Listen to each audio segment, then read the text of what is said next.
This audio presentation of The Cosmic Power Within You by Dr. Joseph Murphy is brought to you by audioenlightenment.com. Copyright 2013, all rights reserved. Introduction. What this book can do for you. Whatever you desire in life you may have, for there is a cosmic power within you which can bring all your dream to fruition. This cosmic power is the greatest force in all the world. You can begin to use this power now for healing your body and for prosperity in your business or professional world. This cosmic power will guide and direct you, attract you the right companions or partner, bring out your hidden talents, and help you prosper in countless ways. It is the same power and principle by which inventions, securities, automobiles, airplanes, or real estate are created and successfully sold. Many books have been written about the powers of the mind, but in this book you are told exactly how to use this power to transform your whole life. How to think and imagine constructively and successfully, how to enter into life more abundant, and how to achieve peace, satisfaction, and serenity in this changing world. You have unlimited creative possibilities, and every chapter of this book teaches you how to tap this cosmic power in order to get the most satisfying results for a richer, fuller, and more creative life. As you learn in this book the simple processes and techniques for contacting the cosmic power and begin to apply this wonder-working power in your life, you will move onward, upward, and Godward. I have taught thousands of people all over the world how to use this cosmic power to draw love into their lives and bring harmony where discord is, peace where pain is, joy where sadness is, health where sickness is, and wealth where poverty is. You can experience an exciting adventure. You and I are about to explore and plumb the storehouse of wisdom, power, and all treasures of the cosmic power within you. You will learn how to use this cosmic power in your daily life, in your personal relationship, in the healing of marital problems or discord in your home or office, and in all other phases of your life. You will learn how to contact and how to use this miracle-working power to bring countless blessings into your life and into the lives of others. You will learn from the experience of other people. In this book you will read about men and women in science, art, business, and industry who have used this cosmic power. They tell you exactly how they used it to bring about health, happiness, and success, as well as the realization of their heart's greatest desires. Some have given me express permission to use their letters, including their names and addresses. In other cases, I have used fictitious initials to guard the identity of the writers. Follow the techniques outlined step by step, and like all those described in the book, you too will get results beyond your fondest dreams. The purpose of this book. This book is clearly designed to reveal to you a simple, down-to-earth method in everyday language how to lead a richer, fuller, and more glorious life. All you have to do is to use the cosmic power within you, which is always available, waiting for you to call upon it. Cease looking outside. Look inside yourself and make the magic contact, for as you change your attitude and mind, you change the world. Within this book, you will find the key to successful and triumphant living as you want to live it. The techniques and programs presented in this book will enable you to use the mental and spiritual laws on which I have been writing and lecturing for the past 30 years. The methods and processes presented in the pages of this book have already helped thousands of people to experience guidance, health, prosperity, happiness, and peace of mind. You are exactly what you think all day long. Consequently, you are the artificer of your own future. As you change your thought life or pattern, you change your destiny. The study and application of the great cosmic truth outlined in each chapter will result in the most fruitful, rewarding, and richest experience you've ever had. Begin now to command your life pattern and go forward to achievement, accomplishment, victory, and experience a life more abundant right here and right now. Chapter 1. How to keep in tune with the cosmic power. There is a power in you that has never been fully released. The power that moves the world and governs the galaxies in space is within you. I have known people to tune in with this amazing untapped power within them, and in a short time their whole lives were transformed so radically that their friends barely recognized them. Many of them received this kind of greeting from their old acquaintances. "Well, I wouldn't have known you. What happened to you?" You possess limitless possibilities for development, and as you begin to tune in to the cosmic power within you, you will discover that this inner power can lift you up from sickness, failure, misery, despondency, or utter chaos. It can heal your body, guide and direct you, open up new doors for you, dry your tears, dissolve your problems, and set you on the high road to happiness, freedom, and peace of mind. This cosmic power can inspire you. If you call upon it, you will receive an answer. If you are seeking your true place in life, you may call upon this primal power, and it will open up a new door for you and guide you every step of the way. It is your right to keep in tune with this power and allow it to flow through your mind, body, and affairs, enabling you to move onward, upward, and Godward along all lines. How a paralyzed arm was healed. The following letter reveals how a woman who attends my lectures contacted this wonderful power. Dear Dr. Murphy, words cannot express my gratitude for your instruction on how to contact the infinite power within me and the marvelous response I received. I began to think about what you said, that all the power of the Godhead was with my own mind and that I could use the power. I began to think that this power was greater than hydrogen bombs, atomic energy, or electricity, and that all of these were as nothing compared to the all-powerful God within me. For 10 days I had been unable to lift my arm upward without unbearable pain, which caused me to scream at times. On the way to my family doctor, I tuned in on the cosmic power and affirmed, through the power of the Almighty within me, I am now moving my arm freely. I lifted my arm to a horizontal position with no pain whatsoever, and I moved it more freely than had been possible for some weeks. The doctor tested my arm, and all goes well. Truly, the kingdom of God is within each one of us. Respectfully, Mrs. Helen Hanford, Los Angeles, California. Mrs. Hanford consciously discovered the power within her own mentality, and a marvelous healing occurred. Attach yourself to God's power and let wonders happen in your life. Your infinite reservoir of power. The power within you is inexhaustible, eternal, and infinite. You have reserves of infinite wisdom, boundless love, infinite intelligence, absolute harmony, absolute peace, fullness of joy, indescribable beauty, and the infinite healing presence. All these powers and capabilities and energies are within you, waiting to be called upon. A general operating a military force has at hand a reserve of men and equipment on which he can call. Likewise, when you are perplexed, confused, muddled, fearful, or depressed, you can call on your own spiritual reserves and receive spiritual refreshment and be replenished with new wisdom, truth, and beauty. Constant renewal and refreshment always available. The following letter points out how one person constantly draws from the treasure house of infinity within her. Dear Dr. Murphy, just a year ago, a friend of mine took me to one of your lectures on a Sunday morning. I had just separated from my husband and was filing for divorce after 18 years of a difficult marriage. I was depressed, confused, frightened, and full of guilt feelings. I am now constantly in tune with the infinite, and miracles are happening in my life.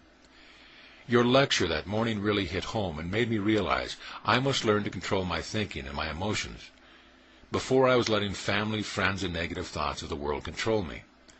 Since then, with the help of your lecture and a number of your books to guide me, marvelous things have happened and are happening to me.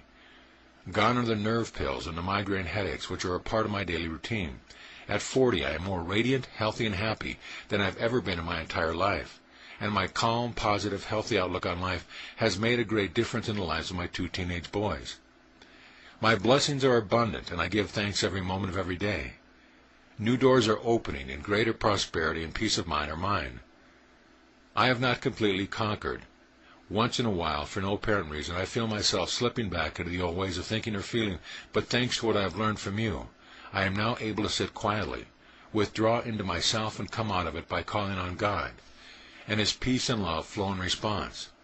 Many, many thanks again for opening my eyes to the glory surrounding me.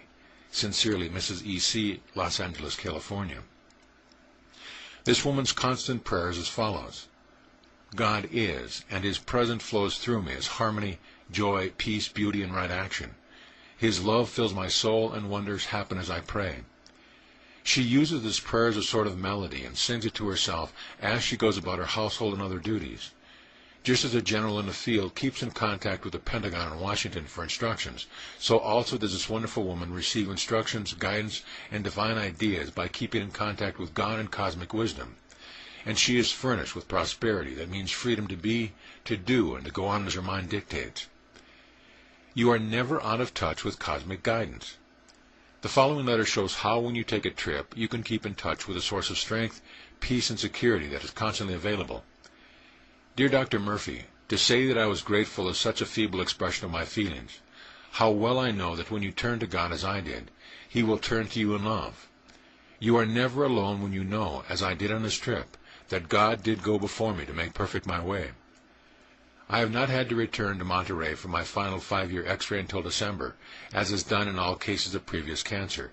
But I have no fear, for I know now that I am permanently cured at all times, and this disease, which so many people call incurable, is not. But there are incurable people.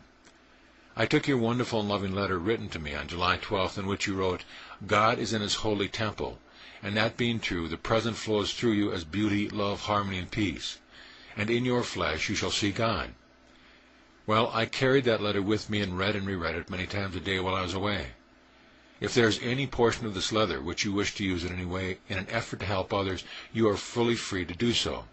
I so wish to help any and all who may need my assurance. My heart, you know, is filled with gratitude, and as you said this morning on the radio, "This is a day the Lord hath made. Be happy and rejoice therein." Gratefully, Mrs. R. How to tune in for a safe journey. You can keep in constant contact with the boundless wisdom and infinite power which transcend our feeble intellect when going on a journey by plane, automobile, train, or by any other means of conveyance. Affirm feelingly and knowingly, "This vehicle is God's idea moving from point to point, freely, joyously, and lovingly. Divine love goes before me, making straight, beautiful, joyous, and happy my way. The sacred circle of God's eternal love surrounds me, enfolds me, and enwraps me, and I am always in the midst of the holy omnipresence. I am always surrounded by the whole armor of God and good, and it is wonderful." How a college student tuned in for a passing examination. Dear Dr. Murphy, as you know, I have missed several classes because of illness, but I have been praying that God would supply all my needs for the examination and reveal to me what I need to know as you suggested. Last Monday morning the examination took place, and on Sunday night I had a dream in which you appeared and pointed out the pages to study in my physics and chemistry book. I arose at 2 a.m. and studied the pages outlined in my dreams. One page I committed to memory. Needless to say, I was able to answer all the questions, as I had read over and over the answers in my 2 books the night before. I told one of the professors about my dream, and he laughed at me and thought I was joking. Many thanks for your help. D.L., Beverly Hills, California. Infinite intelligence within the subconscious mind of this boy responded to his call, as its nature is responsive. This same infinite intelligence directed the professor to ask the same questions as the boy saw in his dream. The Bible said, "I, the Lord, the law of your cosmic subconscious, will make myself known unto him in a vision, and will speak unto him in a dream." Numbers 12:6. How a long-lost brother was found. The Bible said, "Thou wilt keep him in perfect peace, whose mind is stayed on thee, because he trusteth in thee." Isaiah 26:3. A man wrote me saying that he had not seen his brother in over 20 years, and did not know where he was. In the meantime, an estate was bequeathed to both of them, and he was anxious to communicate the good news to his brother. His letter reads as follows. "Dear Dr. Murphy, I read your book, The Miracle of Mind Dynamics, and was very much impressed. I kept my mind focused on infinite intelligence. I could not see it, but based on previous experience, I was convinced of its reality. I don't see the wind, but I feel its breeze upon my face. I asked this infinite intelligence to reveal the whereabouts of my brother, and I kept repeating, 'Divine guidance is mine now, and infinite intelligence brings us together.' Last week I attended a conference in New York, and lo and behold, one of the passengers who sat next to me on the subway was my brother, who I had not seen for over 20 years. I thought you might like to use this letter for the new book you are writing. I am sure this experience will instill in us all faith and confidence in the mystic power. Signed T.L., San Francisco, California. You must realize that there is an infinite ocean of life operating in all of us, filled with adequacies and answers to all of our problems. Ralph Waldo Emerson said, 'There is guidance for each of us, and by lowly listening we shall hear the right word.' Action and reaction are cosmic and universal. You are dealing with a reciprocal action-reaction universe. As you sow, you reap, and as you call, you receive an answer. How a widow healed her grief. The following letter lucidly demonstrates how in time of grief and tragedy you may tune in on the river of peace within you and receive a sense of inner tranquility, poise, balance, and serenity. Dear Dr. Murphy, following the death of my beloved husband, I was depressed and discontented. A friend invited me to hear you speak at the Wilshire Ebel Theater. You said that it is natural to miss our loved ones, and that a good cry is part of the healing process, and not to repress or to suppress the tears at the time of a transition. You also said that protracted grief is wrong, as it robs one of vitality, enthusiasm, and energy, and that the answer is prayer for the loved one who is now living in the next dimension of mind. What really healed me was your explanation of how our loved ones are all around us, separated only by frequency. Just as voices are sent over a cable at different frequencies as ours, when a fan rotates at a very high speed, it becomes visible. And you can see a wall through the blades, so are our beloved ones separated from us. Suddenly during your lecture I realized that my late husband was as much alive as I was, that the reality of him was mind, spirit, or consciousness, and that his body was just an instrument, and he now had another body, in a more rarefied and attenuated form, which is called fourth dimensional. I realized that there is no death because life was never born and will never die. I began to pray for my husband as you outlined. The following was my prayer. I surrender my husband to God. I know he is alive with the life of God, and that his journey is ever onward, upward, and Godward, as life goes not backward nor tarries with yesterday. I radiate love, peace, joy, and goodwill to him, and I know that God's love and peace surround him and enfold him. The light of God shines in him, through him, and all around him. I know goodness and mercy follow him all the days of his life, and he dwells in the house of God forever. His journey is from glory to glory, and whenever I think of him I say, God be with you. Having prayed this way for a few days, a great sense of peace came over me, and suddenly I knew inwardly that life is eternal, and love is immortal. Truly, God wiped away my tears, and there was no more crying. Lovingly, Mrs. X.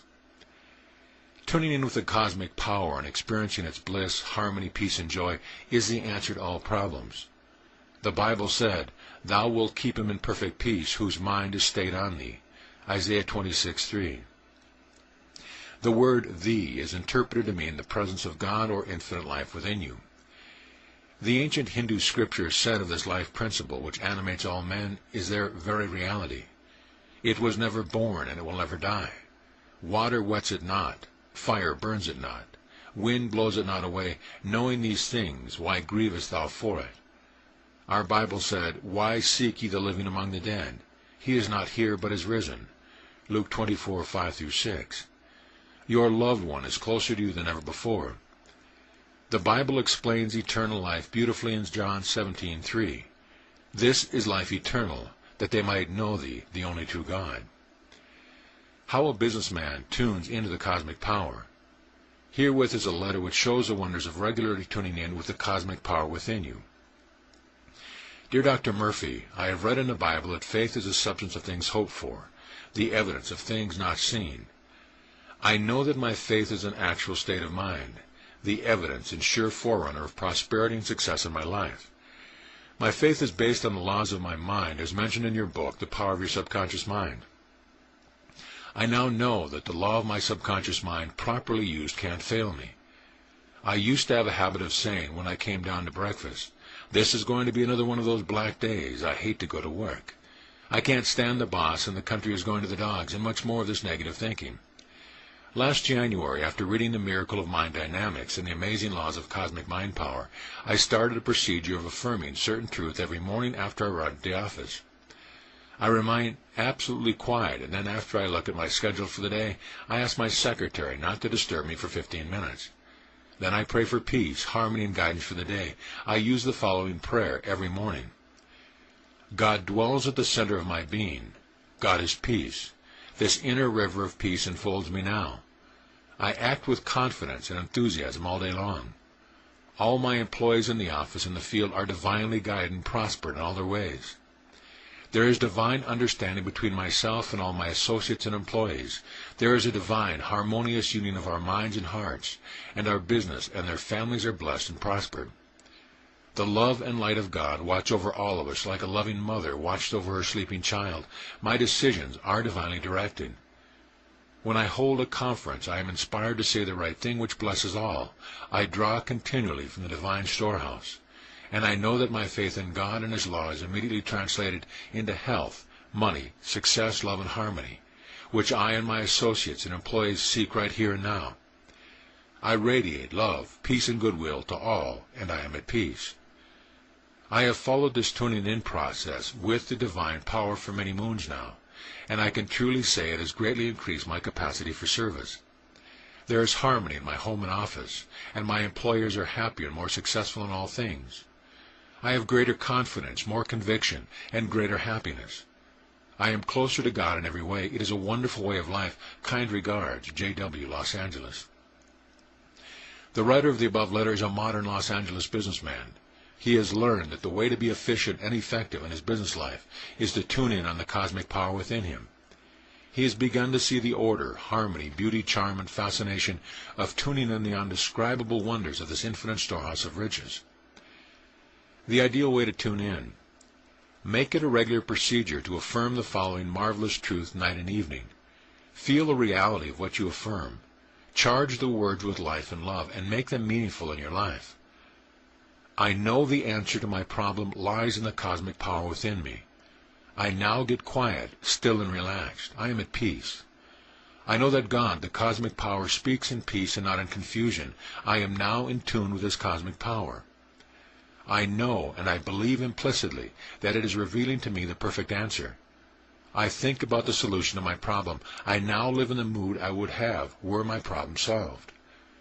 I truly live in this abiding faith and trust, which is the mood of the solution. This is the cosmic power moving within me. It is omnipotent. It is manifesting in my life. My whole being rejoices in the solution. I am glad I live in this feeling and give thanks. I know that God has an answer. With God, all things are possible. God is the cosmic power within me. It is the source of all wisdom and illumination. The indicator of the presence of God within me is a sense of peace and poise. I now cease all sense of strain and struggle as I tune in with this infinite power. I know that all the wisdom and power that I need to live a glorious and successful life are within me. I relax my entire body. My faith is in this cosmic power. I go free. I claim and feel the peace of God flooding my mind, heart, and whole being. I know the quiet mind gets its problem solved. I now turn the request over to the cosmic power within me, knowing it has the answer. I am at peace. Summary for Chapter 1. Steps in tuning into the cosmic power. The power that moves the world is within you. It is almighty. Tune in on this power and you will release its wonders and glories. The cosmic power can inspire you, heal you, reveal new ideas to you, and set you on the high road to happiness, freedom, and peace of mind. The cosmic power created you and knows all the process of healing. One woman healed her arm by claiming and knowing, through the power of the Almighty within, I am raising my arm freely. You have inexhaustible reserves within you. A general in the army depends on his reserves. You can call on your inner reserves at any time. Power, wisdom, strength, guidance, freedom, they are always instantly available. You can call on your reservoir of harmony, health, and peace by using this formula. God is, and His presence flows through me as harmony, joy, peace, beauty, and right action. His love fills my soul, and wonders happen as I pray.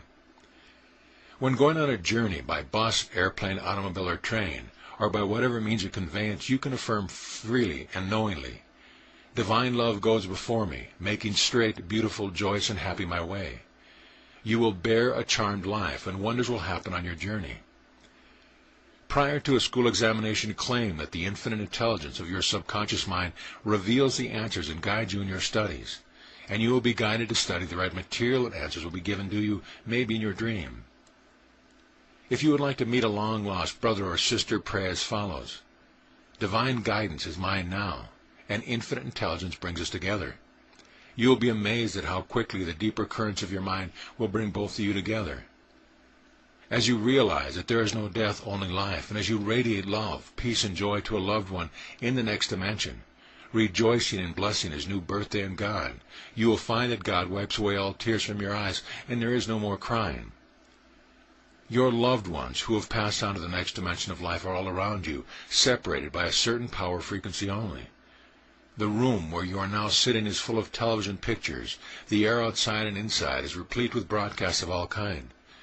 Symphonies, songs, speeches, and people fill the air. If you were clairvoyant and clairaudient, you could see and hear the voices of the living and the so-called dead. Faith is a state of mind, a way of thinking, an inner certitude based on a knowledge of the laws of your mind. The law of your cosmic subconscious, properly used, cannot fail you. Tune in on the cosmic power morning and night, and you will become far more efficient and successful in every way. You will become closer to God, the giver of all good, and wonders will happen as you pray. The serene mind solves its problems. Turn over your request to the cosmic power, knowing you'll receive the answer. End of Chapter 1.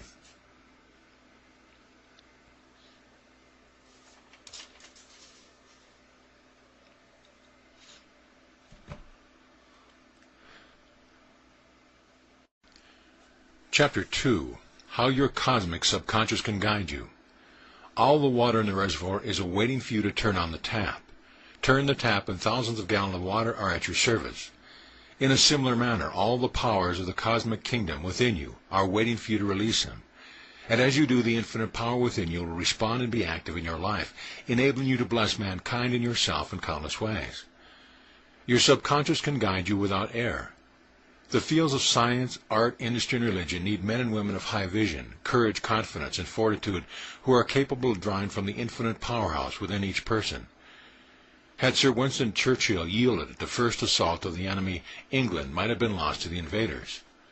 However, Churchill's insuperable faith lifted up all his countrymen and gave them a new spiritual vision. The biographies of Abraham Lincoln point out that he was a complete failure until he went into the service of his country. You could look upon his failing as stepping stones to success in the preservation of our Constitution. Lincoln realized and thoroughly understood that to perceive what is the right course of action and then not to follow it is the hallmark of cowardice. The source of Gandhi's tremendous spiritual power. Mahatma Gandhi's early life was ignominious and hellish. He was beaten, kicked, and thrown into jail, and many assassins tried to kill him before his tragic end. Unswervingly, however, Gandhi kept on with his great work, persevering and never compromising with his principle until the untouchables were freed from centuries of serfdom.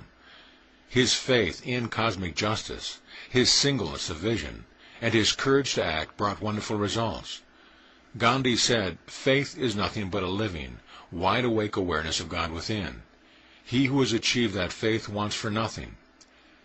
How a diplomat's wife increased her graciousness.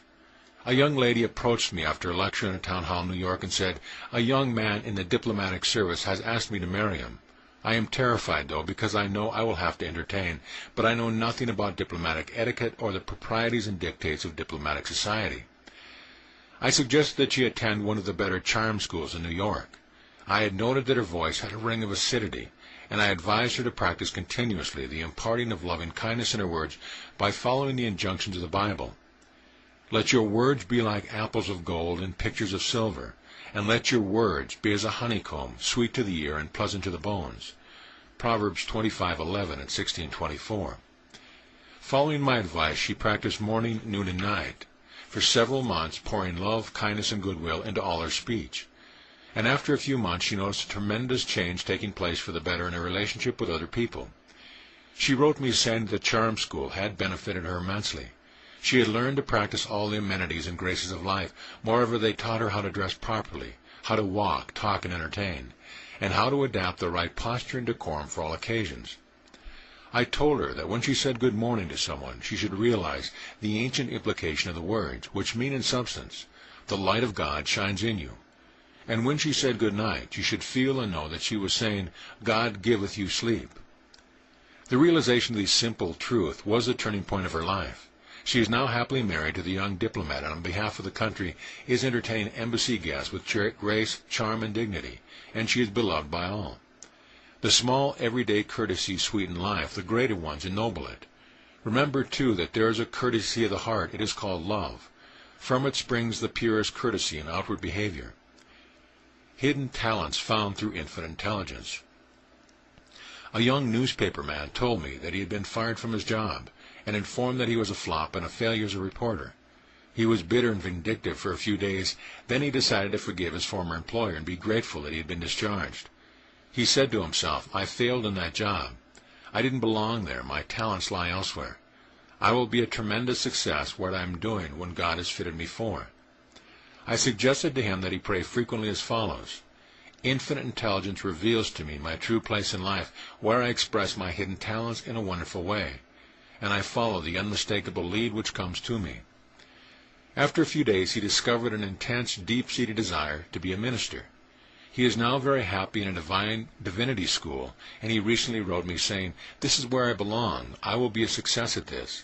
He's changed thinking, changed his life. The right way to practice divine guidance. A woman wrote me saying that another woman had called her a snake in the grass. They were members of the same church, and they worked together on the school board. She saw that she had accumulated many resentful and grudging attitudes. I wrote back pointing out that Adam had named all the animals, and that animals in the Bible mean moods, feelings, and animated states of consciousness. For example, they are the sting of the wasp in man, the stubbornness of the donkey, the cunning of the fox, and the fierceness of the tiger is seen, for example, in the actions of the Viet Cong in Vietnam. The term sheepish, cocky, and mulish are all taken from the animals. Our mission in life is to harmonize these emotions and characteristics and direct them constructively into godlike channels. I indicated to her that since she undoubtedly did not have the sting of the viper, and since she was not treacherous, she should not be offended when such foolish accusations were applied to her. I suggested that she pray as follows: I am divinely guided in all ways. There are harmony, peace, and divine understanding between Mrs. So-and-so and myself. God's cosmic wisdom reveals the way. The idea came to her one day that a trip to Palm Springs might help her frame of mind. She made the trip and was surprised when at the hotel swimming pool she ran right into the other woman. They chatted amiably and congenially, and the whole matter was solved.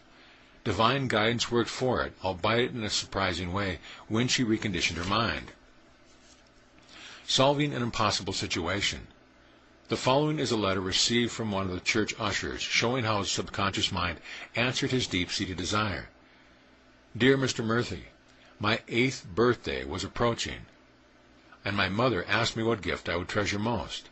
I spent most of my spare time doing woodcraft and had been given many good ideas by carpenters building a house nearby, including the reverence for a distant saw made of very fine steel and superior craftsmanship.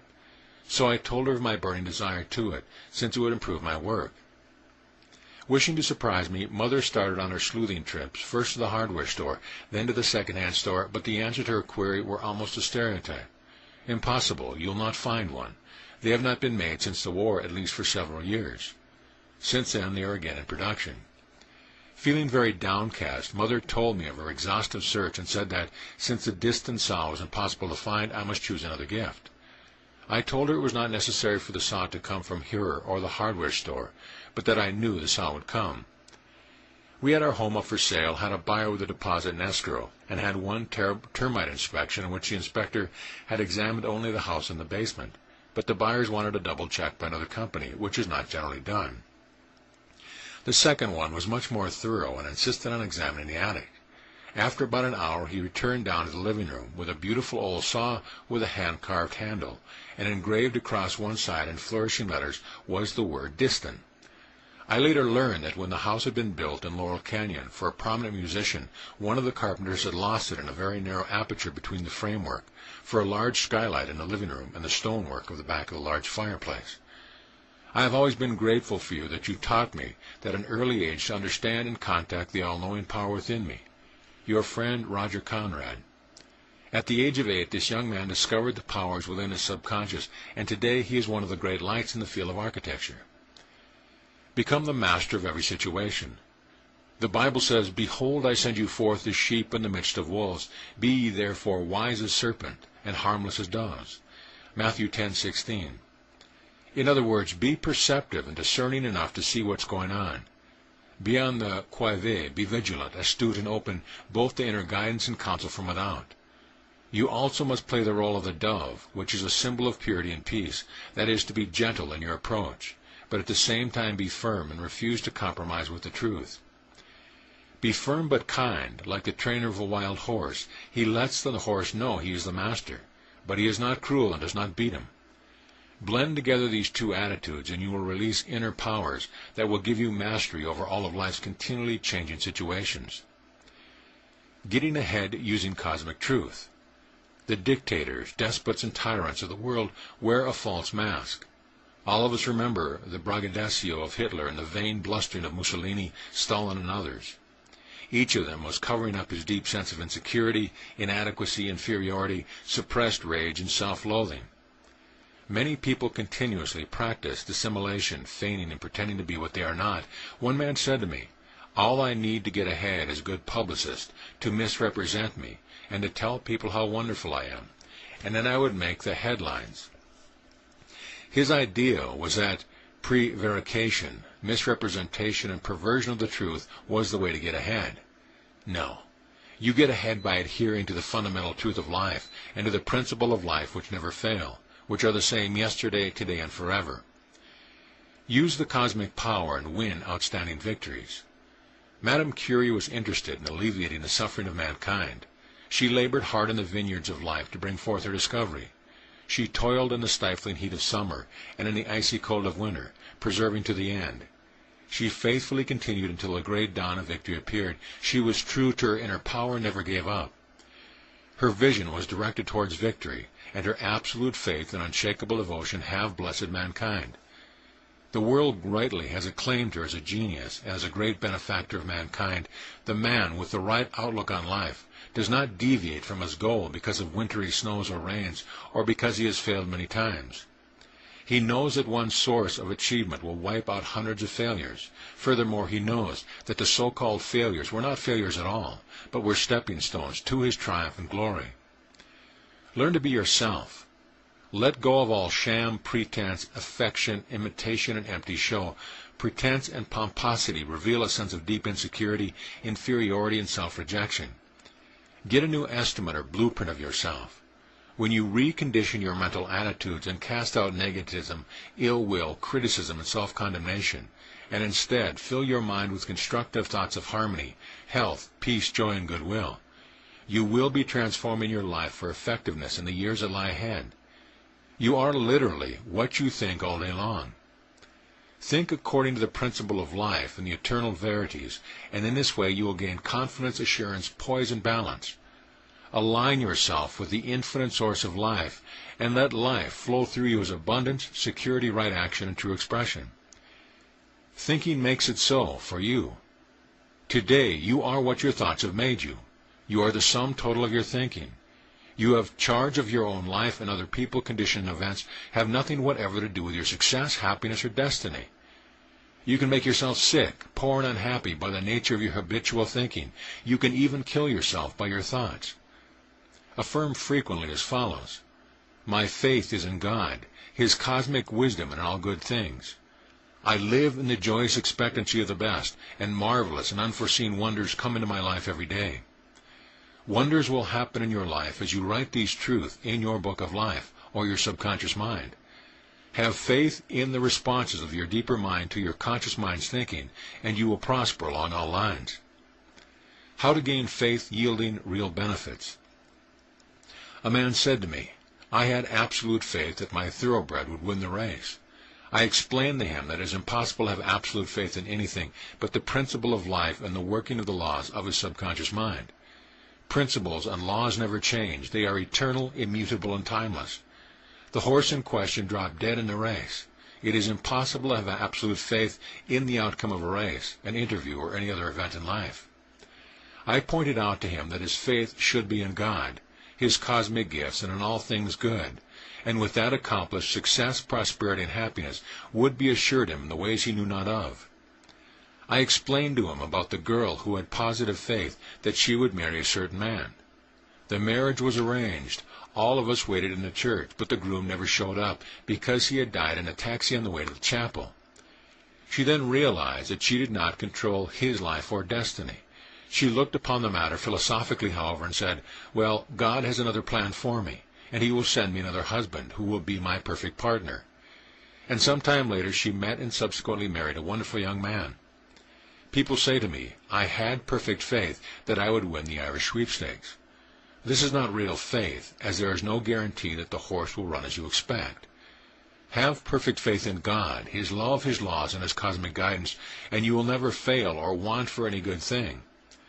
Have a deep-seated conviction in the laws of mind and in the ways of God, and your ways will be paths of pleasantness and lanes of happiness. How faith in the God presence overcame failures. A motion picture director told me how he had prayed for success, peace, harmony, and a wonderful outcome for the picture he was directing. However, things did not turn out the way he expected. Many of the members of the cast got sick, and the weather on location remained very bad. The whole thing was a failure. He said to me, I imagined and envisioned success and a constructive outcome, but I don't control the weather, the sun, moon, or stars, or the lives of the actors and actresses. I realize, though, that it is impossible for me to fail in the long run, as I believe in the principle of success, and as I am one with the infinite. My faith is in the God presence, and my confidence is in the eternal truth of life which never changes. His next picture was a smashing success, and today he is one of the world's greatest directors. His faith was in the infinite way of life which cannot fail, and he knows that he was born to succeed. He was not disappointed because he had a few failures. His faith was in the right place, with God and his laws which never fail. He said to me, I can't have absolute faith in the weather, or that Tom Jones will be alive tomorrow, or that the man I am going to sign a contract with will be there to sign. But I have absolute faith that God is God, and that is enough for me. This is the wise reasoning of a great director. How to become friendly, happy, joyous, and free. Emerson said, the finite alone has wrought and suffered. The infinite lies stretched in smiling repose. Tune in on the infinite within you now and call upon it, and the moment you align yourself with this infinite ocean of life, love, truth, and beauty, the power of God will become active and potent in your life, and you will feel a deep sense of security and inner repose. Learn to be yourself. Throw away false pride, arrogance, dissimulation, and pretense. Honor and exalt and praise the God self within you. Give your allegiance, devotions, and loyalty to the God presence within you, and recognize it is as first cause. This is loving God, and when you love God, which is the self of you, you will be natural, real, genuine, and human, and you will enter into the joy of the Lord and the laughter of God. Summary. Powers for winning your way. Your so-called failures are but stepping stones to your success. Faith is nothing but a living, wide-awake awareness of cosmic power within you. He who has achieved that faith wants for nothing. Practice morning, noon, and night, the pouring out of love, kindness, and goodwill to those around you, and you will notice a tremendous change taking place in your relationship with people. When you seek guidance, affirm feelingly, I am divinely guided in all my ways. God reveals the way. The answer will come clearly into your conscious mind. You get ahead in all endeavors by adhering to the fundamental truth of life, which are the same yesterday, today, and forever. Focus your mind on the vision of victory and triumph, and you are sure of success. One success wipes out hundreds of failures. You are what you think all day long. Align yourself with the infinite source of life, and let life flow through you as abundance, security, right action, and true expression. Affirm frequently, my faith is in God, and all things good. I live in joyous expectancy of the best, and marvelous and unforeseen wonders come into my life every day. As you do this, you will prosper along all lines. Real faith is not in a horse, an institution, an individual, or a creed, but rather in God and the laws of your subconscious mind which never change. Let your confidence be in the eternal truth which never change. End of chapter.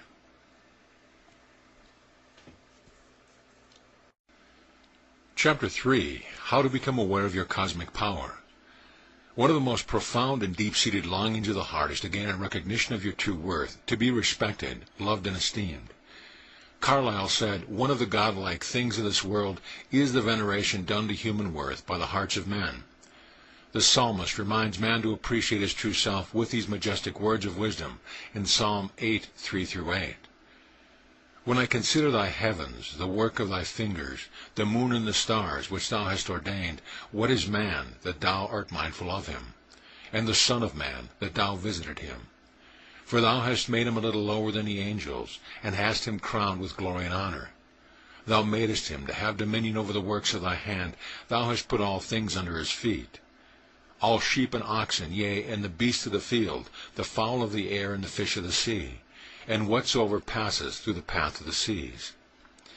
Here David speaks eloquently and beautifully of the tremendous potentialities within man, and today we see man exploring space so successfully that in our time he will undoubtedly visit the moon and other planets. Today we are witnessing the workings of infinite intelligence through man in countless new discoveries. Scientists inform us that we are living in an age of light and supersonic speed, electronics and electricity, radio and radar. All these miracles of the air, space, and sea come out of the mind of man. Recently a mathematician said to me that only abstractions can explain the world, and that events which transpire today on land and sea and in the air can be only understood by physicists and mathematicians. The powers within. Today man is also penetrating and navigating the waters of his deeper mind and is gradually becoming aware of the kingdom of God within him. Research work at Duke University and other academic laboratories is revealing the powers of man's mind in such discoveries as telepathy, clairvoyance, clairaudience, telekinesis, extrasensory travel, precognition, retrocognition, and other marvelous powers of the mind. Self-esteem gained through cosmic awareness. Recently I received a letter from a woman in Arizona in which she said that her sister-in-law and mother-in-law disapproved of her and had told her bluntly that they preferred her husband's former wife. They never invited her to their homes, but always asked her husband to visit them alone. Furthermore, although she tried her utmost to be nice to them, they criticized her meals, her home, her clothing, and her speech. This woman said that she felt inferior and rejected and asked, "Why do they do this? What's wrong with me?" I pointed out that she had been suffering unnecessarily and without real warrant, and that she had the power to refuse and to reject the poisonous statements of her in-laws, their rudeness, and in their incivility. I explained further to her that she did not create her mother-in-law or sister-in-law, and she was not responsible for their jealous, envious attitudes and complexes. I told her to stop placing them on a pedestal and stop being a doormat for them, that a doormat is something one walks on. I added that it was quite possible that her charm, graciousness, kindness, and wonderful character annoyed them, and that they probably got a sadistic satisfaction in disturbing her. I suggested that she break off all relations with them and cease abasing herself by toting to them. I told her that she needed an attitude of self-respect and self-esteem. I gave her the following prayer to be used 3 times a day. I completely surrender my in-laws to God. God made them, and He sustains them. I radiate love, peace, and goodwill to them, and I wish for them all the blessings of heaven. I am a child of God. God loves me and cares for me. When a negative thought of anger, fear, self-criticism, self-condemnation, or resentment enters my mind, I immediately supplant it with a thought of God in the midst of me. I know I have complete dominion over my thoughts and emotions. I am a channel of the divine. I now redirect all my feelings and emotions along harmonious, constructive lines. Only God's ideas enter my mind, bringing me harmony, health, and peace. Whenever I am prone to demean or to demote myself, I will boldly affirm, I exalt God in the midst of me. I am one with God, and one with God is a majority. If God be for me, who can be against me? She faithfully followed the above prayer and also carried out my other instructions. A few days ago I received her story of an answered prayer. Dear Dr. Murphy, thank you for your letter and the enclosed prayer. I phoned my in-laws and told them not to visit us any time except when my husband and I issued a special invitation. I also told them that I sincerely wished them well, and I meant it. I see now where I made my mistake, and how I was actually handicapping myself by thinking I was inferior to them. The prayer has worked wonders for me, and my husband said to me the other day, "Honey, you are beaming. What happened to you?" I told him. Both of us are so grateful. Signed, Mrs. L.M. Shyness and timidity overcome by using the cosmic power.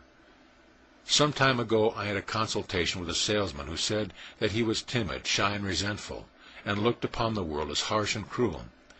Actually, he was trying to escape from taking his rightful dominion over life. He said that his wife, his boss, and his associates did not appreciate him, and that his children looked down on him.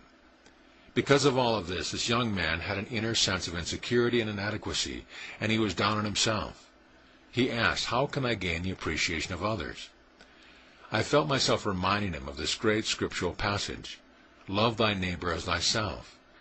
The real meaning of this text is that your neighbor is yourself, because the real self of you is God. Tennyson said, speak thou to him, for he hears, and spirit can meet. Closer is he than breathing, and nearer than hands and feet. Another everyday meaning of the text is to love your neighbor as you love yourself. I explained to this young man the truth about himself and how to love and appreciate himself more along the following lines. If a man demotes, despises, and deprecates himself, he can't lift up or give esteem, goodwill, and respect to others. For it is a cosmic law of mind that man is constantly projecting his thoughts, feelings, and beliefs unto others, and what he sends out comes back to him. Man is a son of the infinite, and all the qualities and powers of God are within man, waiting to be expressed. Man must love and honor the indwelling God. The true meaning of self-love. Love of self in the true biblical meaning is to honor, recognize, exalt, respect, and give your total allegiance to the living spirit within you.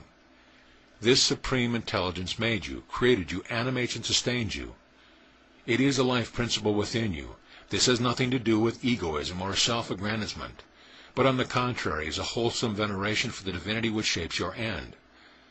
The Bible said that your body is a temple of God, and therefore, as Paul says, you are to glorify God in your body. Also, see 1 Corinthians 6:20. When you honor, respect, and love the self of you, you will automatically love, esteem, and honor others. The salesman listened carefully and avidly, and then said to me, "I've never heard it explained that way before. I can see clearly what I have been doing. I have been down on myself, and I have been full of prejudice, ill will, and bitterness. And what I have been sending out has reverberated back to me. I have gained a true insight into myself." This salesman practiced affirming the following truth with deep sincerity several times daily, knowing that they would sink down from his conscious to his subconscious mind, and like seeds come forth after their kind. "I know that I can give only what I have. From this moment forward, I am going to have a wholesome, reverent, and deep respect for my real self, which is God.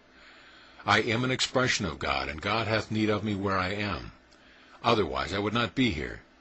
From this moment forward I honor, respect, and salute the divinity in all my associates and all people everywhere. I hold the self of every person in veneration and esteem. I am one with the infinite. I am a tremendous success, and I wish for all men what I wish for myself. I am at peace." Learn to love yourself. The above young man has transformed his life. He is no longer timid, shy, or resentful. He has gone ahead by leaps and bounds, and so can you. Learn to love your true self, and then you will learn to love and respect others. "What thou seest, man, that too become thou must. God, if thou seest God, dust, if thou seest dust." Anonymous. Self-condemnation and annoyance overcame. Some months ago I had a letter from a man who stated that he couldn't understand why everyone around him annoyed him. I asked him to come and see me, and in talking with him I discovered that he was constantly rubbing others the wrong way. He did not like himself and was full of self-condemnation. He spoke in a very tense, irritable tone. His tone of speech grated on everyone's nerves. He thought meanly of himself and was highly critical of others. I explained to him that, while his unhappy experience seemed to be with other people, his relationship with them was determined by his thoughts and feelings about himself and them. I elaborated on the fact that if he despises himself, he cannot have goodwill and respect for others, because it is a law of mind that he is always projecting his thoughts and feelings onto his associates and all those around him. He began to realize that as long as his projected feelings of prejudice, ill will, and contempt for others, that is exactly what he would get back from his world, is but an echo of his moods and attitude. Practicing the Golden Rule. I gave him a mental and spiritual formula which enabled him to overcome his irritation and arrogance. He decided to write consciously the following thoughts in his subconscious mind. I practice the Golden Rule from now on, which means that I think, speak, and act towards others, as I wish others to think, speak, and act towards me. I walk serenely on my way, and I am free, for I give freedom to all. I sincerely wish peace, prosperity, and success to all. I am freely poised, serene, and calm. The peace of God floods my mind and my whole being. Others appreciate and respect me as I appreciate myself. Life is honoring me greatly, for it has provided me abundantly. The petty things of life no longer irritate me. When fear, worry, doubt, or criticism by others knock at my door, faith in goodness, truth, and beauty opens the door of my mind, and there is no one there. The suggestion and statements of others have no power. The only power is in my own thought. When I think God's thought, God's power is with my thought of good. He affirmed these truths morning, noon, and night, and he committed the whole prayer to memory. He poured into those words life, love, and meaning, and by osmosis these ideas gradually penetrated the layers of his subconscious mind. His letter speaks for itself. Dear Dr. Murphy, may I first say thank you for the calm and happy feeling I now possess.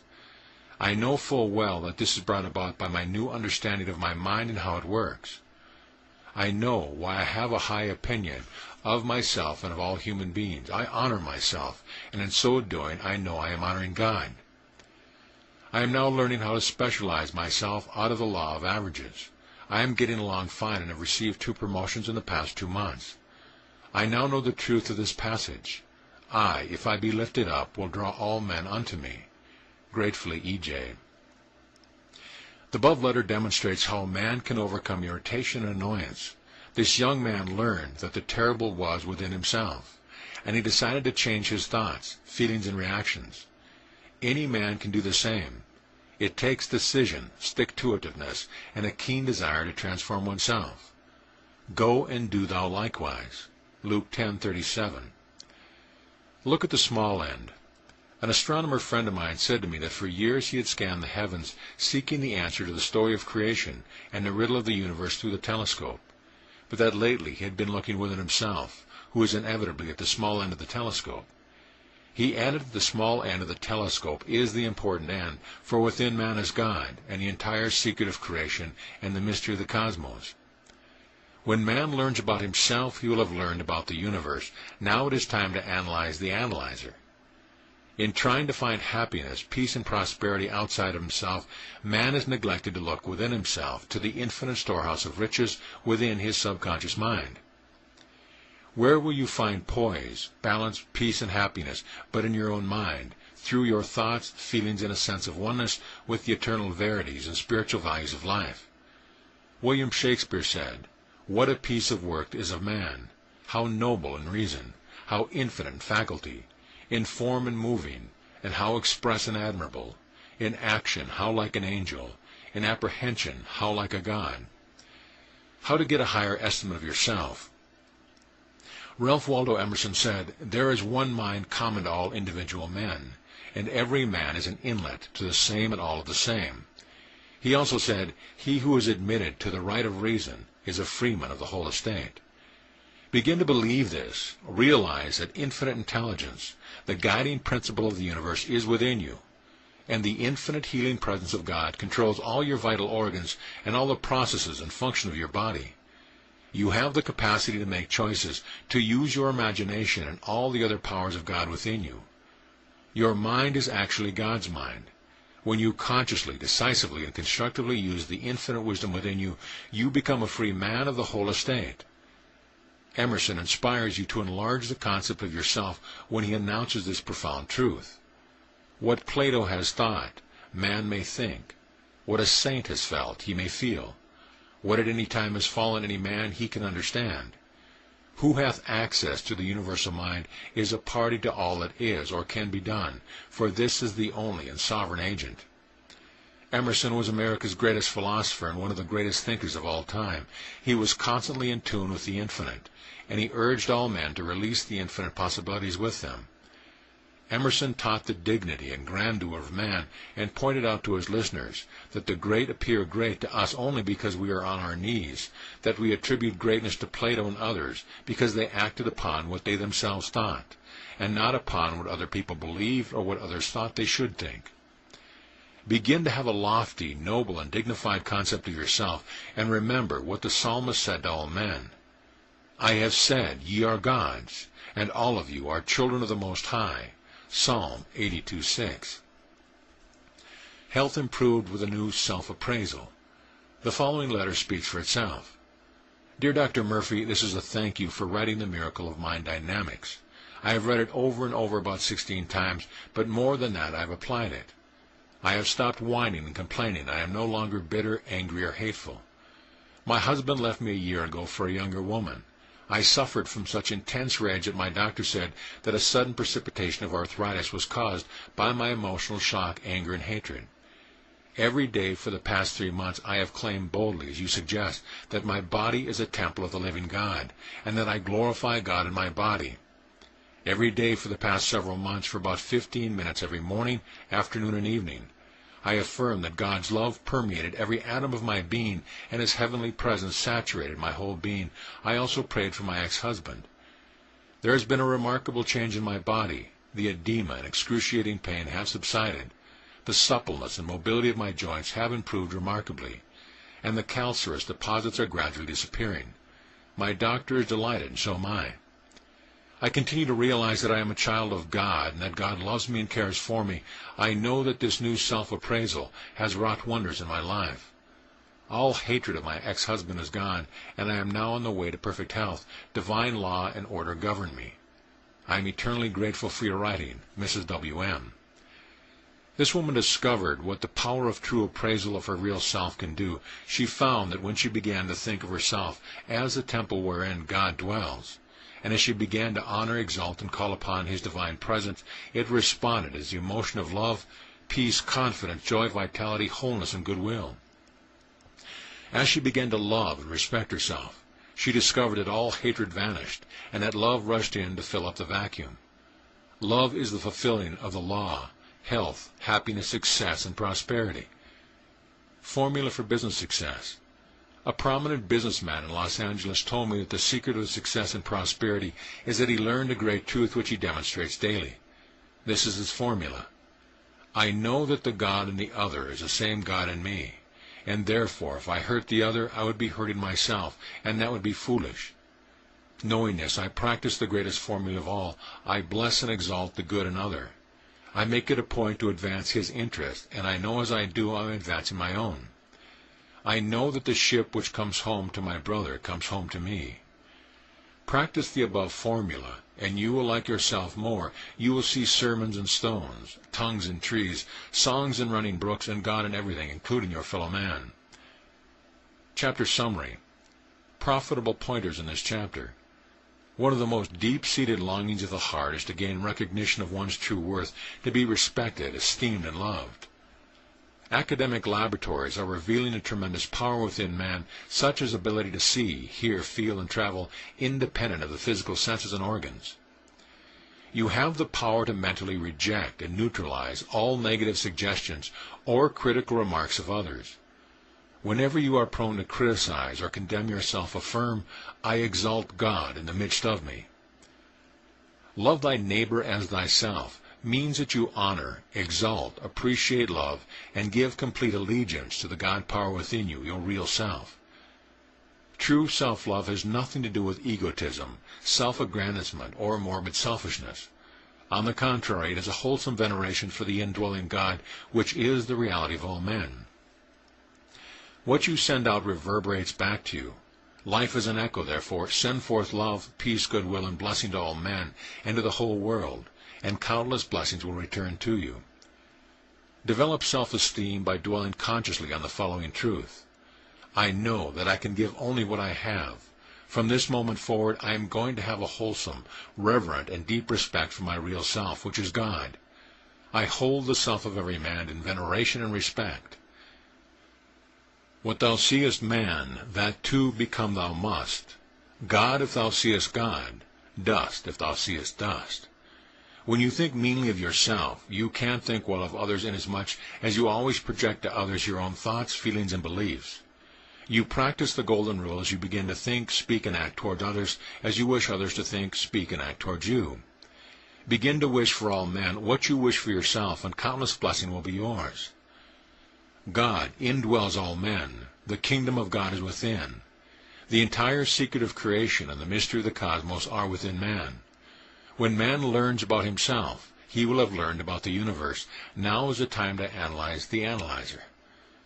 There is one mind common to all individual men, and every man is the inlet and outlet to the same. Begin to have a lofty, noble, dignified concept of yourself. Remember the great truth of the Bible. I have said, ye are gods, and all of you are children of the Most High. Psalm 82:6. As you begin to love, respect, and exalt God in the midst of you, all bitterness and hatred will be dissipated. Love is the fulfilling of the law of health, happiness, and peace of mind. The greatest formula for self-appreciation and respect for others is to realize that the God in you is the same God in the others, and that as you advance the interest of another, you are advancing your own. The ship that comes home to your brother comes home to you. End of chapter. Chapter 4. How the Cosmic Power Can Solve Problems. 90% of problems are humanly created. Change your thoughts and keep them changed, and you can transform your whole life. Mr. Fred Ranke, an engineer, said to me recently that 90% of the problems of the men in the plant were due to their personality defects and their inability to get along with others. Then he added that only about 10% of the problems were of a technical nature. The right way to solve a problem. There is a right way to talk, to walk, to drive a car, or to bake a cake. Actually, there is a right and wrong way to do everything. To live a full and happy life, you must live according to certain immutable and eternal principles. You would not think of building a wheel off-center or of violating the principles of electricity or chemistry. Likewise, when you think, speak, act, and react from the standpoint of the infinite intelligence within you, you will find that your whole life will be one of joy, happiness, success, and peace of mind. How changed thinking healed ulcers and high blood pressure. Mrs. Wrongway was jealous and hateful toward the supervisor in her office. She had developed ulcers and high blood pressure. However, she became interested in the spiritual principles of forgiveness and goodwill. She realized that she had accumulated many resentful and grudging attitudes, and that these negative and obnoxious thoughts were festering in her subconscious mind. She tried to talk with her supervisor in an effort to straighten matters out, but the woman brushed her off. In a continuing effort to correct the situation, Mrs. Wrongway applied the principle of harmony and goodwill for 10 minutes every morning prior to going to work. She affirmed as follows: I surround Mrs. X with harmony, love, peace, joy, and goodwill. There are harmony, peace, and understanding between us, and whenever I think of Mrs. X, I will say, God's love saturates your mind. A few weeks passed, and Mrs. Wrongway went to San Francisco for the weekend. On boarding the plane, she discovered that the only vacant seat was the one next to her supervisor. She greeted her cordially and received a cordial and loving response. They had a harmonious and joyous time together in San Francisco. They are now attending my lectures together. Infinite intelligence set the stage for the solution of this difficulty. Mrs. Wrongway's changed thinking had changed everything, including the perfect healing of her ulcers and high blood pressure. How the cosmic power affected a promotion. I recall a young lady once telling me, in my study, everyone in the office dislikes me. There are several who even want me fired. I said to her, why don't you resign and find another position? Well, what's the use, she said. I've had 6 jobs this year so far. This young lady had a brilliant mind, was well educated, and was an outstanding legal secretary. 90% of her problem was in her personality. I gave her a spiritual prescription and suggested that she take it regularly, at least morning and night, for several months. I told her to pray the following prayer for every man and woman in her office every day before she went to work. I send out loving thoughts and feeling of goodwill, happiness, and joy to all those in my office. I affirm, claim, and believe that my relationship with each one of my co-workers will be harmonious, pleasant, and satisfactory. Divine love, harmony, peace, and beauty flow through my thoughts, words, and deeds, and I am constantly releasing the imprisoned splendor within me.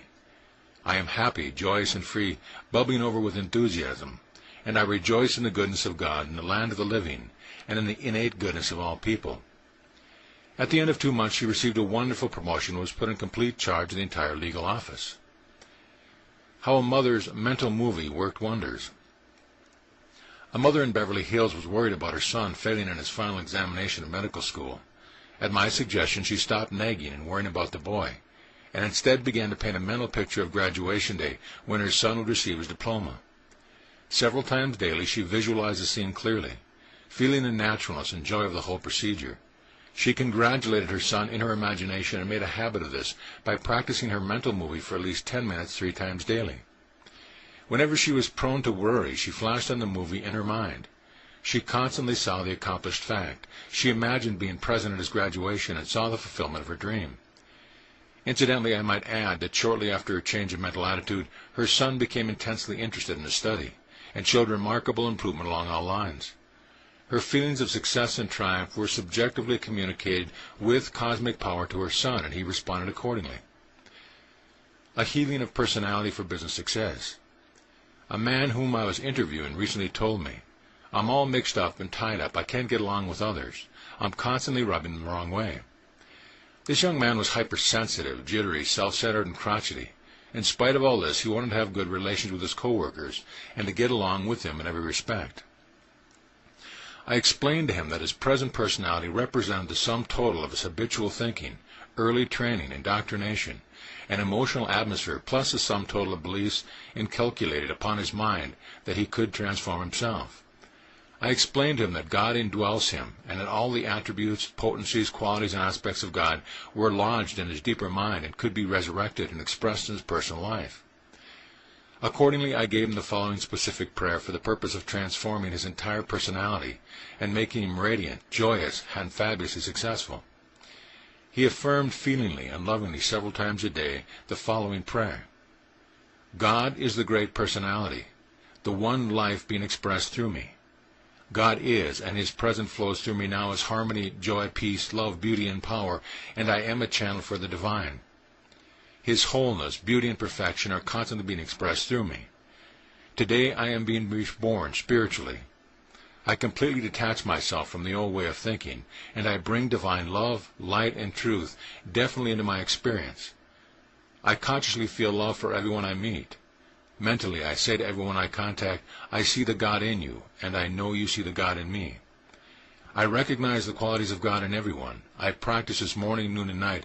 It is a living part of me. I am reborn spiritually now, because all day long I practice the presence of God. No matter what I am doing, whether I am walking along the street, shopping, or going about my daily business, whenever my thought wanders away from God or the good, I bring it back to the contemplation of his holy presence. I feel noble, dignified, and godlike. I walk in a high mood, sensing my oneness with God. His peace fills my soul. As this man made a habit of allowing attributes and qualities of cosmic good to flow through his mind, his whole personality underwent a marvelous change.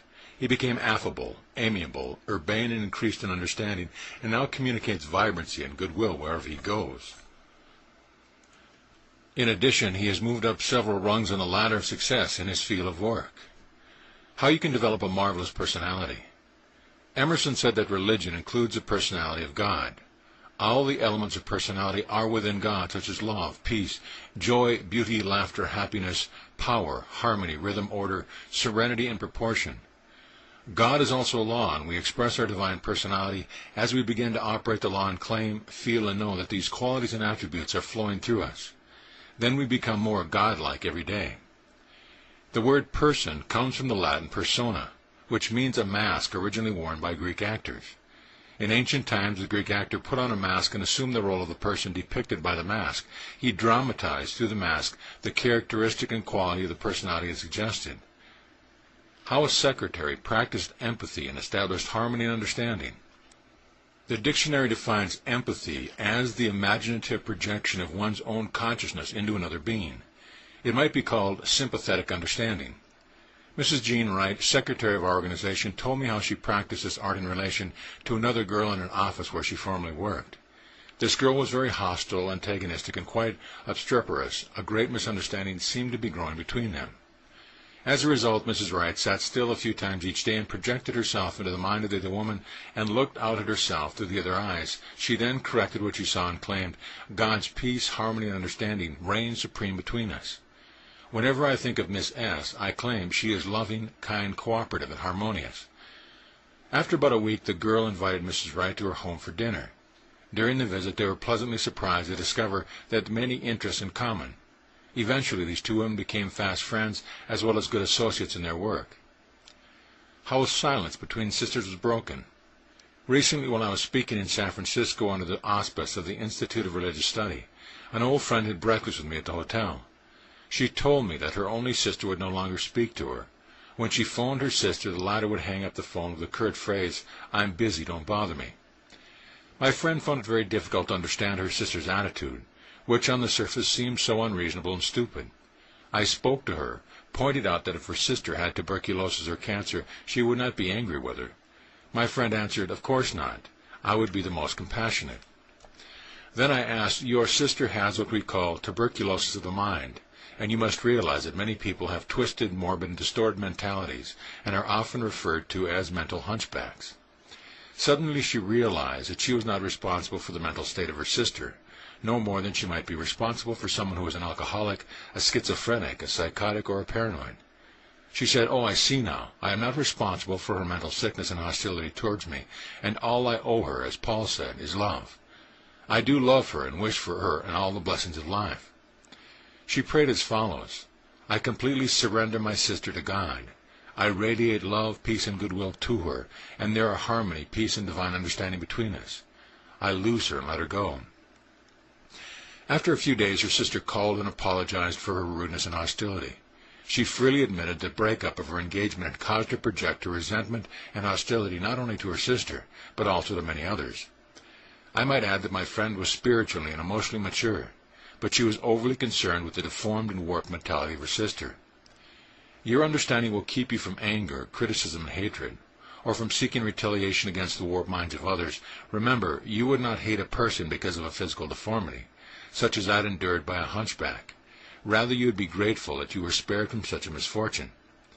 The person with a distorted personality is very unhappy within himself, and is seething cauldron of inner turmoil.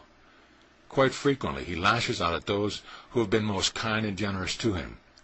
Because their inner serenity, tranquility, and poise reveal his own disturbed emotional state. Since he can't reach their quietude, he unconsciously tries to drag them down to his own emotional debauchery. Misery loves company. His application of the Golden Rule resulted in a wonderful promotion. I talked some months ago with a man who had earned a Ph.D. and had believed that his diploma would guarantee his success, prestige, and recognition. But he eventually discovered that there were men in his organization who had no degree at all, and who earned far more money than he did and exercised greater responsibility. I explained to this young man that there are many distinguished Ph.D.s, linguists, professors, doctors, and similarly brilliant and capable men from all walks of life who now inhabit Skid Row in Los Angeles and the Bowery in New York. These men usually attribute their trouble to alcohol or women, but the real reason is self-deprecation, self-condemnation, self-loathing, and a lack of all contact with the treasure and wisdom of their cosmic power, which could set them on the high road to happiness, freedom, and peace of mind. They are down on themselves, and they lack self-acceptance and true expression. Their habitual thinking attracts to them misery, suffering, and poverty. Yet these men, who are often highly educated, have at one time risen to the higher echelons in their respective fields. Their alcoholism, dope addiction, and abnormal behavior are but symptoms of their twisted and warped personalities. The man of whom I am speaking was highly critical and jealous of his associates. He spoke of them with a touch of asperity in his voice. His trouble was his failure to practice the Golden Rule. At my suggestion, he began to treat others as he would wish others to treat him. He began to practice smiling and be kind, graceful, and pleasant with all his associates. He persisted in this attitude until it became habitual, and today he is one of the most affable, amiable, and loving personalities you could meet. His success is assured, and he has received a wonderful promotion which dramatizes the truth: change your thought pattern, and you change your life. You are needed regardless of your age. Emerson said, "The great oversoul has need of an organ where I am, else I would not be here." Sometimes I meet people who say, "Oh, my children are all grown up. They don't want me or visit me anymore." Remember, God and his cosmic world have need of you. There is no such thing as an unneeded or an unwanted person. Each person is a note in the grand symphony of all creation. There is a special and particular role for you to play. The Bible said, "The voice of him that crieth in the wilderness. Prepare ye the way of the Lord. Make straight in the desert a highway for your God." Isaiah 40:3. The desert of confusion, lack, and limitation is your mind, and you can now listen to the inner voice which speaks to you in the form of your heart's desire, and which is telling you to arise and to elevate yourself higher because God has need of you. Say to yourself, "God gave me this desire, and he reveals to me the perfect plan for its fulfillment in divine order." As you adhere to this truth, you will open up, and your desert will rejoice and blossom as a rose. Saying yes to life and the cosmic truth. The Bible says, "Let your communication be yea, yea, nay, nay, for whatsoever is more than these cometh of evil." Matthew 5:37. Say yes to all the ideas which heal, bless, inspire, elevate, and strengthen your life.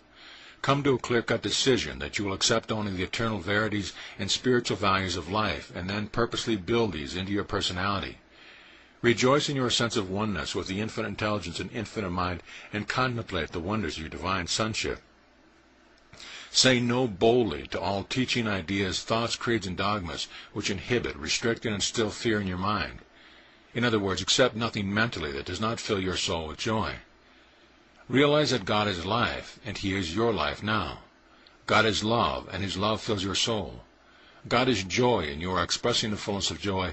God is wisdom, and your intellect is anointed constantly with the light from on high. God is peace, and you are expressing more and more of his peace in your thought, words, and deeds. As you make a daily habit of realizing these truths, you will develop a radiant personality and make a highway for your good in all ways and things. How you can triumph over depression and all obstacles. The Bible said, "Every valley shall be exalted, and every mountain and hill shall be made low, and the crooked shall be made straight, and the rough places plain." Isaiah 40:4. When you are in a valley of despair, dejection, and melancholy, turn to the God presence within you and realize the external things and conditions are not causative. All things pass away. Conditions do not create other conditions. The primary cause is your thought and feeling.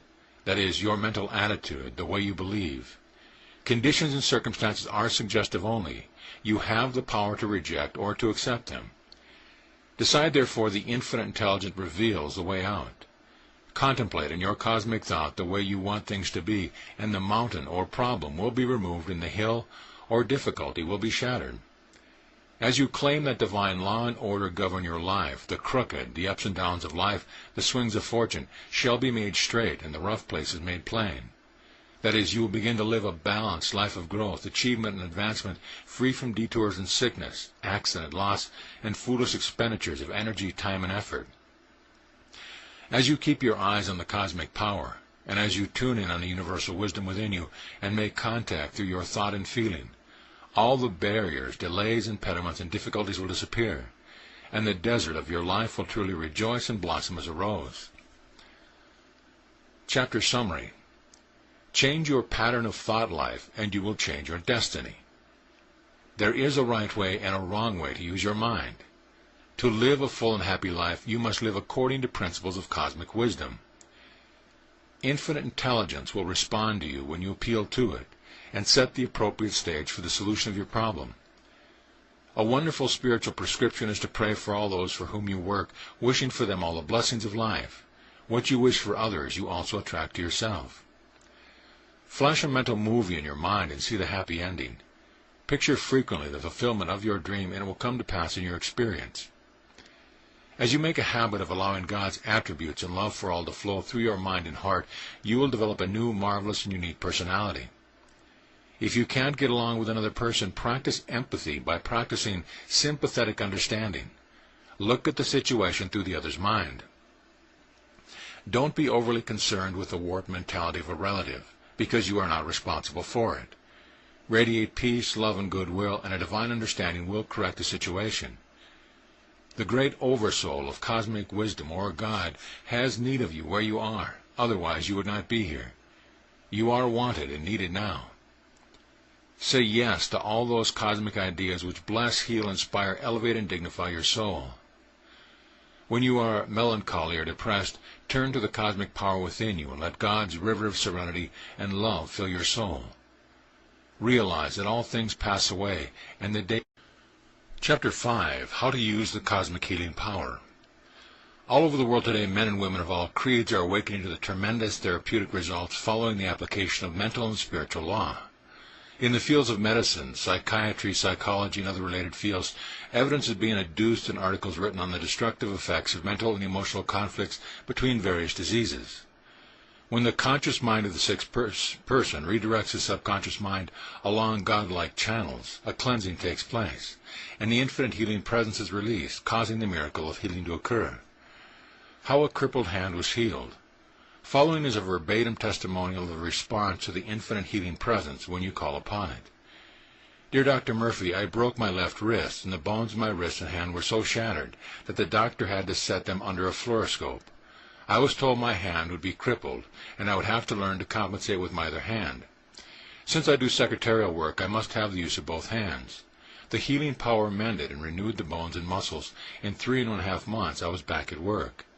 During that time, I had repeated feeling many times a day, the creative intelligence which made my wrist is healing me now. The doctor had told me I would have arthritis in my wrist, and that a change of weather would cause it to ache. That was 7 years ago. Today I have full use of my hand, no arthritis, and a change of weather makes no difference. In fact, my left wrist and hand are more flexible and nimble than my right. Again, I thank you for your prayers and instructions on how to use the healing power within me. Sincerely, Mrs. MBD. I might add to this lady's letter by pointing out that she has a thorough knowledge of the conscious and subconscious mind and is a deep student of the power of your subconscious mind. She realized that spiritual therapy is the synchronized, harmonious, and intelligent function of the conscious and subconscious levels of mind, specifically directed for a definite purpose. You will notice that she completely rejected the prognosis of a crippled wrist and affirmed with deep understanding that the infinite intelligence which created her hand was healing it. These ideas sank into her subconscious mind, and the healing followed. How cosmic power healed a diseased kidney and a broken bone. The following letter is from a wonderful woman who understands the healing power resident in the cosmic mind. Dear Dr. Murphy, you have helped me so many times it is hard to select the most important occasion.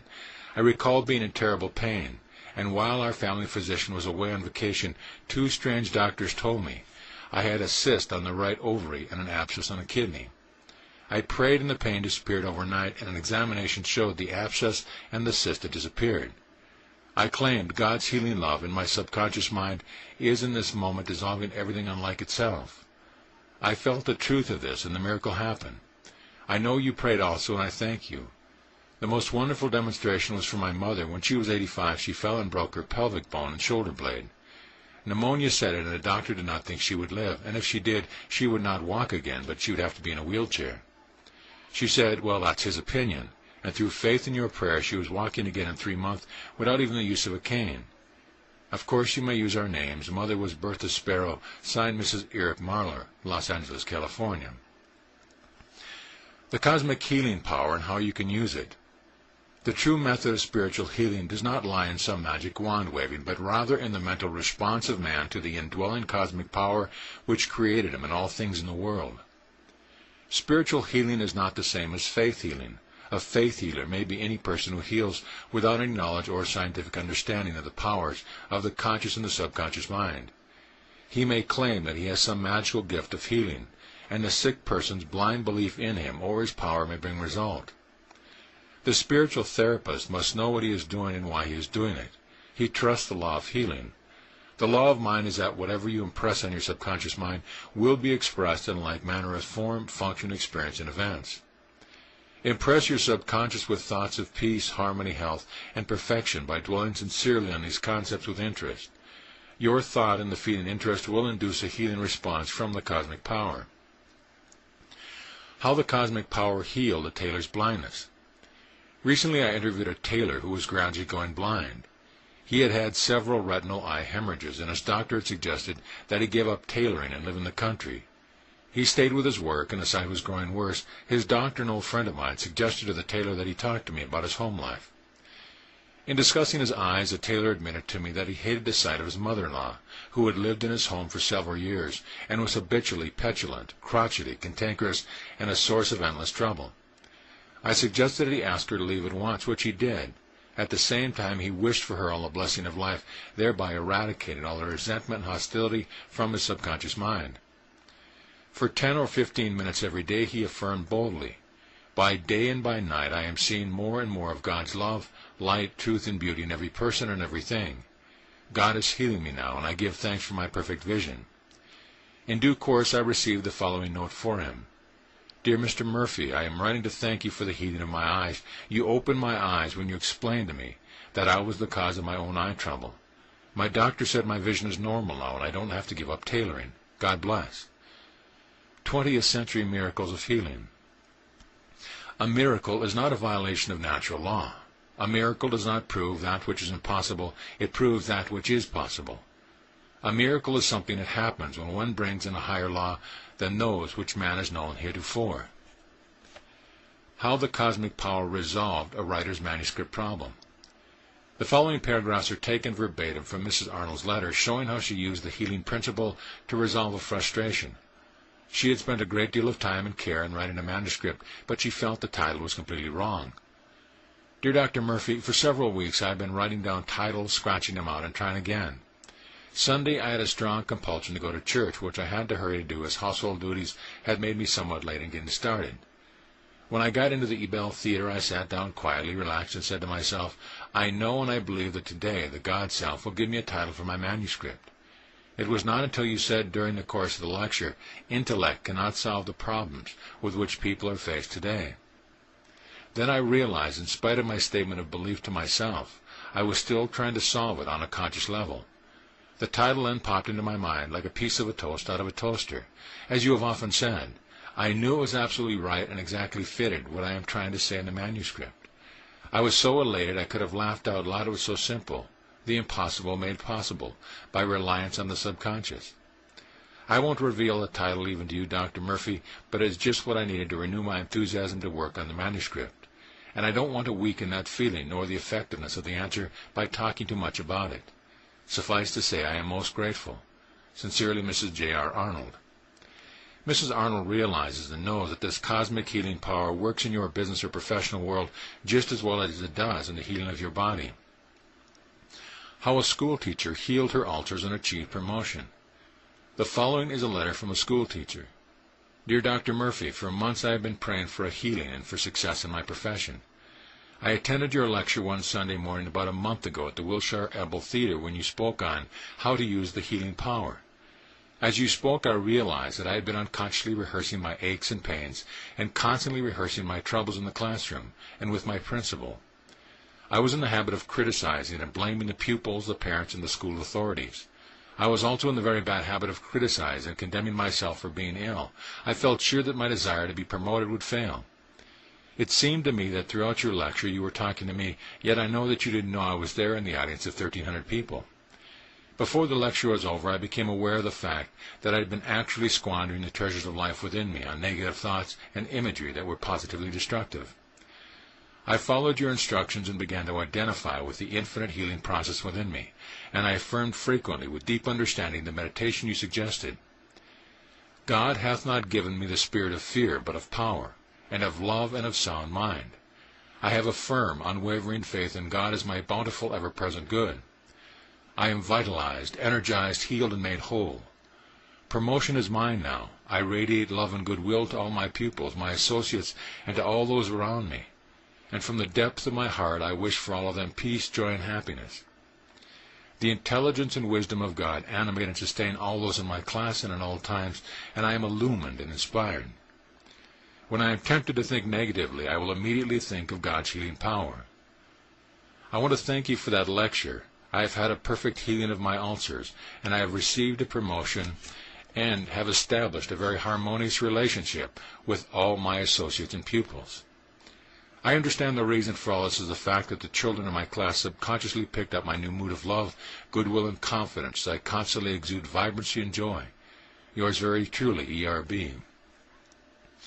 How a 5-word formula healed epilepsy. The following interesting letter was received while I was writing this chapter. Dear Dr. Murphy, I listen to your radio program every morning.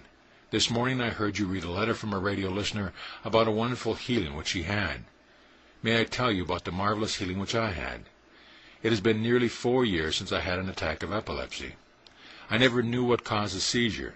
I had been taking about 3 or 4 grams of phenobarbital every day and was sleepy all the time. One morning on radio you discussed some psychosomatic research work on epilepsy, saying that suppressed emotions, intense hatred and hostility toward parents often were causative factors. Well, this was true in my case. I began to pray systematically, pouring out love and goodwill towards my parents until I could meet them in my mind and be at ease. Every night and morning for about 6 months I repeated slowly, God is healing me now. One morning I knew I was healed as a tremendous feeling of joy welled up over me. I stopped taking the drugs and went to my doctor. He conducted the usual brain tests. All were negative. That was almost 4 years ago. The 5-word formula, God is healing me now, you gave on the radio sank into my soul, and I am eternally grateful. It was so true that the suppressed negative electricity had been a negative outlet, and it was expressed as epilepsy in my case. It is true that love is a great healer. Sincerely yours, JDM. The law of belief and how to use it. The law of life is a law of belief, and belief could be totally summed up as a thought in your mind. To believe is to accept something as true. Whatever your conscious reasoning mind accepts as true engenders a corresponding reaction from your subconscious mind, which is one with infinite intelligence within you. Your subconscious mind works through the creative law, which responds to the nature of your thought, bringing about conditions, experiences, and events in the image and likeness of your habitual thought patterns, proving the truth stated so succinctly in the Bible: "As a man thinketh in his heart, so is he." Chapter summary. The infinite healing presence which made you can heal you and make you whole. There is only one cosmic healing power, and that is God within you. A woman healed her crippled hand by calling on the infinite healing presence, and it responded and acted according to her belief. The so-called impossible became possible. A cyst on the ovary and an abscess in the kidney were dissolved by a woman who believes that God's love can dissolve everything unlike itself. If you can think a tumor into being, and you can, it is possible to unthink it. In spiritual healing, you must understand what you are doing and why you are doing it. True spiritual healing is the synchronous union of your conscious and subconscious mind, scientifically directed by cosmic power. A tailor's eyesight returned when he entered into the spirit of forgiveness and affirmed freely and knowingly, "By day and by night I am seeing more and more of God's love, light, truth, and beauty in every person and everything." A miracle is something that happens naturally when one brings in a higher cosmic law than those which man has heretofore known. A writer healed her frustration by realizing that infinite intelligence knows the answer, and that she was receiving it now. The answer popped into her mind like toast pops out of a toaster. A teacher ceased rehearsing her aches, pains, and difficulties and turned to God. She claimed promotion, peace, health, and harmony, and her desires were granted. The Bible says, "He shall call upon me, and I will answer him." God is the infinite intelligence within you which responds to your thoughts. There is a 5-word magic formula for healing. God is healing me now. A woman applied it and was healed. Chapter 6. How to lead a successful life and gain promotion. Every man's life from beginning to end is a plan of God. The famous German philosopher, poet, and dramatist Johann Goethe said, "Life is a quarry, out of which we are to mold and chisel and complete a character." The Bible says, "I am come that they might have life, and that they might have it more abundantly." John 10:10. You are here to lead a happy, full, and glorious life. You are here to release your hidden talents to the world, to find your true place in life, and to express yourself at your highest level. When you find your true place in life, you will automatically become a tremendous success. You will be perfectly happy and healthy and wealthy, and all the blessings of life will follow. Your success or failure in the art of living a glorious and wonderful life depends on the nature of your habitual thinking, and on your true desire to transform and to recast substantially those patterns of thought. Get a new perspective, a new approach, and a new vision about life. Guide yourself in the universe. Remember, there is a right way and a wrong way to think. Speak, act, sing, drive a car, to imagine and feel and conduct a business or a profession. Learn how in cosmic wisdom to think right, feel right, act right, be right, do right, and pray right. And all your ways will be ways of pleasantness, and all your paths will be lanes to happiness and peace. How a woman receives specific guidance. The following is a letter from Mrs. Vera Radcliffe, a distinguished organist, an artist who has tremendous faith in the cosmic power. Dear Dr. Murphy, 3 years ago I was traveling in Kashmir, India. I became acquainted with a prominent jeweler in Srinagar, recommended by mutual friends. Since I could buy there much below the American market, I bought $800 worth of their specialties, superior to gems from any other country, such as star rubies, topaz, and sapphires. I checked the credit of said jeweler, and getting fine reports, I left a check for the order, and I was on my way around the world by air travel, had the merchandise sent to my home. After returning home, the package did not arrive at the appointed time. Over the next year, there were no answers from Kashmir to my 8 polite but firm insistent letters. Since I had exhausted my conscious direction of action, I started praying for divine guidance and knowing that there would be a complete fulfilling of the order. I have a friend of whom I am very fond, but whom I seldom see or talk with, since we live about 50 miles apart and our busy schedule do not fit time-wise. Jean telephoned and said we hadn't chatted leisurely for over 2 years, and would I come to lunch. So we met at a lovely restaurant centrally located for us both. After catching up on our activities, she asked how I liked India. I replied that I had a wonderful time, but that with one flaw, that of the above transaction. She disclosed she was a close friend of the Vice President of India. He had stayed at her home as an exchange student many years ago. This all came as a complete surprise. Jean volunteered to write for help in my behalf. Within 5 weeks, all the merchandise was delivered, complete with apologies. Please accept my sincere thanks for helping me with this problem. Kind regards, Vera Radcliffe. A hidden secret revealed. A young woman came to see me some months ago and said, I am a misfit, nobody wants me. I am a square peg in a round hole. I explained to her that each person is unique and that no two people are alike, any more than two crystals of snow or two leaves on a tree. God never repeats himself, and infinite differentiation is a law of life, and there is no such thing as an unneeded person. I quoted Emerson for her, where he said, I am an organ of God, and God hath need of me where I am, otherwise I would not be here. She asked, what is it God wishes me to do? The answer is simple, and the prayer that she applied to follow God's will is also simple, direct, and to the point. God reveals to me my hidden talents and whispers into my heart the thing he wants me to do.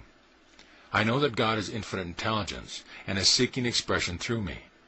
I am a focal point of infinite life in the same way that an electric bulb is a focal point for the manifestation of electricity. God flows to me through his harmony, health, peace, joy, growth, and expansion along all lines. I recognize the lead which comes into my conscious reasoning mind, and I give thanks for the answer now.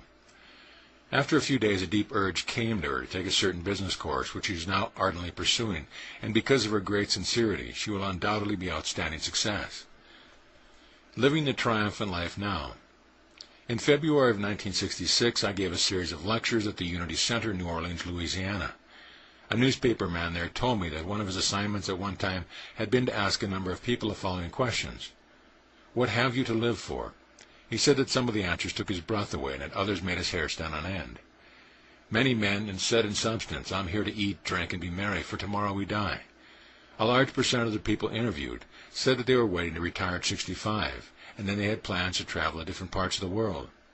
Some said that they were waiting to die, that they were good Christians and would go to heaven and would be there forever with God.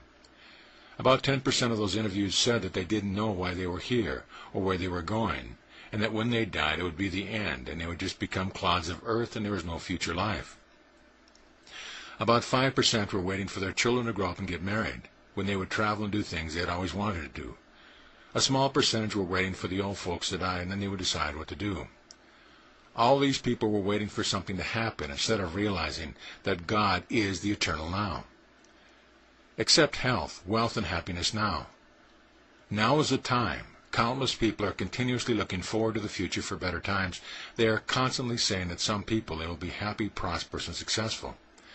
The other day in a restaurant, I heard a man say to the companion that sometime he would hit the jackpot and make his mark in the world. The other replied, I hope someday I will get a healing from arthritis. They were postponing their good and looking to the future for its fulfillment. The truth is that all powers of the cosmic mind are within peace now. You can claim that God's river of peace flows through you. Healing is now. Feel and know that the infinite healing presence which made you is now transforming, healing, and restoring every atom of your being. Claim that the creative intelligence which made you knows how to heal you, and that divine order governs your mind and body. Wealth is available now. It is a thought image in your mind. If you claim it boldly now, a new creative idea will come to you worth perhaps a fortune. Affirm, God's wealth is now circulating in my life. I am engraving this idea in my subconscious mind, and I know that whatever I impress on my subconscious mind will come to pass. Actually, the response of your subconscious is compulsive, and you will be compelled to express wealth. Why wait for it? Strength is now. Call on the infinite power of God within you, and this power will respond, energizing, vitalizing, and renewing your whole being. Love is now. Know and believe that God's love envelops and saturates your mind and body, and that this divine love will be filtered through and made manifest in all phases of your life. Guidance is now. Infinite intelligence within you knows the answer, and it responds to the nature of your request. Claim your good now. You do not create anything. All you do is give form and expression to that which always was, now is, and ever shall be. Moses could have used a loudspeaker, a radio, or a television. The idea or principle by which these are made always existed in infant mind. Plato referred to the archetypes of divine mind, which simply means that there is an idea or pattern in divine mind behind every created thing in the universe. How to plan a glorious future for yourself. Did you ever stop to think that if you are planning something in the future, you are planning it now? If you are fearful of something in the future, you are fearing it now. If you are thinking of the past, you are thinking of it now. The only thing you have to change is your present thought. You are aware of your present thought, and all that you can realize is the outer manifestation of your habitual thinking at the present moment. The past and the future are two thieves. If you are indulging in remorse and self-criticism over the past mistakes and hurts, the mental agony you experience is the pain of your present thought. If you are worried about the future, you are robbing and stealing from yourself joy, health, and happiness. Count your blessings now and get rid of the two thieves. To think of a happy and joyful episode in the past is a present joy. Remember, the results of past events, good or bad, are but the representatives of your present thinking. Direct your present thought into the right channel. Enthrone in your mind peace, harmony, joy, love, prosperity, and goodwill. Dwell consciously and frequently on these concepts and claim them, and forget all other things. Finally, brethren, whatsoever things are true, whatsoever things are honest, whatsoever things are just, whatsoever things are pure, whatsoever things are lovely, whatsoever things are of good report, if there be any virtue, and if there be any praise, think on these things. Philippians 4:8. Take this spiritual medicine frequently, and you will experience a glorious time. How a maid got a wonderful car by writing a letter to herself. A maid was putting aside $3 a week out of her meager wages in order to buy a car. Her sister gave her a copy of one of my books, The Power of Your Subconscious Mind, and she read it avidly. She later told my secretary, Mrs. Jean Wright, that she sat down one night and wrote a letter to herself in order to impress her subconscious mind with the idea of a car. The gist of her letter was that she gave thanks to God for the lovely car that she now had, and that she accepted it gladly and rejoiced that it was fully paid for and functioning perfectly. She placed the letter in a desk drawer and marked the envelope, My Answered Prayer. Thank you, Father. The sequel is interesting. On the following Sunday she went to her church, and during a conversation with one of the ushers, she commented on his new and beautiful Cadillac. He said, I want to sell one of my cars. Do you know anyone who wants a good car? She replied, I do, but I only have $45 saved. The usher said, that will be all right. I have no storage space for it. Take the car for $45, which she did. Her car has been functioning perfectly for over 2 years. Before she had it figured out, it would have taken her about 3 years to accumulate funds for a down payment for a car. But she had claimed the car now.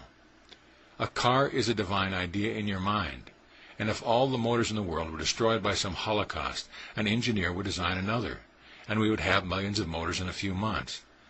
The idea and the principle of an automobile are in infinite mind, which is within. How an 8-year-old boy received a gift he wanted. Shakespeare said, all things be ready, if the mind be so. The Bible says, say not ye, there are yet 4 months, and then come harvest. Behold, I say unto you, lift up your eyes and look on the fields, for they are white already in harvest. John 4:35. These two quotations apply only to your mental and spiritual world. As previously indicated, all things are present in infinite mind as ideas, mental patterns, and principles. A boy about 8 years of age was brought to see me by his mother. He had been disobedient, obstinate, and rebellious. It seemed that all his playmates had dogs, most of which were Irish Terriers, and he was constantly crying for a dog.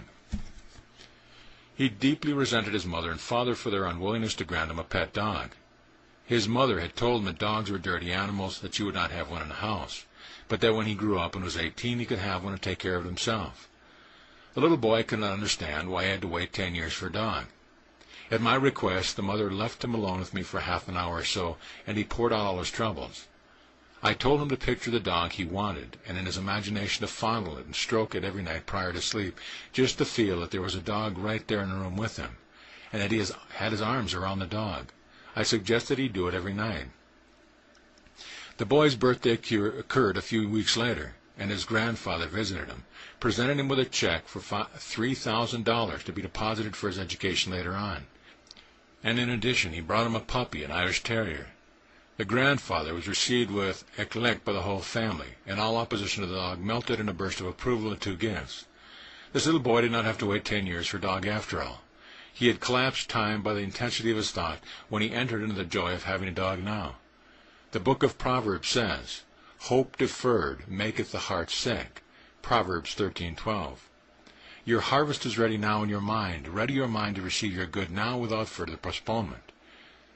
How cosmic love responded to a widow. I recently interviewed a widow who said that she had been praying 3 years for a husband, but she had never met the right man. In talking to her, I discovered she had been erecting obstacles and barriers in her own mind because her silent thought was, I would like to marry when I retire. Then I could travel and be free to enjoy life with my husband. She had been projecting marriage into the future and was defeating her own purpose. I explained to her how to collapse time.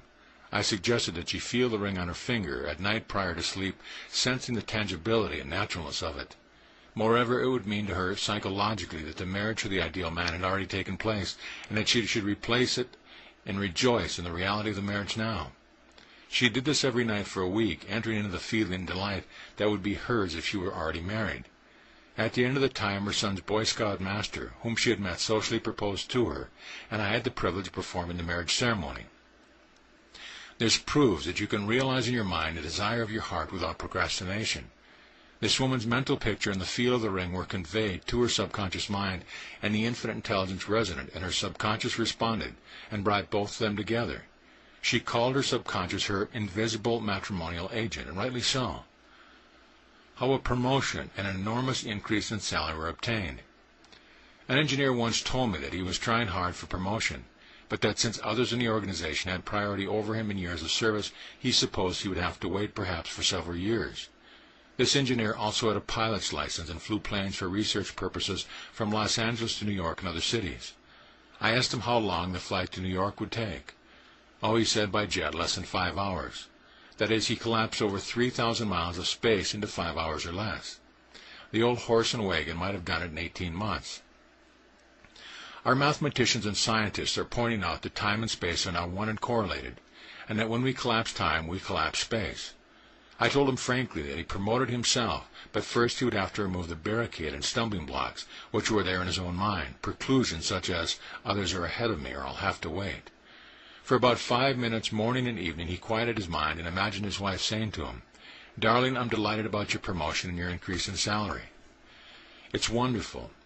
He felt her embrace and sensed the reality and naturalness of her voice, her gestures, and her expressed joy. In a few weeks' time, he realized his cherished goal. At his writing, he is working on his ideal project, doing top-secret work with an increase in prestige and an enormous increase in salary. How a new lease on life was secured. Recently, a man phoned me from Texas and elaborated on his many troubles, and he ended up by blaming God for all his reverses. I explained to him, however, that the universe is one of law and order, and that God, among other things, is principle or law, and if man breaks a law, he will suffer accordingly. It is not a question of punishment by an angry God. On the contrary, it is an impersonal matter of cause and effect.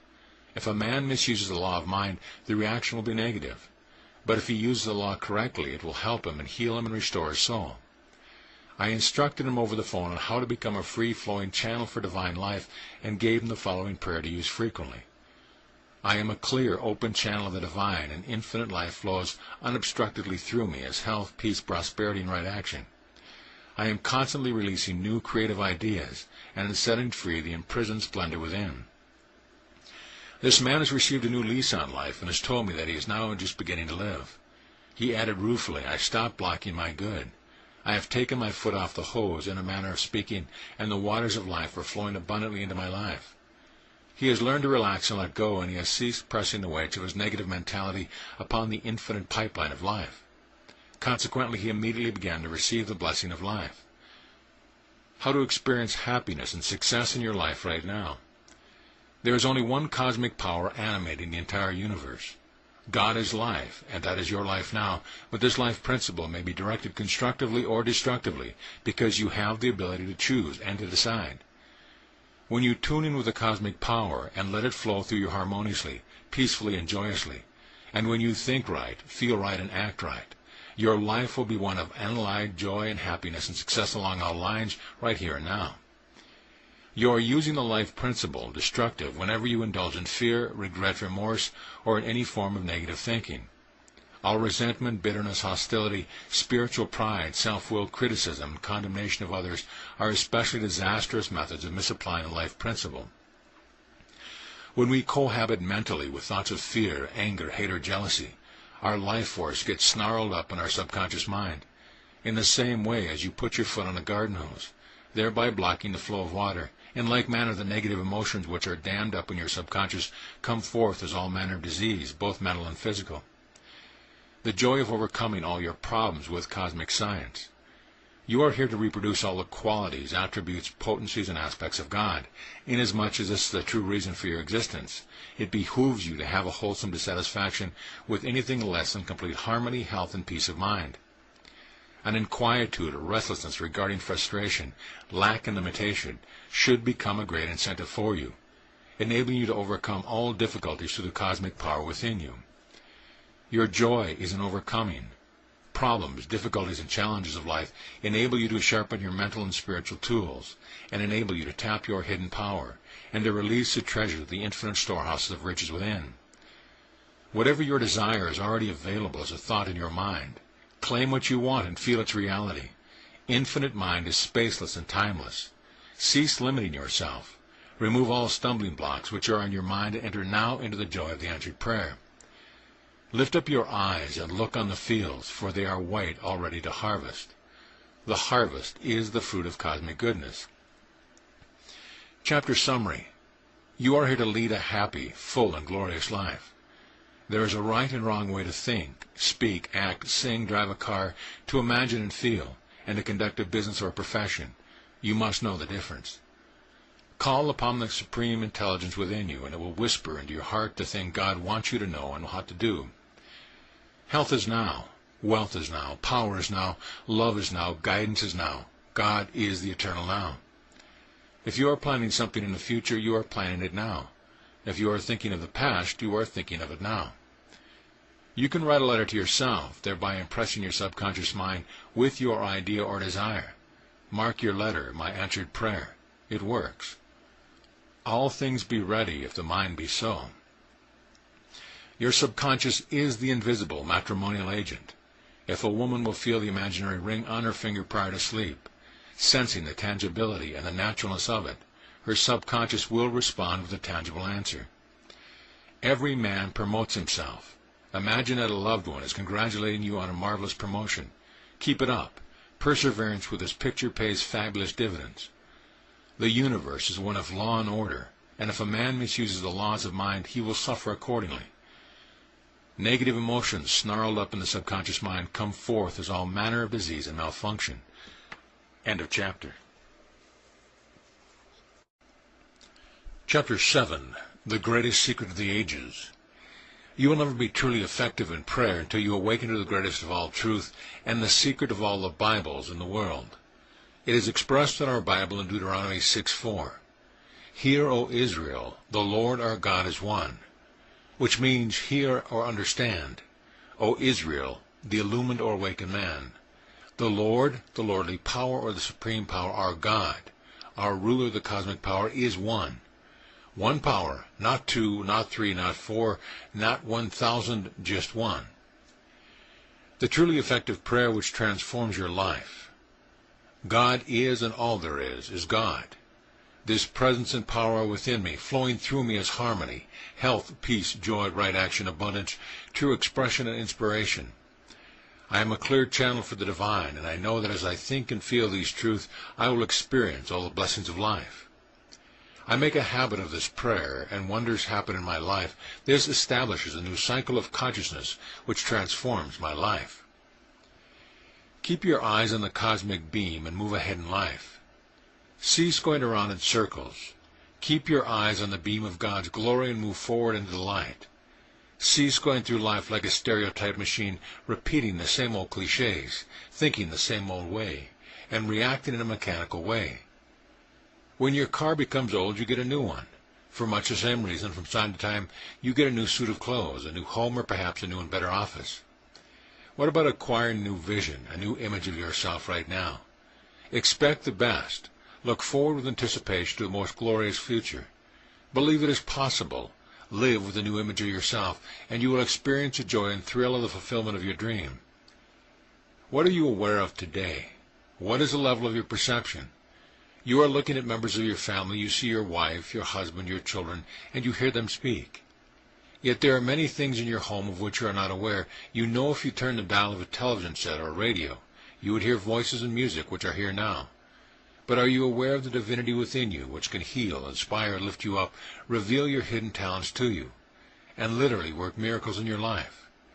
This untapped power is always there. Begin now to use it. How a space scientist gets answers in space research. Dr. Lothar van Blankschmidt, an airspace scientist and member of the Rocket Society who lives near me, told me that whenever he has a problem in an engineering department relative to space projects, he stills the wheels of his mind and affirms quietly, "Infinite intelligence within me casts light on this project," and suddenly his mind is illumined with the answer, which sometimes appears as a graph in his mind. Infinite intelligence within him responds to his request. Get a new image and become what you want to be. You must move mentally from the old patterns of thought, and in the realm of your own mind, dwell on the way you want things to be. If you want to go to San Francisco, you obviously must leave Los Angeles. Likewise, if you want to be a happy man, a joyous man, a prosperous man, and a successful man, you must leave behind you a closed book of your old grudges, peeves, negative thinking, and self-denunciation, and get a new self-image. Picture yourself as the man you want to be. Be faithful to the new image, and it will sink down by a process similar to osmosis to your subconscious mind, where it will gestate in the darkness, and after a while it will come forth in your experience as the joy of the answered prayer. You will become a new man in God and go forward from glory to glory. How you can achieve great things. Direct your mind joyously, positively, and definitely in the direction of advancement, promotion, achievement, and accomplishment. Move mentally and spiritually to establish in your mind a new residence wherein you may live in the mental atmosphere of achieving, accomplishing, and fulfilling your heart's desire. Your assumption that the new image of yourself is real, and you are sensing the reality of it in your mind, will cause your idea to gel within you and thereby become a living fact. Don't go home or to work the same way every day. Don't read the same old newspaper all the time, and don't talk the same old way. Avoid the cliches of your everyday speech. Get a new set of friends. Go home by a different route. You may perceive opportunities and values you never before saw. Think about everything and every person from the standpoint of the cosmic power, and you will achieve and accomplish mighty things. How to banish a jinx. Last year I interviewed a man who had gone bankrupt a short time previously. He had developed ulcers and high blood pressure and was, as he said, in a mess.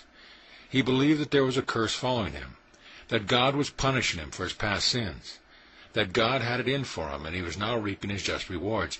All these were false beliefs in his mind. I explained to him that just as long as he believed there was a jinx following him, he would suffer, for the simple reason that man's beliefs take form as experiences, conditions, and events. I gave him the following prayer, which worked miracles in his life, and it will do the same for you. Verse: there is but one Creator, one presence, and one power. This power is within me as my mind and spirit. This present moves through me as harmony, health, and peace. I think, speak, and act from the standpoint of infinite intelligence. I know that thoughts are things. What I feel I attract, and what I imagine I become. I constantly dwell on these truths. Divine right action governs my life. Divine law and order reign supreme and operate in all phases of my life. Divine guidance is mine now. Divine success is mine. Divine prosperity is mine. Divine love fills my soul. Divine wisdom governs all my transactions. Whenever fear or worry come into my mind, I affirm immediately, God is guiding me now, or God knows the answer. I make a habit of this, and I know that miracles are happening in my life. He prayed out loud in this manner 5 or 6 times daily, and at the end of the month his health was restored, and he was taken in as a partner in a growing concern. His whole life had been transformed. The new idea enthroned in his mind became his master and compelled him to express the riches of life. Ideas are our masters. We are controlled and governed by ideas. Enthrone in your mind the divine ideas suggested to this man, and watch wonders begin to happen in your life. Her belief in one cosmic power healed her. Recently I talked to a woman who was being treated with ultrasonic therapy and aspirin for arthritis. She had been praying, but she said, every time I begin to think of health, harmony, and peace, the thoughts of incurability, pain, and deformity fill my mind, and I can't think of health.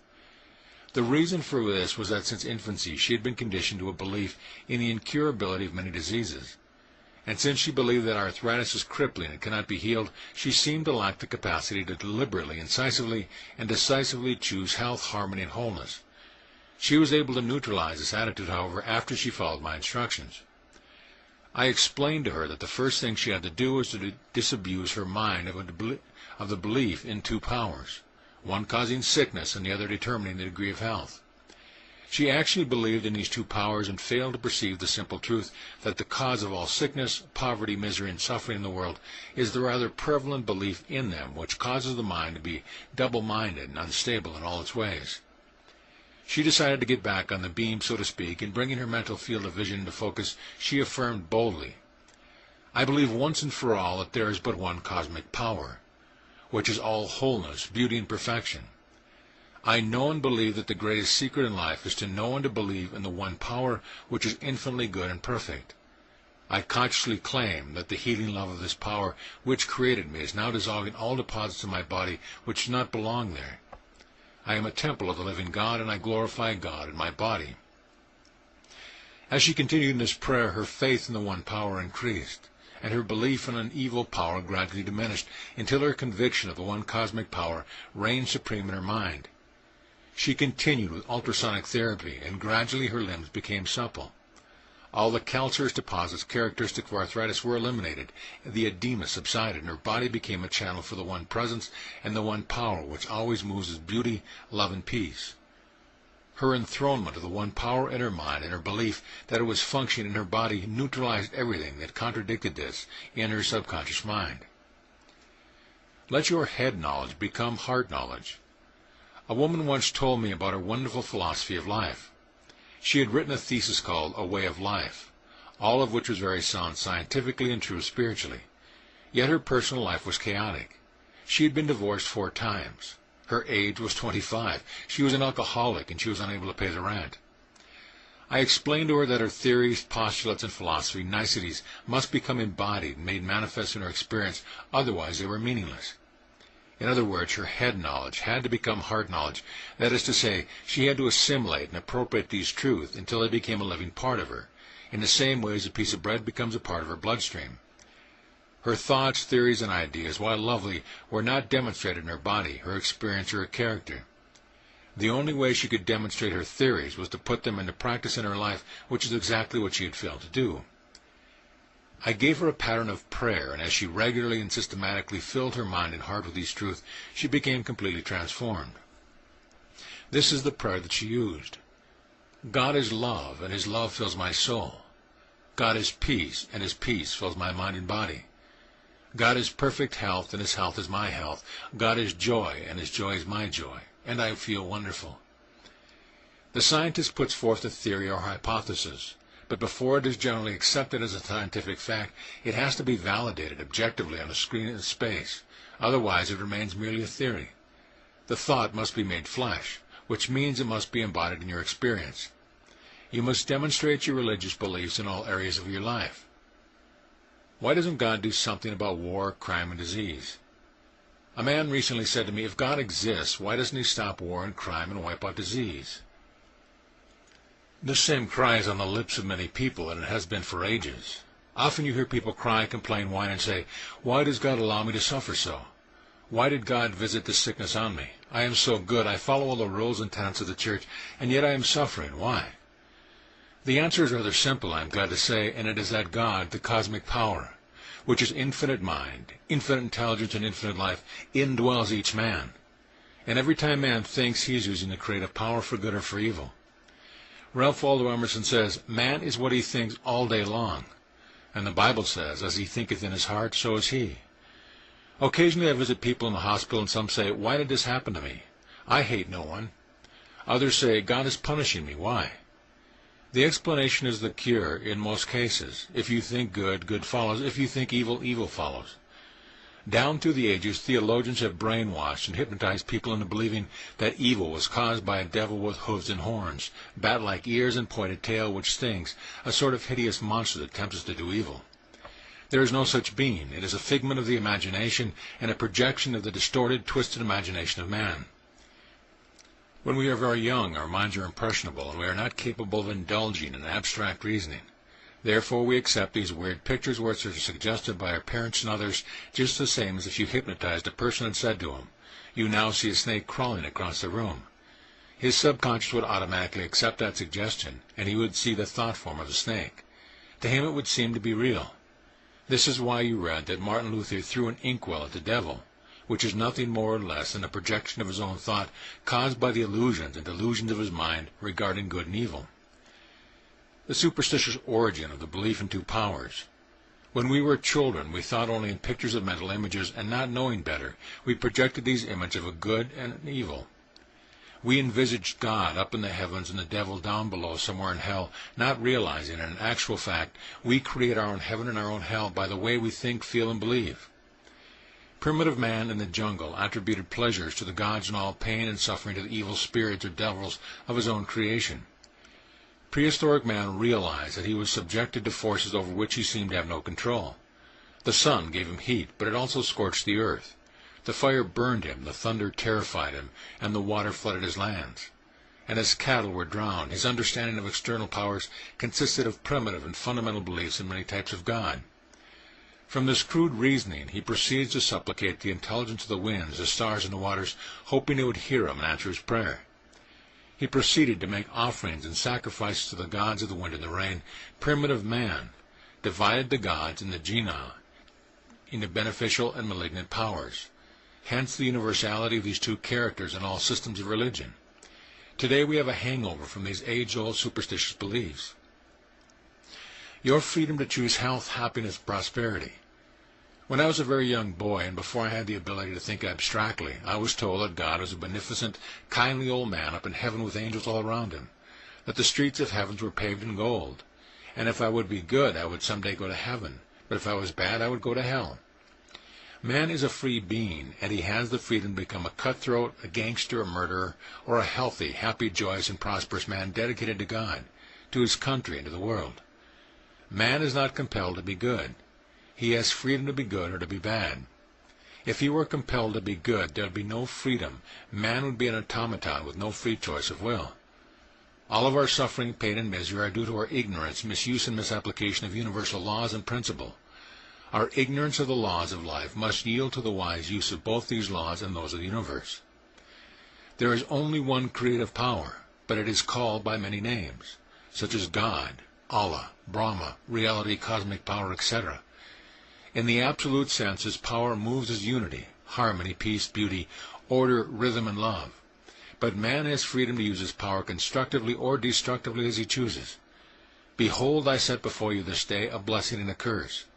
A blessing if ye obey the commandments, and a curse if ye will not obey. Deuteronomy 11:26-28. There is only one cosmic power, and I would like to insist that you can never really experience true happiness and true peace of mind until you acquire a deep and abiding conviction in the one presence and the one power operating in your life. Your real freedom from want, fear, and sickness come with your new awareness, conviction, and absolute belief in the one power in which there are no divisions or quarrels. There cannot be two powers. One would cancel out the other, and there would be chaos everywhere. Become an open channel and let God's love, harmony, and peace flow through you at all times. The knowledge that gives you peace, harmony, and answers to your problems. God is infinite, and infinity cannot be divided or multiplied. The Bible said, I form the light and create darkness. I make peace and create evil. I, the Lord, do all these things. Isaiah 45:7. This Bible quotation dramatizes and portrays lucidly that there is but one power which you can use to give you light, which means that when called upon consciously by you, infinite intelligence will cast light on any problem. You create darkness when you say, I am stymied or I am blocked. There is no way out, it's hopeless. By your conscious decree, when you have adopted this mental attitude, you are simply saying, infinite intelligence does not know the way out.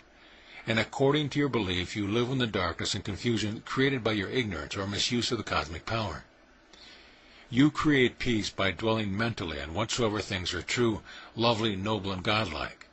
You create evil in your experience by thinking negatively, viciously, and destructively. In other words, ask yourself this question: how am I using this power? When you use it constructively, harmoniously, and according to its nature, you may call it God in action. And when you use it destructively, negatively, and contrary to its nature, you may call it the devil or Satan. Good and evil in your thought are determined by your thought. All the forces of nature may be used two ways. How can any man on the face of earth become a new man and experience a new birth or an inner transformation, except he understands the simple truth expounded here? Remember, you can never really grow and advance spiritually until you come to the absolute conviction that there is but one power. I am the Lord, that is my name, and my glory will I not give to another, neither my praise to graven images. You can use electricity to vacuum the floor, to illuminate your home, or to kill someone. You can use water to drown a child or to give it a bath. The same wind that drives a ship under the rocks will also carry it to safety. You can use nitric acid constructively in various chemical and industrial processes, or you can use it to blind someone. You can use atomic energy to drive a ship across an ocean or to destroy cities, towns, and people. Good and evil are in the mind of the individual. They are nowhere else. Whether a thing is good or bad depends on the use to which it is put, and in a final analysis that is determined by the thought of man. You become what you contemplate. Believe nothing you do not understand. Put it on the shelf of your mind and say to yourself, my higher self sheds light on this subject. Every belief tends to manifest itself. For example, if you believe you have come back again and again to this plane to expiate for your sins, you are definitely placing yourself in the chains of bondage and thraldom, thereby inhibiting your spiritual growth. Think big from now on. Enlarge your vision. Contemplate freedom, peace of mind, abundance, and goodwill to all. You become what you contemplate. Your new self-image has its own mathematics and its own power of self-expression. There is nothing to oppose you, so there is no cause for anxiety or worry. Your heavenly vision. Turn your eyes to the cosmic power within and keep yourself on the beam of God's glory, and you will rise higher and higher every day. You will go from power to power, from octave to octave, and from glory to glory. God, keep you on this path now and forevermore. Summary. Ideas worth recalling. The greatest secret of the age is to know there is only one power, God, not two, not three or more, just one. The truly effective prayer is voiced while realizing that God's presence flows through you as harmony, health, peace, joy, right action, abundance, true expression, inspiration.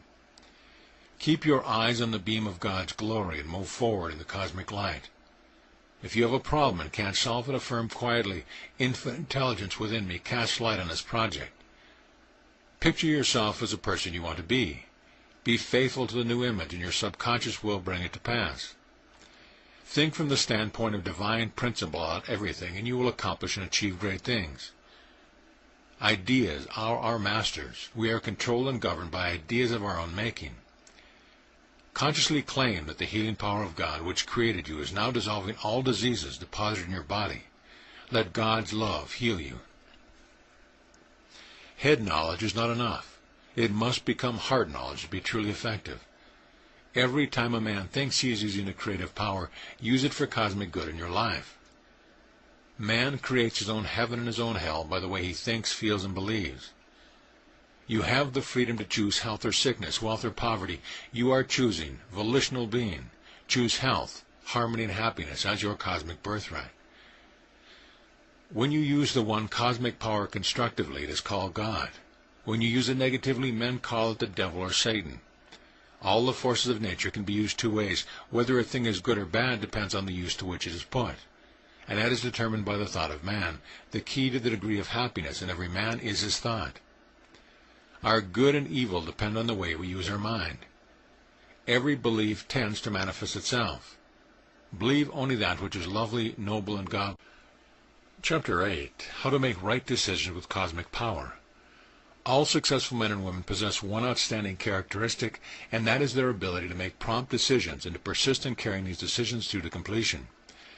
A distinguished industrialist once told me that in his 50 years' experience in dealing with men and women in the commercial and industrial fields, he found that all those who failed had one characteristic in common. It was that they hesitated to make decisions, and they vacillated and wavered. Further, when they did make decisions, they were not persistent in adhering to those decisions. The power of decision, the power to decide and to choose, is the foremost quality and the highest prerogative of man. Man's capacity to choose and to initiate what is chosen reveals his power to create as a son of God. I have a letter from a young man dramatizing the power of decision. He came to a decision in his mind to acquire a Volkswagen automobile, knowing that as he decreed it with feeling, his deeper mind would respond in ways he knew not of. How his power of decision won him a new car. The following abbreviated letter is a marvelous example of making a clear-cut decision and persisting mentally in that decision. Dear Dr. Murphy, I came to a decision to purchase a car. I did not have the required amount of money. I decided to trust my deeper mind, and I dismissed the problem from my mind, knowing my subconscious had the answer. On April 8th, a Friday night, a friend asked me if I would go to a teenager's fair, and I decided to go on Sunday night. A car was being given away that night. I had a chance of 35,000 to 1 to win. My name was selected, and I won the dream car of my mind. I know the reason I got the car was my trust and faith in my deeper mind to solve the problem of a car. As I continue to use the truth of God, my life is now in complete harmony. I would like to thank you for opening my eyes to this cosmic power. Seeing you each Sunday gives me what I need to go through the week. Your thoughts and words are giving me and my family a better life. Thank you sincerely. Philip, West Los Angeles.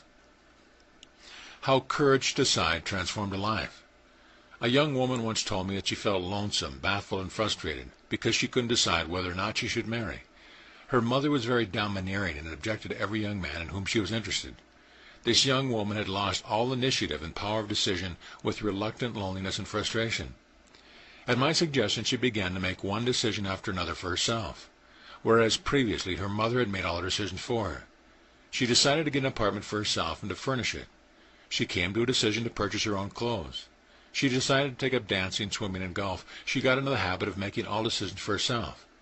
She finally decided to marry a wonderful man without consulting her mother or anyone else, but just following the dictates of her own heart.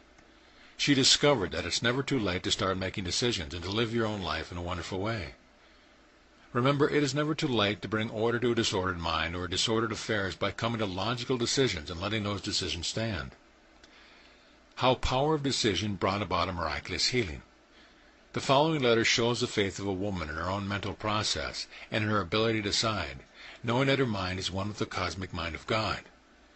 Dear Dr. Murphy, a few years ago I had a serious automobile accident. The doctor said he had never seen a neck and back broken in so many places, and he doubted I would live. I decided I would live and be healed by the power of God. I knew that all the power of the Godhead would respond to my decision, as I had heard you say many times, that it is done unto you according to your decision. I asked your prayer ministry for prayers, and I claimed frequently that the infinite healing presence was making me whole and perfect, and a marvelous healing followed. I had been told that I would have to wear a body and neck brace for several months and perhaps a year. I wore the brace only a few weeks, and there is nothing wrong with my neck and back now. My heart is full of gratitude, and I know it is done unto you according to your decision. I decided to be healed, and the cosmic power responded according. How a pharmacist makes right decisions. As I was talking one day with a prominent pharmacist, he mentioned that life, with its business and professional complications and its attendant confusion, often makes decisions difficult, but that he had mastered what he believed to be the ideal method of arriving at the right decision and the correct thing to do. He said that his favorite biblical quotation is, "Be still and know that I am God," Psalm 46:10. Then he added, "I dwell in the fact that God indwells me, and I focus all my attention on the infinite intelligence within. I imagine that God is answering me. I relax and let go completely, and feel myself completely immersed in God's quietness and stillness. Inwardly, as clear as crystal, the answer pops into my mind, and it is always right for the occasion." This pharmacist has evolved a wonderful technique for receiving answers to problems and for coming to the right decision with true cosmic power. Thomas Carlyle once said, "Silence is the element in which great things fashion themselves." An effective prayer for the right decision. This is a prayer which I have given to thousands of men and women for guidance in making decisions. They have received marvelous results and have been blessed in all their decisions. Whatever I need to know comes to me from the cosmic power within. Infinite intelligence is operating through me, revealing to me what I need to know. I radiate love, peace, and goodwill to all mankind in thought, word, and deed. I know that what I send out comes back to me 1,000-fold. God in me knows the answer. The perfect answer is made known to me now. Infinite intelligence and divine wisdom makes all decisions through me, and there is only one right action and right decision taking place in my life. I wrap myself in the mantle of God's love, and I know the divine right decision is mine now. I am at peace. I walk in the light, full of faith, confidence, and trust. I recognize the lead which comes in my conscious reasoning mind. It is impossible for me to miss it. God speaks to me in peace. Thank you, Father, for the answer now. Whenever you are wondering what to do or say or what decision to make, sit quietly and affirm the above truth slowly, quietly, reverently, and with feeling. Do this about 3 times in a relaxed, peaceful mood, and you will receive the divine impulse, and you will experience the inner silent knowing of the soul, whereby you know that you know. Sometimes the answer comes as an inner feeling of certitude, a predominant hunch, or a spontaneous idea which wells up clearly in your mind like toast pops out of the toaster. Intuitively, you will recognize the right answer, the right decision to make. Make right decisions by creative intelligence prayer. Logical decisions will guide you. When you use the term logical, you mean that your judgment is reasonable, sound, valid, based on the rational principle of the universe, or the way a thing is, or that which is consistent and deducible. It is logical for you to think good, since only good can follow. It is illogical for you to think evil and to expect good, as seeds or thoughts grow after their own kind. This is the mental universe, and the mental law is always supreme. Logical decisions are always based on cosmic wisdom. How a woman became a stockbroker against all odds. A sales lady in one of the department stores in Los Angeles was interested in the stock market for many years, and had become a very successful investor. This young woman took a required course at night, which qualified her for employment in a brokerage house. She had numerous interviews, but was unable to get employment because, as they said of her sex, she said to me, "They just don't want woman." I suggested that she come to a decision and affirm boldly, "I am now employed in a brokerage firm with a marvelous income consistent with integrity and justice." I explained to her that the minute she came to a decision in her mind and persisted in that decision, her subconscious mind would respond and open up the way by revealing the perfect plan for fulfillment of her ideal. I instructed her also to follow the lead which would come to her conscious mind. The sequel is interesting. A strong urge came to her to advertise in a local paper, offering to work free for 2 months and pointing out that she had a large circle of friends and potential customers. She had immediate offers from 3 firms, one of which she accepted. This shows that you must have faith in your ability to decide, and that when you come to a clear-cut decision, backed by faith in the powers of your subconscious mind, wonders will happen in your life and you will banish all frustration. Decide to accept your cosmic divinity now. People who fear to make decisions, or who are afraid to make choices, are actually refusing to recognize their own divinity, for God indwells all men. It is your divine and cosmic right to choose and to make decisions. You can decide to be healthy, happy, prosperous, and successful because you have dominion over your cosmic world. Your subconscious mind is subject to the degrees of your conscious mind with cosmic understanding, and whatever you decree shall come to pass. The Bible said, "Whatsoever a man soweth in his cosmic subconscious mind, that shall he also reap." The cosmic power is no respecter of persons. The law of your subconscious mind plays no favorites, no more so than any other law of nature. It is illogical to put your hand on a hot stove. If you do, you suffer the consequence. To jump off the roof of a high building is illogical, as the law of gravitation is impersonal and not vindictive in any way. It is illogical to believe that 2 and 2 make 5. It is foolish to go against the laws of nature, the immutable rules of God's universe, the way things are. What happens from lack of decision? A man once said to me, "I don't know what to do or what is reasonable or logical, and I won't make a decision." I explained to him that he had to make a decision. He had decided not to decide, which meant that he had decided to take what comes from the mass mind in which we are all immersed. Also, if he decided not to decide, the random mind would decide for him, inasmuch as he refused to govern his own mind. He began to perceive that it was foolish for him not to do his own thinking, reasoning and deducing, thereby permitting the laws of average, or the mass thinking of the race, to make decisions for him. He reversed his attitude and asserted positively, "I believe in my power, my ability, and the integrity of my own mental and spiritual process, and I ask myself, if I were God, what decision would I make? I know my motive is right, and my desire is to do the right thing. All my decisions are based on the fact that cosmic wisdom is taking all decision through me, and therefore it must be the right action." Following this prayer, this man had made all business, professional and family decisions, and he is leading a glorious and wonderful life. He has better health, increased efficiency, more love, more understanding, and prosperity along all lines. The cosmic power backs up all your decisions. The cosmic power backs up all your decisions. You are a self-conscious individual, and you have the capacity to decide. It is wrong to let others decide for you, or to say, I will let God decide for me. When you say that, you mean a God outside yourself. The only way God or infinite intelligence will work for you is through you.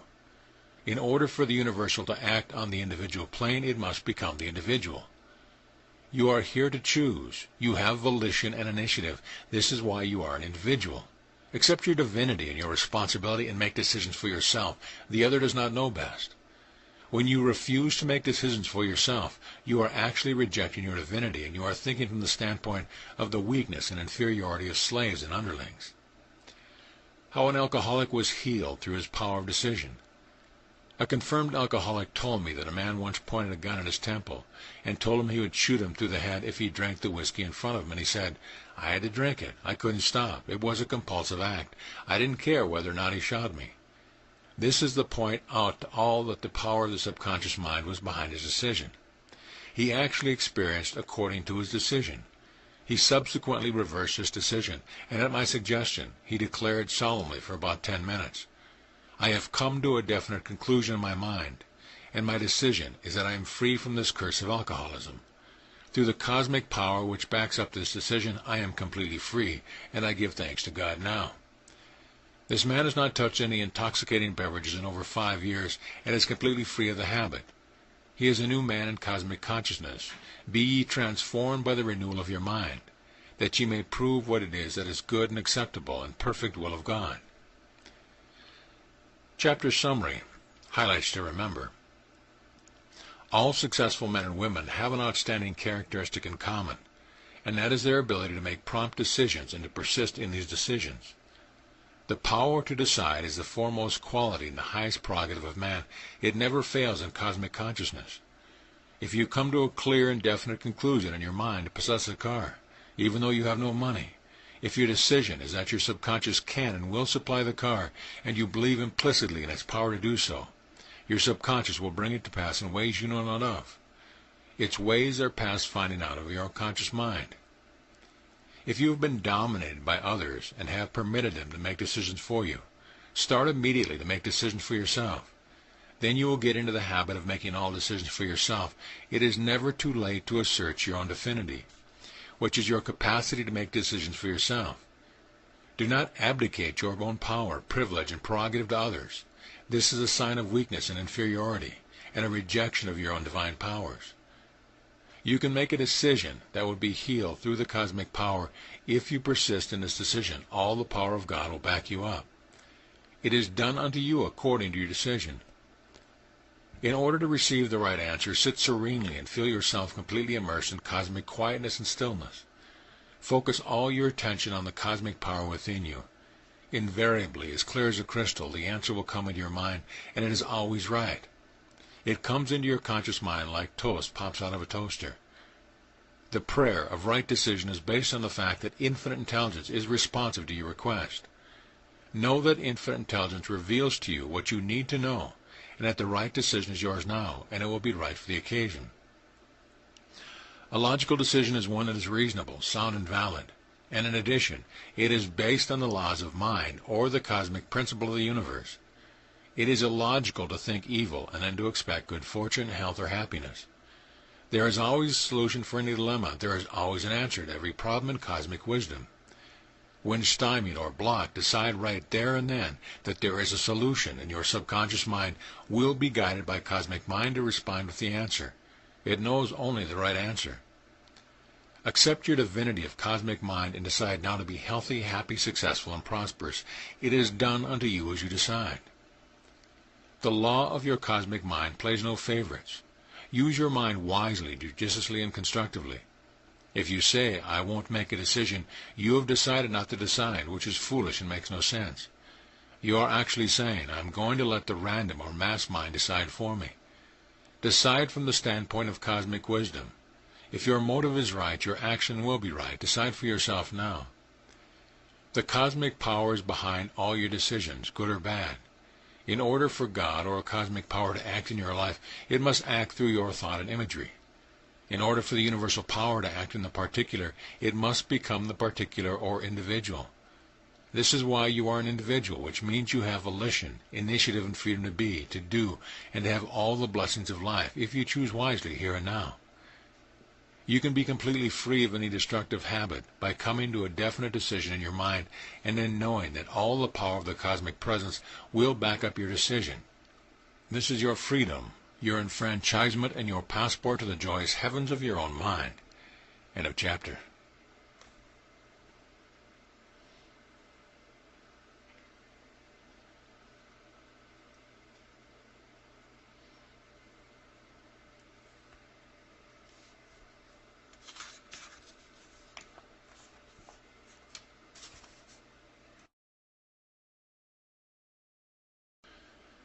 Chapter 9. The Cosmic Power, Your Most Powerful Friend.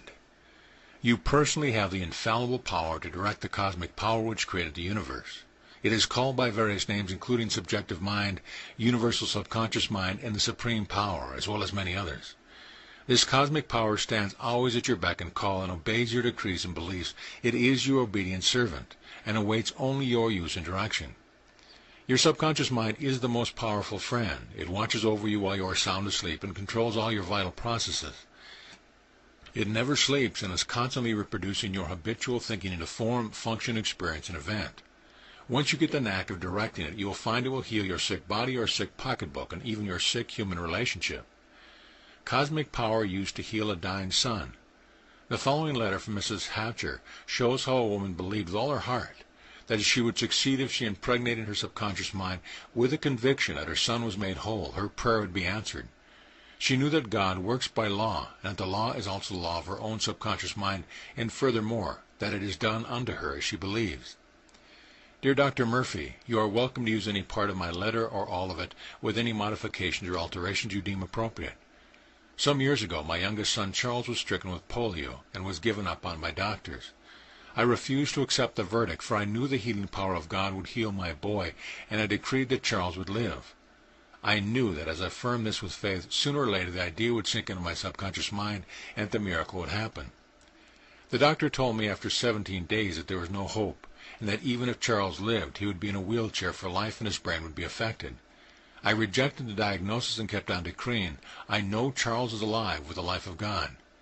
He was put into an iron lung. I continued to recite the 91st and 23rd Psalm and repeated, Charles is alive with the life of God, knowing that my subconscious mind must respond to my faith.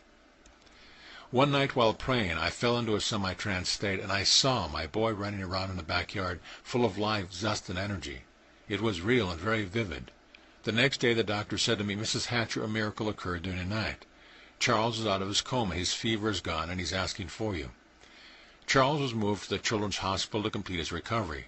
There he was given day-by-day therapy, and I was taught how to take care of him at home. 6 weeks later he walked into our home. A year later, while working in my home, I heard the voice of a youngster in the backyard running, jumping, and laughing. Charles was there, just as I had seen him in my vision 1 year previously. He was vibrant and alive with the life of God. I know that it is done unto us as we believe. Blessings. Hilda Hatcher, Los Angeles, California. This letter has been condensed, but all the essential points are included. This letter demonstrates the faith of a mother who persevered to the end, while knowing in her heart that her faithful friend, her subconscious, which made the body of her son, could also heal him with cosmic power. The Bible said, Go thy way, and as thou hast believed with cosmic power, so it be done unto thee. How an educator used cosmic power to vanquish all obstacles. Your cosmic power stands ready and waiting for your use in the same way that the tap in your kitchen sink stands ready to give you water. The following letter from a California educator indicates clearly how you can rise above any obstacle in human relations if you want to profoundly enough. If you really believe you can, and if you use your cosmic power wisely, judiciously, and constructively. Dear Dr. Murphy, sometimes it is hard to see godliness in people with whom we come in contact in a business way. I felt that way a number of years ago when I was a newly elected superintendent of schools in a Midwestern college town. One man, a board member, was the bane of my existence. I met with 5 board members every 2 weeks, and I met with the county superintendent together with other school heads in the county from time to time as he requested. The county superintendent had told me when he nominated me for the position that I should not stay there too long, at least not long enough to get my feet muddy. I was also told that there were two types of school heads in the area: the professional men working with and under the direction of the county superintendent, and the school board men whose cooperation with the county superintendent was only incidental. I determined to be 100% professional. Shortly after I assumed the position, I believe largely because of my undeviating professional attitude, a feeling of deep animosity developed between me and the board member. Since I ran things according to the suggestion of the county superintendent and the mandate of the school laws of the state, and not according to personal directions given me by the board member at odd times, the animosity continued to deepen. He really had it in for me. Since this gentleman could sway the votes of other two board members, my professional reputation was at stake. I could get fired. Generally speaking, a fired educator goes perforce into some other line of work. I had met many such people who were selling textbooks or school supplies. I felt like the individual who had hold of the tiger's tail. I could continue as I was, and I wouldn't let go. Something had to give. Since I had strong religious inclinations, I was a member of the church board as well as Sunday school superintendent. I did a lot of praying over the job. I frankly could see no good in either. Finally, I decided there really must be something good in a man. I observed that he deeply loved his children, definitely a godlike attitude. Working from that angle, since I had children of my own, I visited him often at his place of business and asked advice. It was a slow process. However, over a period of months, we developed a greater and greater mutual regard. When the time arrived for renewing my contract, I was offered a generous raise to remain. The county superintendent wrote an outstanding recommendation. I thanked the board members for their offer, but declined in order to move to California. We severed our business relationship with the best of goodwill. Sincerely yours, William Thrall, San Gabriel, California. This is a marvelous working illustration showing the power of cosmic wisdom and love in dissolving animosity, bitterness, and hatred. How his cosmic partner saved him $250,000. A man visited me as I was writing this chapter and said, "I read your book, The Power of the Subconscious Mind, and I was deeply impressed. I know that my subconscious is coexistent with the infinite wisdom and infinite power. I realize that it is part of the cosmic power which knows all things. I have investigated a deal, and everything outwardly seems right and overboard, but as you suggested in your book, I went to sleep last night and asked my subconscious to reveal to me the answer such that I would recognize it in the morning. I woke up this morning and I felt that something is wrong about the whole situation. I can't point to anything definite, but it is a constant prompting by my deeper self saying no." He then asked me what I thought about it. I replied that undoubtedly it was his subconscious seeking to protect him from financial disaster, as his total investment in a proposed project would be $250,000. I suggested that he did not invest, but rather that he drop the whole project, which he did. I left a blank space in this chapter until I heard from him about the denouncement of the deal. I received a call from him recently saying that further investigation by private detectives whom he had hired revealed that his would-be business associates were professional con men who had arranged everything to appear right on the surface, but the whole project was a gigantic swindle. His cosmic partner saved him $250,000. You must expect to learn answers and have faith in divine right action in all your undertaking. Every Sunday, a number of people leaving my public lectures say to me in substance, "I received this morning the answer I have always wanted." Why did they? Because they asked for an answer and believed that their subconscious would respond in cosmic wisdom accordingly, and that they were in the right place at the right time to receive an answer. Invariably, it is something that is said during the lecture that clears up the matter in their mind. How cosmic power saved a life through a dream. You do not dream with your conscious mind. When you dream, your conscious mind is asleep and is creatively joined to your subconscious. Your subconscious mind dramatizes its content during sleep, and it may present many symbolic pictures and incongruous situations. Dreams are the television series of your deeper mind. There are all kinds of dreams, including dreams of prevision, where you see an event before it happens objectively, and which may apply to yourself or to others. The dream may reveal a fulfillment of your desire, or it may be a warning to avoid a tragedy. The following letter will illustrate how your subconscious or cosmic partner seeks to protect you. Dear Dr. Murphy, I have read your recent book, Your Infinite Power to Be Rich, and I think it is the finest thing I have read along that line. It is simply marvelous. I would like to tell you how my subconscious saved my life. A few months ago, I was scheduled to go on a plane, and the night prior to my departure, I read in my dream that the headlines of a newspaper which told about a plane disaster in which all the passengers were killed. I woke up startled and full of trepidation and a sense of foreboding. I found my wife staring at me, and she said, "Did you have the same dream that I had?" Lo and behold, she told me the same dream exactly as I had seen it in all details. I canceled the trip, and the plane went down, and all lives were lost exactly as I saw in the dream. Truly, what you said in another of your books, The Power of Your Subconscious Mind, is true. The Lord, your subconscious mind, will make myself known in a vision, and will speak unto a man in a dream. Subconscious instinct. There is an intelligence in the insect which staggers the imagination of mind. Within the insect are the instinct for production and an intelligence which cares for it, causing it to reproduce after its kind and seeking to preserve it. How your subconscious instinct works. Infinite intelligence permeates all of nature. For example, there is an intelligence in the lowly atom because it takes 2 atoms of hydrogen combined with 1 atom of oxygen to create a molecule of water. There are life, intelligence, and power in all forms of nature. This subconscious intelligence operates instinctively, automatically, mechanically, and mathematically according to the nature of the things through which it operates. In the long history of man, down through the thousands of years before he became self-conscious, man had many experiences, all of which are recorded on the memory tables of the subconscious mind and which move through all of us as instinct. For example, although you have never seen a poisonous cobra, should you see one in a jungle, you immediately recoil because of instinctive memory of its death-dealing fangs and poisonous nature has been recorded in your subconscious mind. All of man's experience, plus his beliefs, fears, opinions, and convictions, are called race belief, in which there is much that is extremely negative, and which is also very good.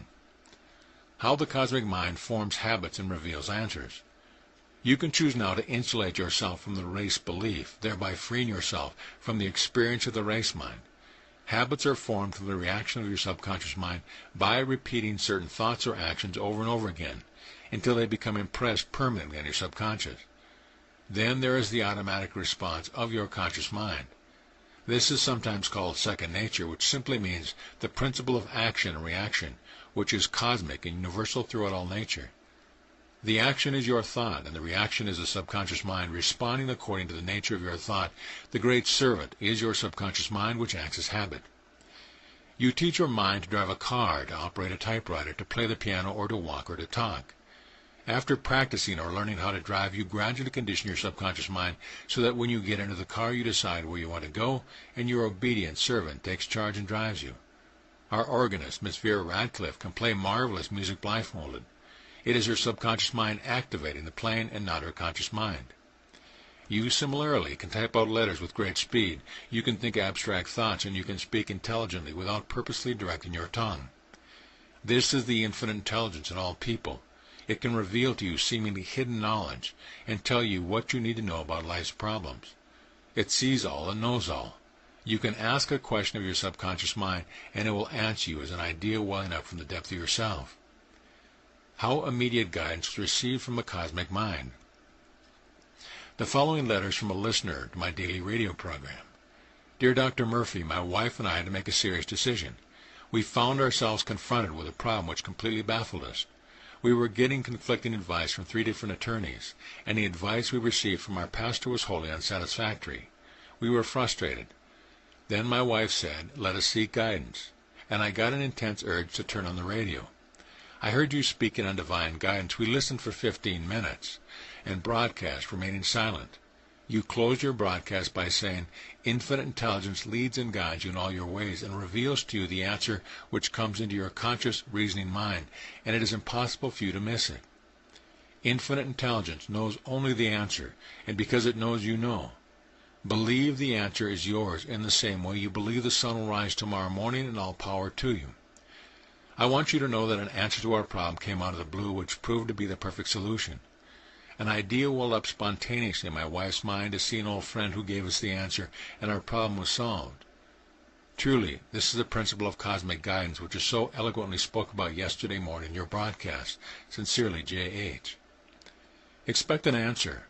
This man's letter demonstrates how an answer may come to you. Often your subconscious directs you to look in the book to find an answer, or to turn on the radio at the right moment to get the right answer, or you may hear the answer at a lecture to which you invited. Your servant or subconscious mind is always helping you, directing you, and guiding you. Its intimations, urgings, promptings, and desires are always lifeward. Chapter summary. You have the power to direct the cosmic power which created the universe. When you love, you are using the part of the infinite love within you. Your subconscious mind obeys your decree and beliefs. Your subconscious responds to your measure of belief. A mother believed with all her heart her boy who was in an iron lung would live. Her prayers were answered, and the doctor called it a miracle. In strained relationships with another person, radiate harmony, peace, love, and goodwill to the other, and you will actively activate the majesty and wisdom of your cosmic subconscious, which will result in a harmonious relationship. When you ask your subconscious for guidance, often it responds to you as an inner feeling that something definitely is wrong about the particular situation or project. It is an inner, silent knowing saying to you, "Don't touch it." Your subconscious may at times warn you in a dream of impending danger, enabling you to avoid a tragedy. This is why the Bible says, "The Lord," or the law of your subconscious mind, "will make thyself known in a vision, and will speak unto a man in a dream." There are life, intelligence, and power in all forms of nature. Your subconscious intelligence operates instinctively, automatically and mechanically, and mathematically in all forms of nature and in animals. Man can direct his own life, and as he can choose his thoughts and direct his imagination. The memory and experience of the entire race since the dawn of time is inscribed indelibly on the memory tablets of your subconscious mind. This is called instinct, which together with all the beliefs, fears, opinions, and convictions of humanity is termed the race mind. Your subconsciousness is the seat of habit. Habits are formed by repeating a thought pattern or an action over and over again until the subconscious assimilates the pattern. And then there is an automatic response from the subconscious. This applies to good habits as well as to bad. Your thought is action, and your subconscious reacts according to the nature of your thought. Often the answer to your question is given in various ways. Your subconscious partner may direct you to a particular book for the answer, or cause you to turn the radio dial and hear a broadcast which answers your problem. Believe that your subconscious will answer you in the same way you believe the sun will rise tomorrow morning, and according to your belief, a thought in your mind, it is done unto you. End of chapter.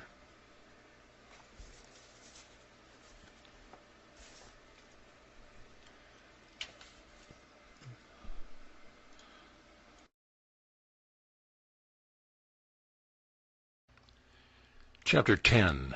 The Cosmic Vision of Healthy Mindedness. The Bible says, "Where there is no vision, the people perish." Proverbs 29:18. It also says, "I will lift up mine eye unto the hills, from whence cometh my help." Psalm 121:1. I am sure your vision is directed toward perfect health, harmony, and peace of mind. You can be absolutely convinced that the mental picture to which you remain faithful will be developed in your subconscious mind and be made manifest consequently in your experience. Ask yourself as you read this chapter, where is my vision now? The answer lies in what you are mentally focused on right now. In other words, that to which you are directing your attention and your thought, feeling, and imagery. You go where your vision is, for attention is the key to life. The psalmist said, "He maketh my feet like hinds' feet, and setteth me upon my high places." Psalm 18:33. Herein lies a great psychological secret which teaches us all how to climb to the high places of true vision.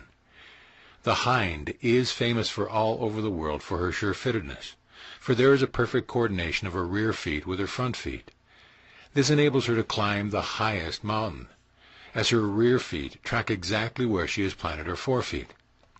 This teaches each of us that the mind and the heart must agree on one's personal aims for perfect health, abundance, and security. When the words of our mouth and the feeling in our heart agree, nothing will be impossible unto us, and we shall reach the heights. How cosmic vision paid fabulous dividends in health, wealth, and happiness. Mr. Frederick Reinke, who was a brilliant engineer, wrote me as follows: "Dear Dr. Murphy, I have become a transformed man in the past 10 years. Prior to that, I used to have constant cold and flu every winter, and I used all manner of cold remedies. Furthermore, I suffered frequently from hemorrhoids, stomach ulcers, and spinal troubles, all due, I now know, to stress, strain, suppressed rage, and resentment. I began to listen to your lectures about 10 years ago, and I learned the law of my mind and realized what I was doing to myself. I began to focus my attention on perfect health, on harmony in my business, and on divine right action in all my affairs. I forgave myself for harboring negative thoughts and decided to forgive and to release mentally all my relatives and all those who irritated me. I use this prayer frequently. I walk in the light that all good is mine. I am always at peace, poised, serene, and calm. The fullness of God is made manifest in all departments of my life. I constantly vision for myself and for others health, prosperity, and all the blessings of life. I have been in perfect health for 10 years, and wealth has flowed to me, filling up all the empty vessels of my life. I am deeply grateful. Frederick Reinke, President, Febco Incorporated, Sun Valley, California. I know Fred very well, and I am aware of the many difficulties and challenges he has met and overcome in his life through his vision of the cosmic power and his attention to the sunshine of a better life. To use his own words, the old Reinke died. The new Reinke, with his alignment with God, was born. Mr. Reinke's high vision has paid him fabulous dividends in health, wealth, and happiness. How the cosmic power revealed a life-saving idea. Dr. Lothar van Blankschmidt writes as follows. Dear Dr. Murphy, after reading your latest book, Your Infinite Power to Be Rich, which in my opinion is another outstanding work of yours, I would like to tell you what happened to me some time ago. As you know, we have an extremely high number of freeway accidents caused by people driving in the wrong way exit.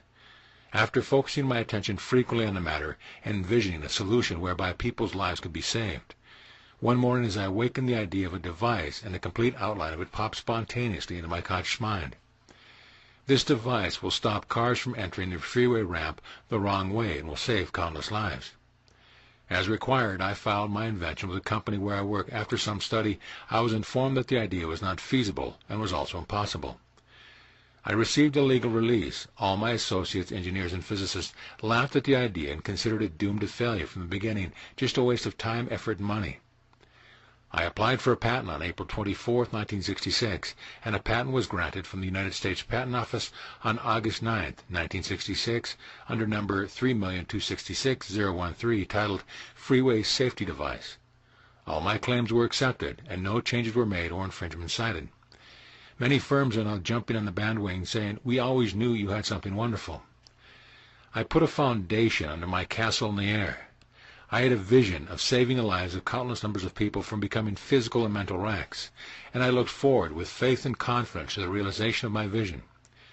My subconscious mind responded and gave me the answer. You have my full permission to publish this letter in your forthcoming book. Sincerely, Lothar von Blankschmidt. Dr. Schmidt, a research engineer and physicist presently engaged in space research, is a profound student of the laws of mind. In his letter, he points out vividly and lucidly that he saw only one thing, the open road to the realization of his goal and victory. His vision was truly a health-mindedness for all. How the cosmic power healed a cripple. In November 1966, I gave a series of lectures at the New Orleans Unity Society in New Orleans, Louisiana, on my latest book, Your Infinite Power to Be Rich, referred to in the earlier chapter. One of the men present told me that some months previously he had been crippled with arthritis and was unable to bend his knees. One evening, a hold-up man came in and pointed a gun at his head and said, "Kneel down behind the counter." He replied, "I can't. I'm crippled with arthritis." The bandit said, "I'll give you 10 seconds to kneel down or I'll kill you." The man told me, "I bent my knees easily. Gradually, I have gotten much better. My doctor said that the calcareous deposits are all gone, and the suppleness and the mobility of my joints have returned. How do you account for it?" Well, this is a good question. I explained to him that there was a principle of healing involved there, and that he had understood the principle and applied it. He could have been healed prior to the hold-up. When he bent his crippled knees at the point of the pistol, it stands to reason that the power to bend his knees, to walk and to run, was always present within him, even though he believed otherwise. The cosmic power is always available, but man's fears, false belief, and misbegotten concepts hold him in bondage. In this instance, he was healed by the cosmic power within him, as quite obviously the pistol had no power to heal. He had been crippled for several years, he said, and was unable to bend his knees, and all his attention and vision were bound up in his pain, aches, limitation, and physical handicap. Suddenly his attention was taken off himself and his ailment, and his vision was directed to save his life at all cost, as self-preservation is the first law of life. Immediately he released the miraculous healing power that neutralized and dissolved everything unlike itself.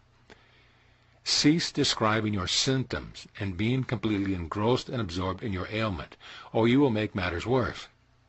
Deflect your aim in life and raise your sights.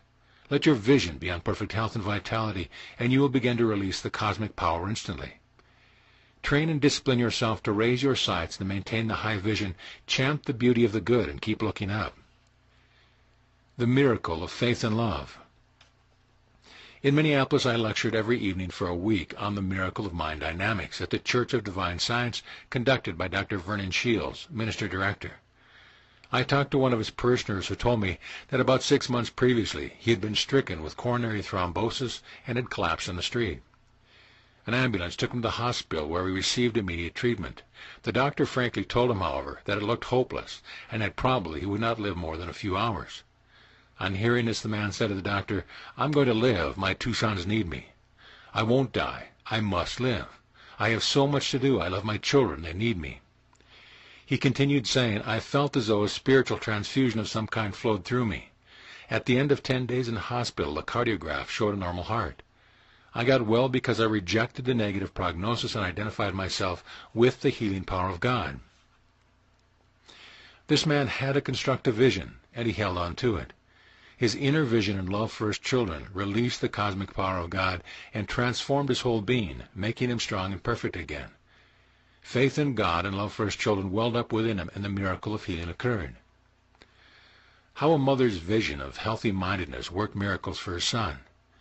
Mrs. Betty Reinecke writes as follows: "Dear Dr. Murphy, my son Fred Jr. was constantly being criticized by our relatives, and he felt rejected, unwanted, and insecure.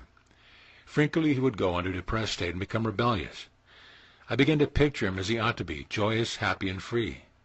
Every night and morning I made it a habit to relax my mind and body, to close my eyes, and to mentally envision Fred saying to me, 'Mom, I am happy and at peace. I feel wonderful, and I'm receiving wonderful marks in school.' As you suggested so often, I made a joyous mental movie of my own in my mind, knowing that sooner or later Fred would confirm objectively what I pictured and felt subjectively. Shortly after this mental process, my son Fred decided to come to your lecture, and he began to imagine better grades in school, forgave himself for harboring negative, resentful thoughts towards his relatives, and regularly poured out love and goodwill to all of them. A miraculous transformation has taken place in his life since he started redirecting his thoughts and imagery. He is happy and free, and he is thrilled over the way he has overcome all the obstacles and challenges he met. He was frequently confirming objectively what I imagined him telling me subjectively. He is a communications specialist in Thailand now and is serving his country nobly and proudly. He has benefited greatly from the many years of listening to you. Today he is full of faith and confidence in the God power within, which responds to his deep conviction. It is wonderful. Gratefully, Betty Reinecke." You can rise in new confidence through the cosmic power within you. In the 3rd chapter of Acts is a wonderful story of a lame man at the gate of the temple, beautiful, and Peter and John said to him, "Look on us." Peter took him by the right hand, and leaping up he stood, and he began to walk, and entered through them into the temple, walking and leaping and praising God. Peter means faith in God, and John means love of God, or the good. Have faith and confidence in the qualities and attributes of God within you, and love in the sense that you wish all the blessings of life for all men everywhere. Lift up your gaze and get a new vision of yourself, and the power of the Almighty will respond and enable you to rise, walk, and leap, and praise the miracle cosmic power within you. Chapter summary. Important thoughts in this chapter. Let your vision be on perfect health, harmony, and peace of mind. Your vision is what you are giving attention to right now, and what you are thinking about and picturing in your mind. Ask yourself what you are mentally focused on. Give your wholehearted attention and devotion to the noble, the wonderful, and godlike concepts of life. Your mind and forgiving heart must be in perfect alignment in order to get an answer to your prayer. Forgive yourself for harboring negative thoughts and releasing mentally all those for whom you have any grudges or animosity. Wish for them all the blessings of life. Picture your loved one telling you what you long to hear. Feel the joy of it all, make it vivid and real, and you will experience the joy of hearing the loved one telling you objectively what you hear and picture him telling you subjectively. If you visualize and meditate on something wonderful for other people, your subconscious cosmic power will supply you the appropriate idea according to the nature of your quest. It comes to you in unexpected ways. You can build castles in the air, but be sure you put a foundation under them. Know that it is possible to bring about the execution of the cosmic idea enthroned in your mind. Look forward with faith and confidence to the realization of your desire. The infinite healing presence is within you, and as you claim, feel, and know that the healing presence that made you and created all your organs can heal you, the miracle-working power will respond according to your faith. This healing cosmic power is always available, waiting for you to call, and it will answer. Let your vision and attention be concentrated on perfect health and vitality, and you will begin to release the healing cosmic power instantaneously. Reject all negative predictions and cease carping against the bad, but rather claim the beauty of the good and identify yourself with the cosmic healing power. You can project a mental movie in your mind night and morning, hearing a loved one tell you what you long to hear. As you remain faithful to your mental picture, it will be developed in the darkness of your subconscious, and it will come to pass. Lift up your gaze and get a new vision of yourself as you want it to be. And like the lame man in the 3rd chapter of Acts, you will be lifted up and you will walk, leap, run, and praise God, and you will experience the joy of the answered prayer. End of chapter.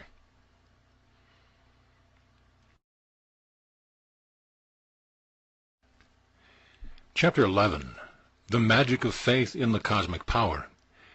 Faith is a way of thinking. It is a constructive mental attitude, or a feeling of confidence that what you are praying for will come to pass. Faith as mentioned in the Bible does not refer to faith in any particular creed or religious persuasion. Rather, it refers to faith in the laws of your mind which each of you can learn and apply. Actually, you do everything by faith. You learn how to drive your car by repeating certain thought processes and muscular actions over and over again. After a while, the driving becomes habitual, and there is an automatic reflex action from your subconscious whereby you find yourself driving your car without any conscious effort. In the same way you learn to walk, to dance, to type, to swim, and to perform many other activities. For example, the farmer has faith that the seed he has deposited in the ground will grow after its kind. He has faith in the laws of agriculture. The electrician has faith that electricity will respond to the laws of conductivity and insulation, and he knows that it flows from a higher to a lower potential. Edison had an idea for a phonograph. He proceeded to bring it to pass by having faith in the execution of his invisible ideas. You have faith when you know that thoughts are things. What you feel, you attract, and what you imagine, you become. Everyone has faith in something. It is true that everyone has faith in something. The atheist has basic faith in the laws of nature, in the principle of electricity, chemistry, and physics. So what is your faith?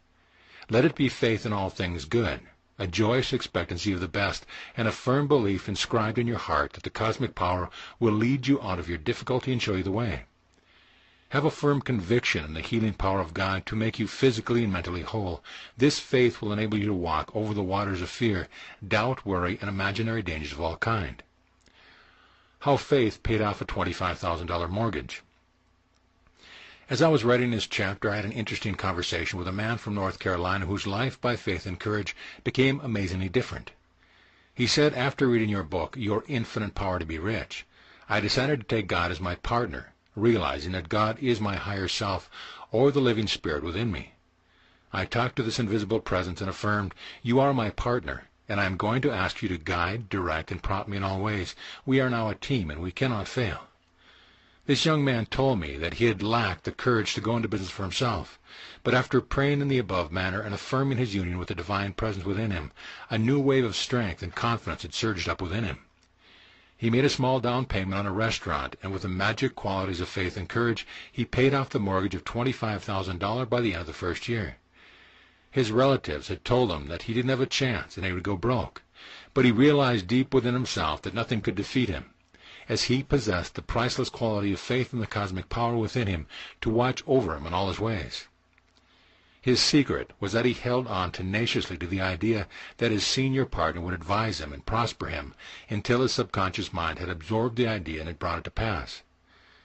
How to increase your faith in your power to realize your desire. You increase your faith when you realize that your desire, idea, plan, or dream is real, even though invisible. To know with certainty that the idea is real, that it is a fact of your mind, gives you faith and enables you to rise above confusion, negation, strife, and fear to a place of conviction deep in your own heart. How a playwright uses the magic of his faith in the cosmic power. During a recent lecture tour in Minneapolis, a young man visited me at the hotel and showed me a play which he had written. I read part of it and found it to be extremely interesting and fascinating, but his conflict was that everywhere he submitted it for approval and acceptance, he received a rejection slip. He added that he was getting a rejection complex. I suggested to him that he change his attitude. He had to realize that the idea of the play came out of his mind, that the idea was as real as his hand, and that if the manuscript were lost or destroyed, he could write another. That ideas were like seeds, and that we don't give vitality to the seed. It has its own method of unfoldment within it, and all that we do is deposit the seed in the ground, knowing it will grow. We may water and fertilize the seed, but we cannot make it grow. He began to look upon this play as a divine seed or idea, just the same as the idea of a radio is real in the mind of the inventor, or the idea of a new skyscraper is real in the mind of the architect. It is not an idle daydream. An idea has form, shape, and substance in another dimension of mind. He began to affirm boldly, "Infinite intelligence gave me the idea of this play. It is a good play and will inspire and uplift mankind. I accept the fact now that the creative intelligence within me, which originated this idea, opens up the door for its perfect fulfillment. I know that the law of attraction is working for me, and I am now attracting the right people who will accept, promote, and produce this play. I release my request to my deeper mind, and I know that just as the seed deposited in the soil grows, expands, and unfolds, so will my desire deposited in my subconscious mind bring about the perfect unfoldment and manifestation of my play." In due course, I received a wonderful letter from this young man, saying he had met a motion picture director from Beverly Hills on a local golf course, and that during the game he discussed briefly the play he had written. The director was interested and asked to read it. He was fascinated by it and has entered into an agreement with the young man to produce the play and has made arrangements for the talent, producer, and all essentials. This is the great law of attraction, based on faith in the creative intelligence and courage to act upon this faith, which brings answer to your prayer. Faith is trust. You trusted your mother when you were in her arms. You looked into her eyes and you saw love there. Your faith in the cosmic power, which is all-wise, all-powerful, and all-love, should be even greater than was your faith in your mother. Self-doubt and fear conquered through faith in the cosmic power. Some months ago I talked to a man from Wyoming who had been offered a big promotion which necessitated his moving to San Francisco. He said he was bogged down with fear, anxiety, and a sense of inferiority, and that he felt he couldn't accept, that he was sure he would fail to live up to their expectations. In other words, he was halted by self-doubt. He said that something kept welling up in his mind, whispering to him, "You can't do it." I explained to him the source of that whispering, pointing out that it came from those same fears, anxieties, inferiorities, and self-doubts which had been deposited in the deeper layers of his subconscious mind, probably dating back to childhood, and that these negative thoughts dominated, controlled, and obsessed him. I gave him a simple formula which acts as a wonderful mental catharsis and is highly effective when practiced sincerely and systematically. I explained to him that if he had a pail of dirty water, he could have clean water in a little while by continuing to pour in clean water. Likewise, he was now to fill his mind with the following healthy ideas, which would crowd out his mind of all the negative thoughts which were lodged there. This prayer was recommended. I have absolute faith in God and all things good. I am one with the cosmic power and one with God as a majority. I know that God and the universe are for me, and nothing is against me. I am absolutely fearless, as I know the thing I might fear does not exist. It has no power. It is only a shadow in my mind, and a shadow has no power. I am full of faith and confidence. I have the courage to meet all powers head-on, and I overcome them through the wisdom and power of God within me. God's power is with my thoughts of good. I am immersed in the divine presence. God's love fills my soul, and His river of peace flows through me. There is no fear in love, for love and recognition of the one power casts out all fears. Every moment of my life I am growing in faith, courage, and confidence, and I feel the power of the Almighty flowing through me now. I am at peace. The mind, like nature, abhors a vacuum, and as this young man began to fill his mind with the above spiritual thoughts for about 10 minutes each morning, afternoon, and night, he succeeded in washing out his mind all the fearful, anxious thoughts which had been holding him for years in the thraldom of bondage of inferiority and doubt. Following this technique of meditation, he accepted the promotion in San Francisco and was transformed by the renewal of his mind. His courage to meet the situation and to tackle the fears, cast them out, was the first step to his triumphant journey to success, promotion, and greater income. It was Shakespeare who said, "Our doubts are traitors, and make us lose the good we oft might win by fearing to attempt." How faith in the cosmic power wrought a health miracle. Here is a letter from Chicago that is most striking. Dear Dr. Murphy, my boy was stricken with a very severe case of polio. He was unconscious in an iron lung for some time. One doctor encouraged me to pray. I read The Miracle of Mind Dynamics over and over again. I applied the various prayers you have given me in that book, and I fixed my mind on several quotations from the Bible. Before they call, I will answer, and while they are yet speaking, I will hear. Isaiah 65:24. Thou wilt keep him in perfect peace, whose mind is stayed on thee, because he trusteth in thee. Isaiah 26:3. Thy faith hath made thee whole. Matthew 9:22. If thou cannot believe, all things are possible to him that believeth. Mark 9:23. A merry heart maketh a cheerful countenance. Proverbs 15:13. I am the Lord that healeth thee. Exodus 15:26. What things soever ye desire, when ye pray, believe that you receive them, and ye shall have them. Mark 11:24. I will restore health unto thee, and I will heal thee of any wound, saith the Lord. Jeremiah 7:30-17. I anchored my mind on these passages and on many more, which I got from your writings. I continued to practice saturating my mind with these passages, and on the third day I felt a deep, abiding sense of peace and tranquility. I looked at my boy's unconscious face, and I saw him smile at me, and I knew at that moment that God had answered my call. That happened 4 months ago. My boy's strength is gradually returning. The doctors have given me great encouragement, and I know that God is making him whole. You may use this letter, using my initials only. Sincerely, L.J., Chicago, Illinois. Look at the magic and miracle-working power of faith and the trust of this woman who persevered in affirming the great truth of God when all seemed hopeless. Within you also are all the courage, faith, and confidence you need to overcome any obstacle. Draw on the cosmic power for all your needs, and you will discover that you have the courage and power to conquer that so-called insuperable and insurmountable barrier. Within you is the cosmic power to work wonders in your life. You will be given courage, faith, and hope when you realize that you are a medium for the transmission of the cosmic power of God. Paul said, "There is no power but of God. The powers that be are ordained of God." Romans 13:1. For example, atomic power is of God. Man may use it any way he wishes. Electrical energy is of God. The mighty gusts of wind represent the power of God, the power that turns the earth on its axis and moves the planets and the galaxies in space. All these mirror the cosmic power. You are one with this infinite power, and you can contact it through your thought. God indwells you, walks and talks in you, and is the very life of you. Acknowledge His power, unite with His presence, and become this moment a potential transmitter of wisdom, power, love, light, and truth. Don't ever say, "I cannot overcome these difficulties. I can't rise above this problem or challenge." Actually, what you are saying is that God can't meet the problem or reveal a solution, which is atheism and a denial of omnipotence. Affirm boldly, "I can do all things through the cosmic power which responds to me and strengthens me in all ways." Wonders will happen in your life. How a cosmic power healed a minister's acute migraine attacks.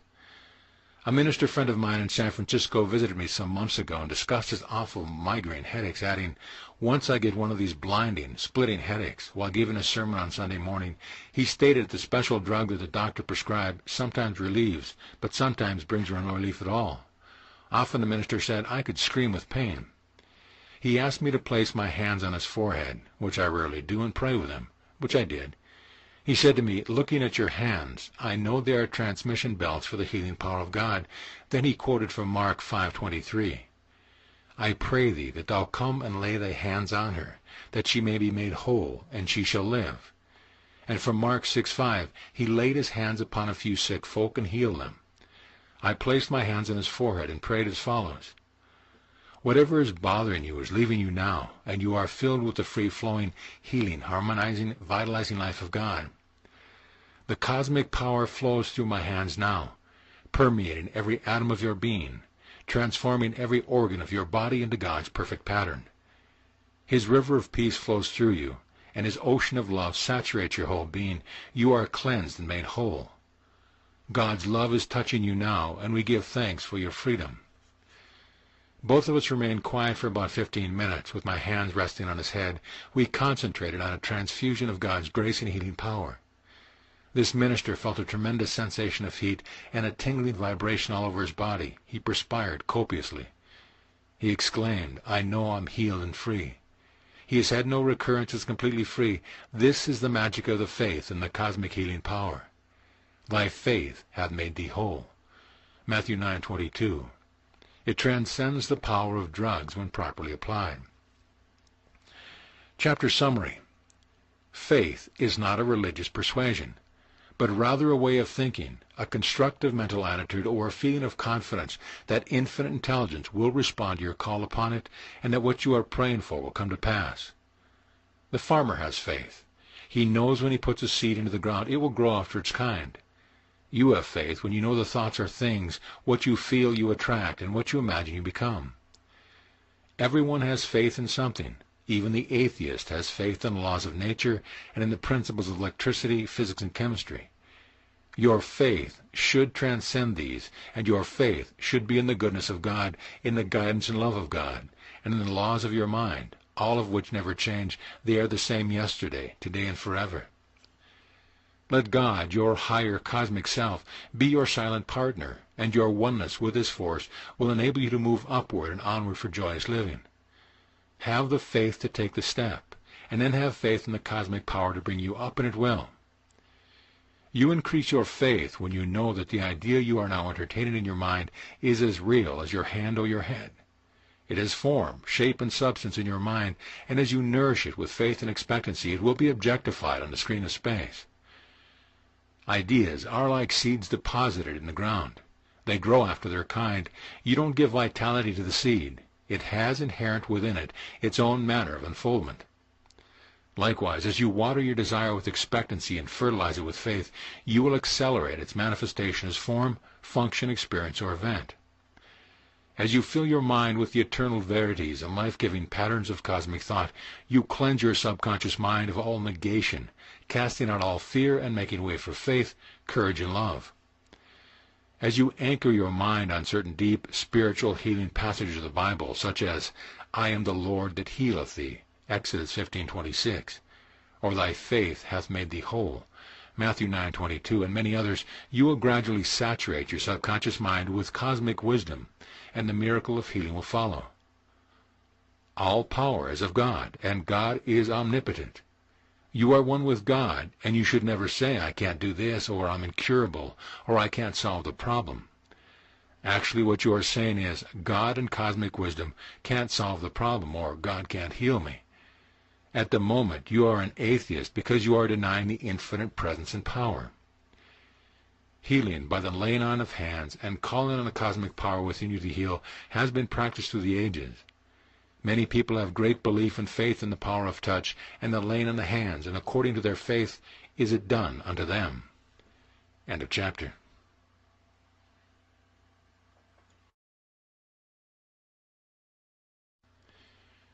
Chapter 12. How to get what you go after.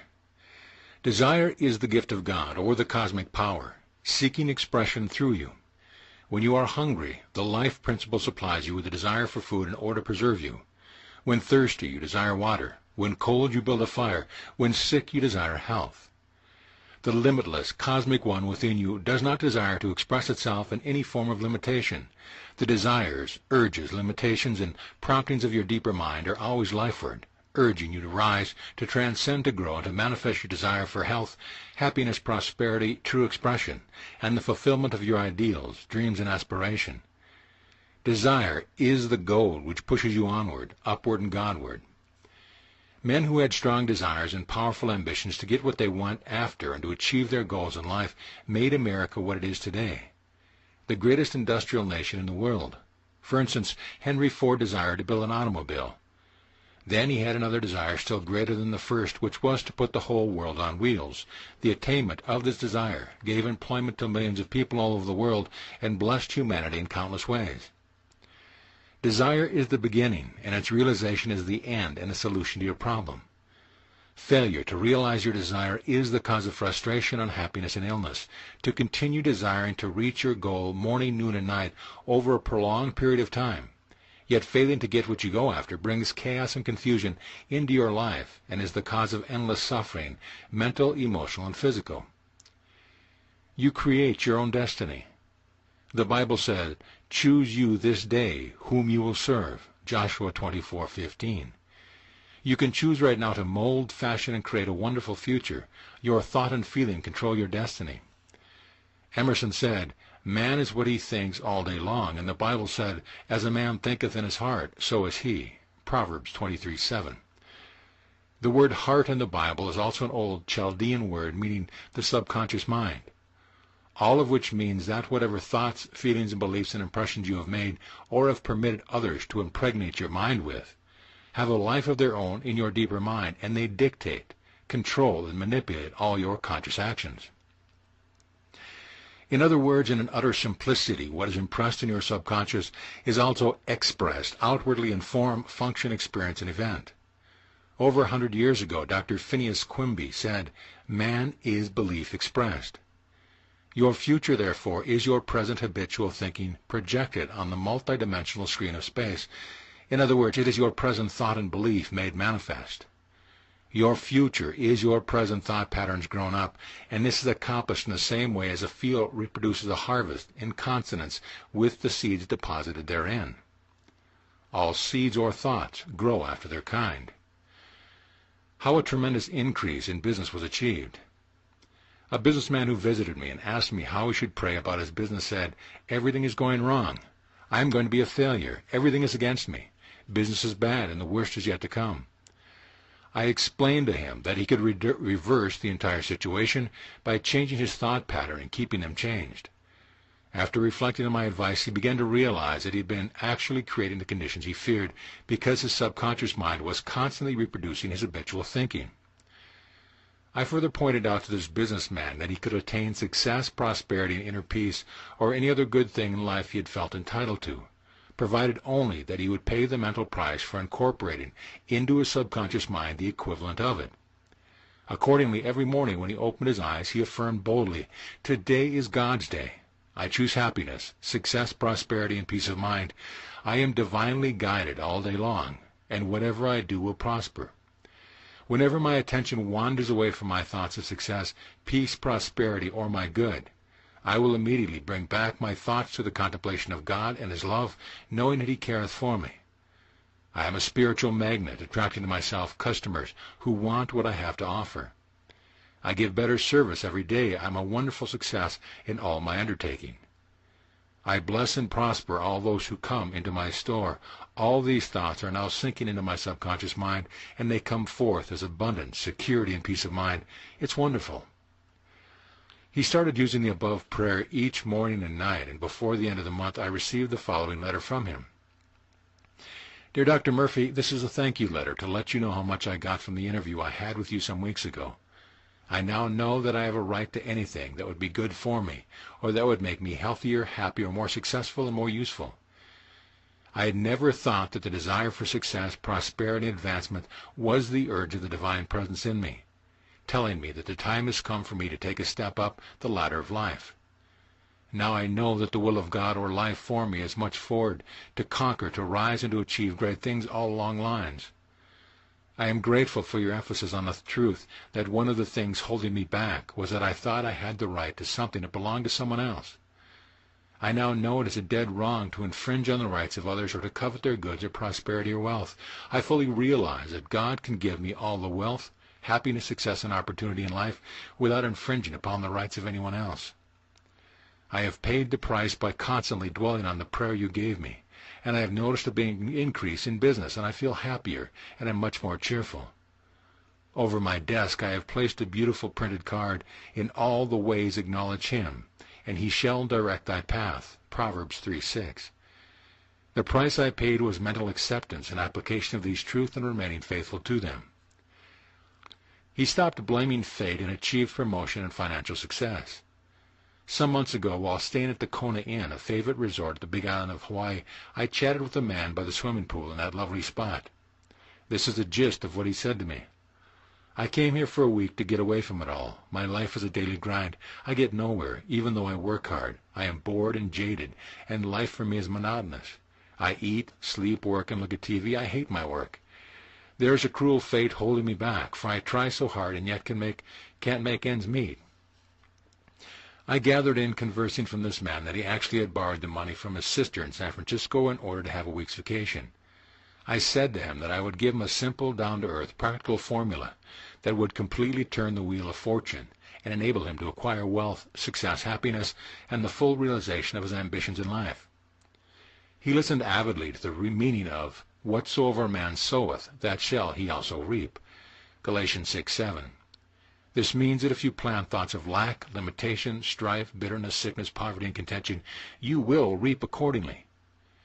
You must remember that your subconscious mind is like the soil. It will grow whatever type of seed, thoughts, or mental imagery that you plant in the garden of your mind.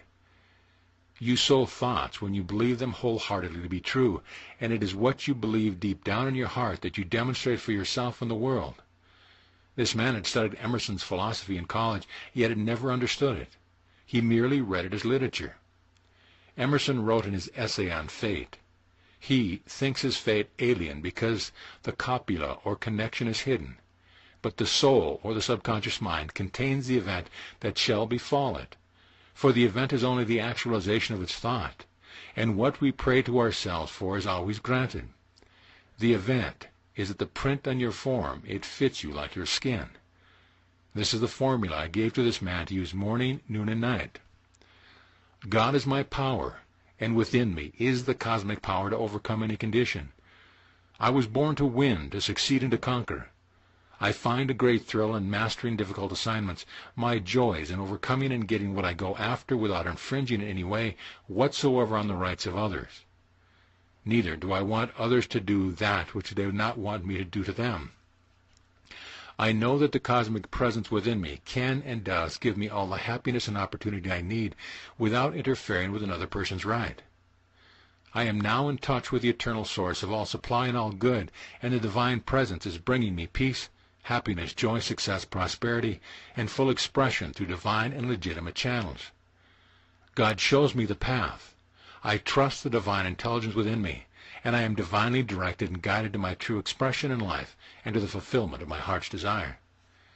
I wrote this prayer for him by the pool and explained that as he affirmed these truths consciously and with a deep abiding faith, they would sink down by osmosis to his subconscious mind, and the latter, being one with the cosmic mind and boundless wisdom, would compel him to take all steps necessary for the fulfillment of his dreams, and then he would get legitimately and through the divine way whatsoever he was going after in his life. This young man discovered that he was not a victim of cruel fate. Neither was he condemned to live a life of mediocrity, poverty, and miserable conditions. He broke loose mentally from false ideas and beliefs which had held him and thralled him in bondage. The following letter from San Francisco attests to his complete mental transformation. Dear Dr. Murphy, I was glad to talk to you in Kona. I had never heard much about the subconscious mind and its powers. I have followed the formula you wrote out for me. I apply it 3 times daily, and when negative thoughts come to me, I immediately reverse them. I have discovered that what you told me is true, that the negative thoughts have gradually lost their momentum, and I am now a constructive thinker. I am now attending a course in business management and also brushing up on my Spanish 3 evenings a week at the university. I have been promoted to assistant manager and have received $50 weekly increase in salary. I am on the way up. I am also studying the power of your subconscious mind and find it a treasure house of knowledge. Many thanks. How a salesman broke blocks to closing sales. A few months ago I received a letter from a man in New York City in which he stated that whenever he was about to bring a deal to the point of completion, the doors seemed to jam tightly and everything would collapse at the 11th hour. This has happened time after time, which he is supposed to have the prospective client sign on the dotted line. Suddenly the client becomes ill, or his wife dies, or he meets with an accident. There is a definite appointment at an office, and the meeting fails through for lack and various reasons. such as fog, delay in the plane, or sudden illness, or failure of different people to show up, he asked what he could do to remove the block. The only block this man suffered was his false belief which dominated his mind. He feared a recurrence of these episodes in his life, and what he feared mostly he experienced. In other words, it was done unto him as he believed in very tangible form. In my letter to him, I pointed out the way to harmony, success, and prosperity was within himself. He did not have to beg, supplicate, or beseech God.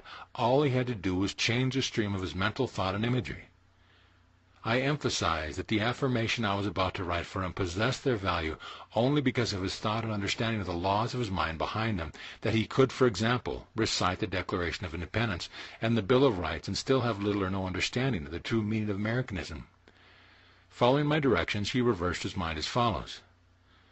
I know that there is only one mind which created all things, and my mind is one with the cosmic mind. I meditate on my inseparable oneness with this cosmic mind power, and without strain or stress or any great mental effort, I let my thoughts and mental images sink into my deeper mind. I am quiet in the assurance that these thoughts will return fabricated and manifested by the cosmic mind who created the universe. I know God is the cosmic mind power which is the reality of me. My work is God's work, for God's work through me, and my work cannot be hindered or delayed. The cosmic mind power that created all things finished whatever I created. My work goes through completion in divine order. All that I set out to do reaches fruition. I entertain only those thoughts that make for my highest happiness, peace of mind, and achievement. The above prayer, affirmed with sincerity and deep understanding of the way his mind worked, brought about a complete change. He reversed the so-called block and is now closing sales and moving forward with faith and confidence to greater and greater usefulness and accomplishment in life. What you can conceive, you can achieve. An engineer in London, England once said to me, some years ago when I first started, I failed miserably in 3 assignments given to me, and my supervisor said to me, "You are fearing failure and you expect failure, and it is what you really expect deep in your heart that you experience." This was a turning point in my life, and I completely changed my mental attitude. I admitted to myself that I had faith in failure, not in success, in getting things done. From that moment on, I had faith in success. My motto becoming anything I can conceive and believe possible, I can achieve. My new attitude is the reason behind my being the director of this engineering firm. I would suggest that you inscribe in your heart this engineer's quotation. Anything I can conceive and believe possible, I can achieve.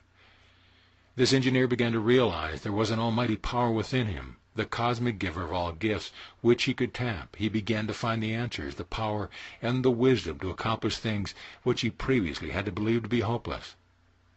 He looked forward to achievement, victory, and triumph, and his faith became contagious. All the men working under him likewise became imbued with the idea of success and triumph, and they also accomplished great things. This engineer's favorite Bible quotation is, "Every valley shall be exalted, and every mountain and hill shall be made low. Make straight in the desert a highway for our God." Isaiah 40:3-4. Chapter summary. Desire is the cosmic gift of God. The desires, urges, intimations, and promptings of the life principle within you are life's way of telling you to rise, transcend, and to grow. You mold, fashion, and create your own destiny. Your future is determined by your habitual thinking and self-imagery, and your subconscious mind faithfully reproduces what you think all day long. Emerson said, "Man is what he thinks all day long. Change your present thought for the better, and you change your destiny for the better."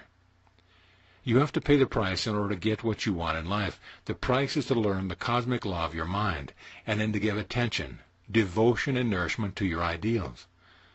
The law of mind is that whatever you give attention to and take deep interest in, your subconscious mind will magnify and multiply and express on the screen of space. Your price is recognition of the laws of mind, complete acceptance of these laws, application of them, and deep abiding trust that they will never fail. In short, your price is recognition, acceptance, and conviction of the cosmic power within you. You have a perfect right to anything that would make you happier, healthier, more successful in life, and one of the things that could hold you back on your upward journey is to think you have a right to something that belongs to someone else. It is dead wrong in cosmic justice to infringe on the rights of others. Wish for all men that which you wish for yourself. Realize the cosmic giver, your God self, can give you all the wealth, happiness, success, and opportunities in life without hurting a hair on the head of any living being in the world. There is no cruel fate holding you in mediocrity, lack, or sickness. As you sow in your mind, so shall you reap. Plant orchids or beautiful thoughts in the garden of your mind. All the experiences of your life are simply externalizing your thoughts, conscious and unconscious. There is no block holding you back other than a false belief or an abnormal fear enthroned in your mind. A block is a false belief which dominates a man's mind, bringing all sorts of suffering in its train. Remove the block with a deep understanding of the laws of your mind, and whatever you can conceive and believe possible, you can achieve with cosmic mind. End of chapter.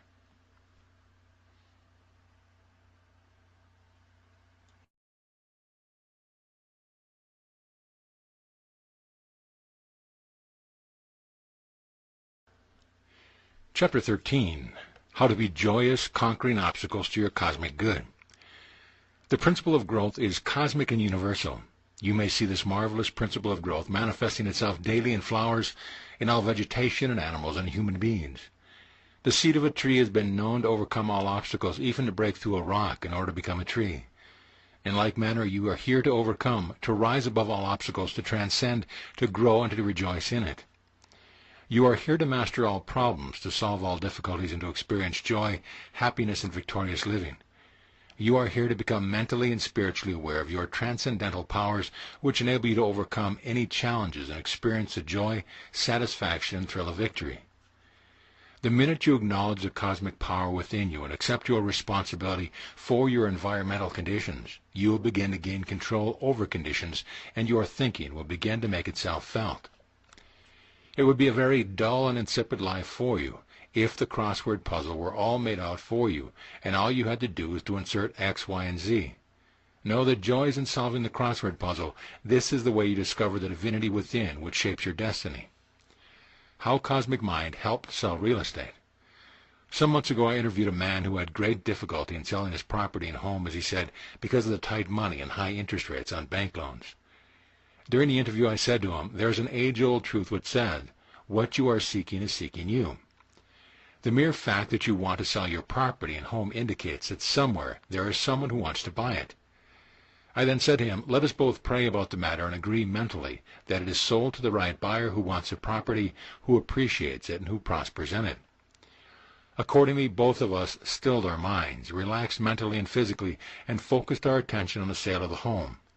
I said audibly, let us now agree that the cosmic mind knows where the right buyer is, and that the infinite intelligence within that mind knows where the buyer is. And it is now this moment in action bringing both of you together. Both of us decree that the price is right, the time is right, and the buyer is right. We agree that the property and the home are now sold in the cosmic mind of God, as buying and selling represent an exchange of ideas in the mind of man. We decree that it is so, and we accept it completely in our minds right now. This was our prayer, to which he agreed completely. The sequel to this prayer is very interesting. When he went to sleep that night, in a dream he saw a man who gave him a check for the full value of the property. In his dream he said to the man, are you paying in full for the whole thing? And the man said yes. Then he awakened and intuitively knew that his property was sold. 10 days elapsed, and on the 10th day the man he had seen in the dream came to him and bought the property, which consisted of 10 acres and a home. The man paid him exactly the amount he asked for, which also coincided with his dream. The cosmic mind knew where the buyer was, and revealed the answer to him in a dream, which was subsequently confirmed.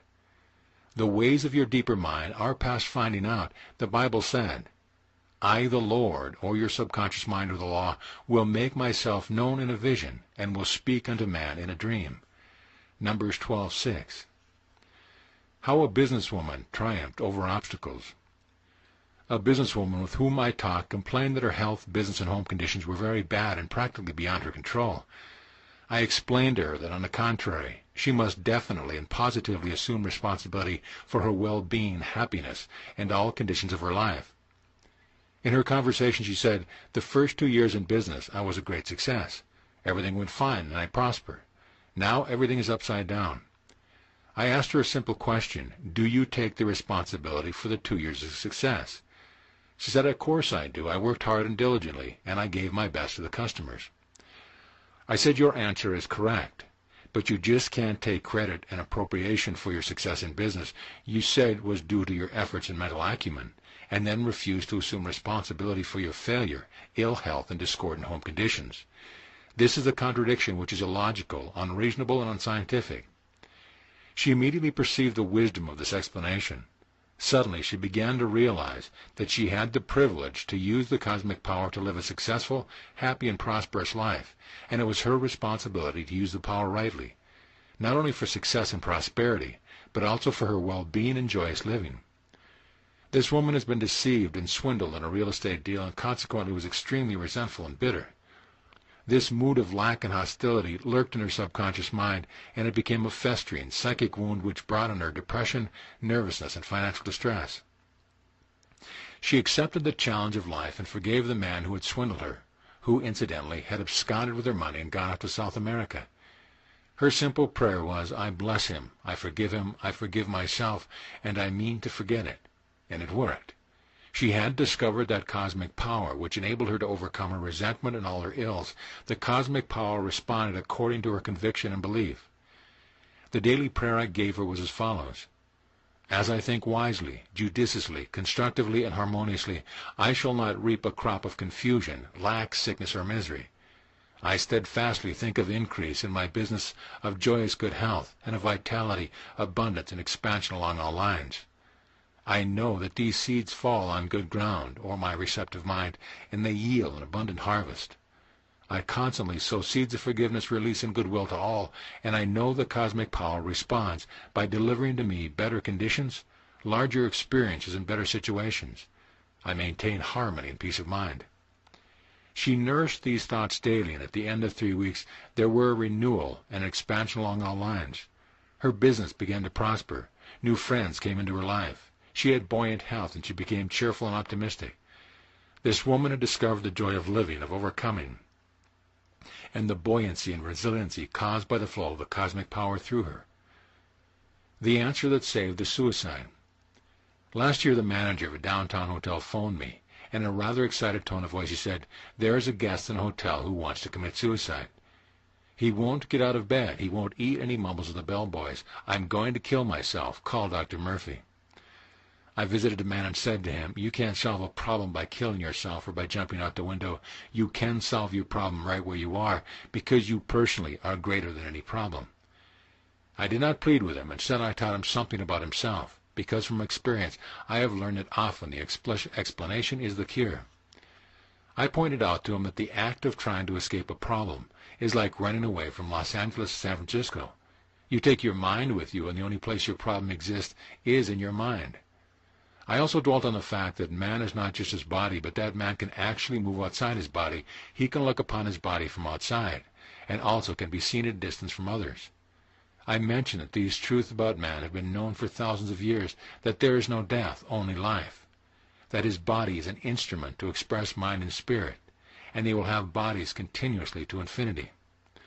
I described the experiments and research done of the famous Dr. Hornell Hart, former associate of Dr. J.B. Rhine at Duke University, who had investigated numerous cases of men and their experiences outside their body.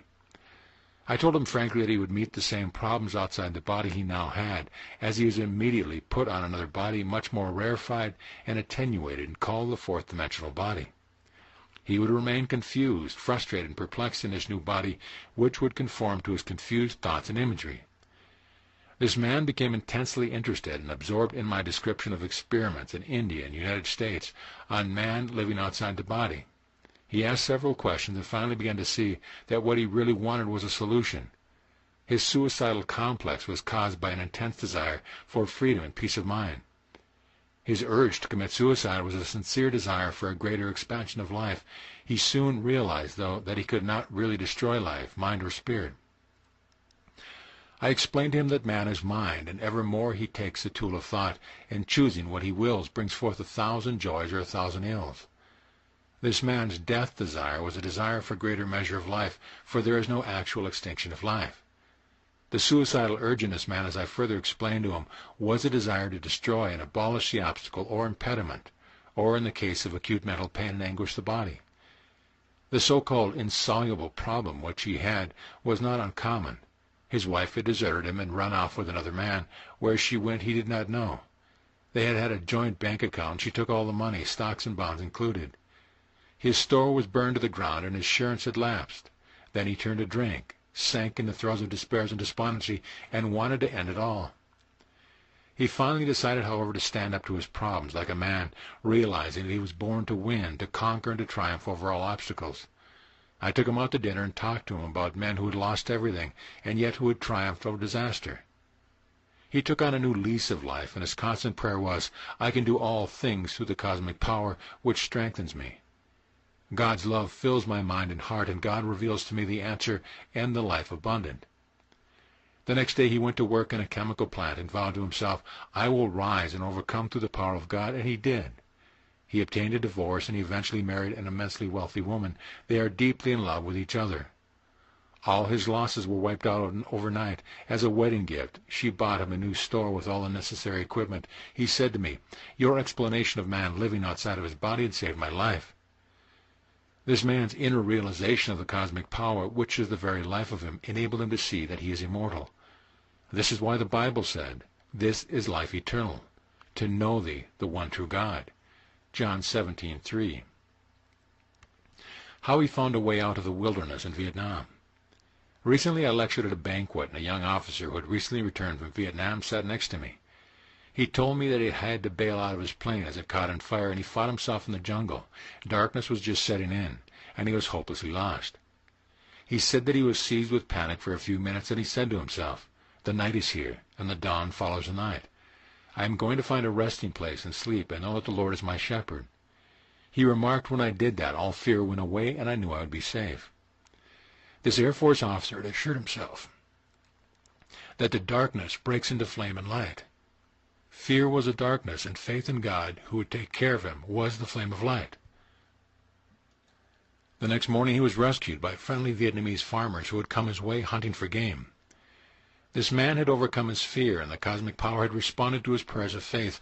"According to your faith is done unto you." Matthew 9:29. How an executive overcame pressure and excess tension. Sometime in San Francisco, where I gave a series of lectures on your infinite power to be rich, I interviewed a businessman at the San Francisco Hotel, where I was staying. During our conversation, he said to me, "I'm very worried and terribly tense. The pressure is terrific. It's a rat race today. I'm losing my grip and giving way under it." I asked him this question: do you think that fear, pressure, and anxiety and worry are independent of your mind? Or are they entities that walk about ready to attack you and give you nervous prostration? He replied, "No, I know that disease, fear, and worry are not independent of my mind." "I don't suppose you've ever read the Bible, do you?" I asked. "Indeed I do," he said boldly. "I read passages every night before I retire." Well, I said, "I am going to give you one of the most wonderful and beautiful healing passages in the entire Bible from the book of Job. 'Acquaint now thyself with them, and be at peace. Thereby good shall come unto thee.'" I continued, "I know that you read the Bible, but obviously your mind is engrossed in the pressure and strains of your business difficulties. Now you must deflect your mind from the problems and vexations of the day and acquaint yourself with the cosmic power within you, which is universal, and which is the power that created all things in the universe. As you recognize and accept this supreme power and wisdom and begin to call on it, it will answer you and give you victory and triumph over all your anxieties and perplexities. Don't give power to the vexations, troubles, and trials of the day. Never give them power over you. Rise above them. You can go to the cosmic power within you and gather more strength and be replenished with wisdom, which will enable you to withstand the tribulations and contentions of the day and experience some good in all problems. Furthermore, you will grow tall in confidence and poise. From now on, keep your mind on God's wisdom and power. You will have peace of mind and will be more effective in all phases of activity. Practice the repetition 1,000 times a day if necessary of this passage, "Acquaint now thyself with him, and be at peace. Thereby good shall come unto thee." Get your mind away from your troubles and focus your attention on the cosmic healing power within. He thanked me and I said, "I will try your spiritual medicine." A month passed by, and I received a telephone call from him in which he said that he had used the passage from Job over and over again. He said that every time he was about to fly off the handle, instead of fretting, fussing, fuming, and fulminating, he affirmed the passage from Job. Now he has peace of mind and control over his emotions, and he is no longer victimized by strain and pressure. Summary of the chapter. There is great joy and satisfaction in overcoming obstacles and difficulties. Furthermore, this is the way in which we sharpen our mental and spiritual tools, enabling us to discover the divinity within. When you wish to sell something, you must not dwell on all the obstacles. Rather, you must agree in your own mind that it is sold to the right buyer in divine cosmic order. What you are seeking is seeking you, and the law of attraction will cause the right buyer to purchase it. If you take the responsibility for success in your business or profession due to zeal, enthusiasm, and diligent application of your part, you cannot at the same time refuse to take responsibility for your failures, sickness, or discordant conditions. You have the freedom to use the cosmic power for success or failure, health, sickness, peace, or pain. A man who has a suicidal urge or complex is looking for an answer, freedom from his distressing problems or acute mental anguish. He cannot escape his problem because it is in his mind, and he is mind and not just a body. If he destroys his body, he merely dons another and still remains confused and perplexed. Inform him that he lives outside his physical body, and when he leaves his body or destroys it, he puts on a rarefied and attenuated fourth-dimensional body. The cosmic intelligence can solve his problem and set him free. When he calls on it, he gets the answer. Man is immortal. He lives forever, and there is no death. He meets his problems here, and he solves them through the power of God. The dawn follows the darkness of the night.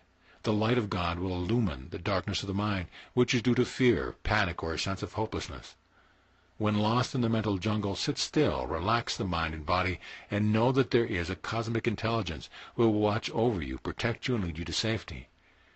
The day will break for you, and all the shadows will flee away. You overcome pressure and strain by staying your mind on the cosmic goodness within. End of chapter.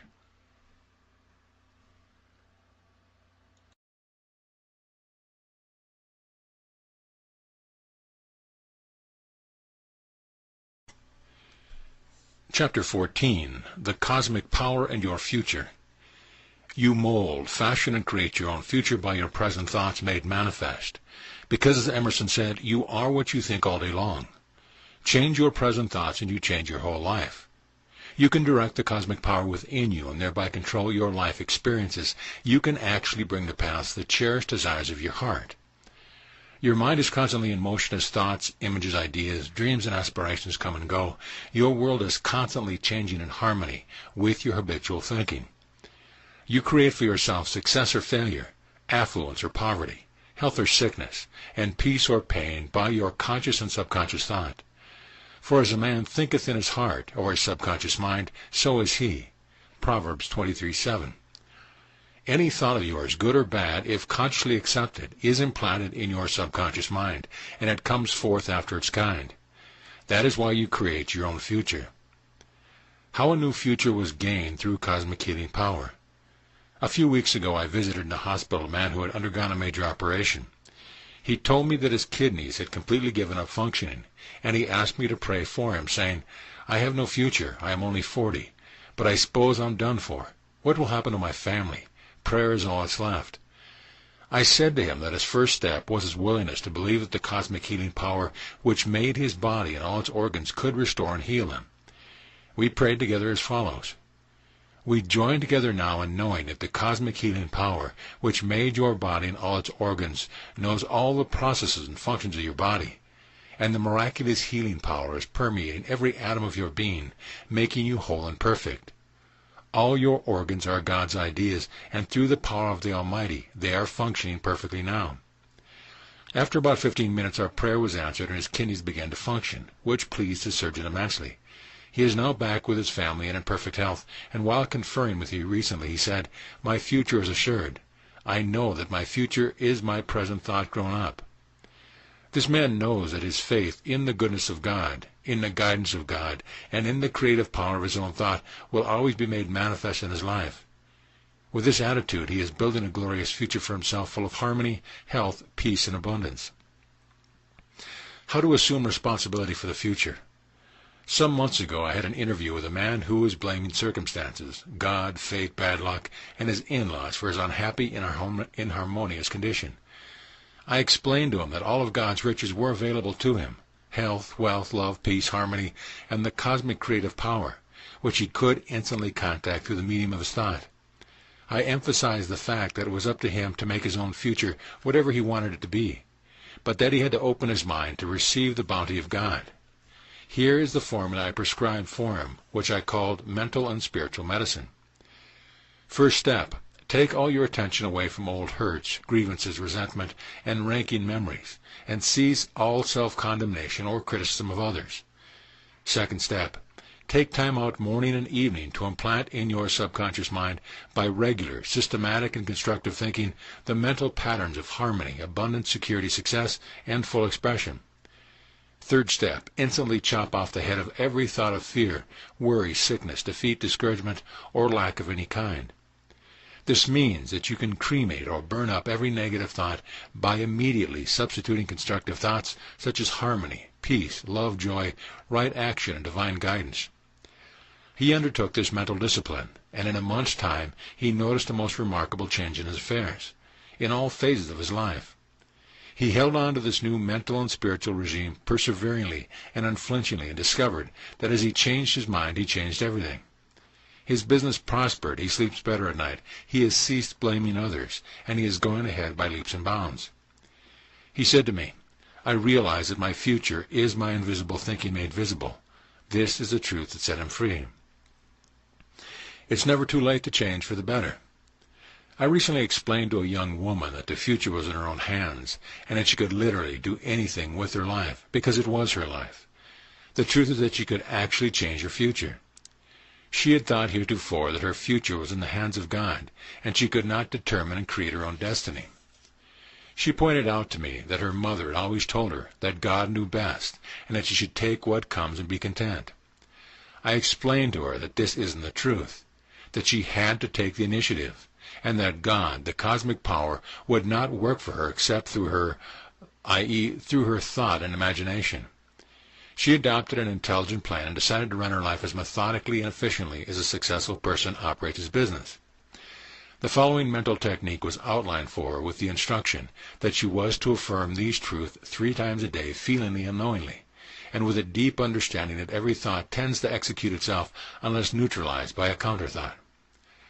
I am now designing and mapping out my own future. I am a child of God, and I have the capacity to think, feel, imagine, act, and react. From this moment forward, I choose harmony, health, peace, abundance, divine right action, happiness, and love. I know that these thoughts are like seeds placed in the ground, which contain the complete program for their full development. Likewise, my subconscious mind knows how to bring forth all the mental seeds I am depositing in my mind. I know my thought and feeling create my destiny, and I rejoice that it is so. In less than 3 weeks, by following the above technique and prayer process, she had added color, vitality, joy, happiness, and luxury to her life. She subsequently married a young physicist, has gone on a trip around the world, and has experienced a wonderful mental transformation, whereby her life now has color, beauty, and love. She has discovered that the normal desires and demands of the full life can be met in an intelligent manner, since she has permitted herself to become a creative outlet for the cosmic power within her. She told me, "It is wonderful to know that I am a child of God, and that God is releasing and expressing himself through me, and that I create my own future." Why you are always planning for the future. You are always planning for the future, because if you are thinking or planning something for the future, you are thinking about it now. Likewise, if you are fearing delays, obstacles, and impediments to your future plans, you are thinking of these things now. In the cosmic mind, there is no time or place, only the eternal now. It is omnipresent, timeless, and spaceless. There are many people who get the weekend off and look forward to Blue Monday, or Black Monday as some call it. Naturally, it becomes a day of confusion and depression to them, as they had consciously decreed their future, and their subconscious had responded accordingly. In all probability, they didn't even know that they had planned ahead and had thus created their own future. When you really want to change your future, you will come to a decision to change your thoughts, feelings, actions, and reactions.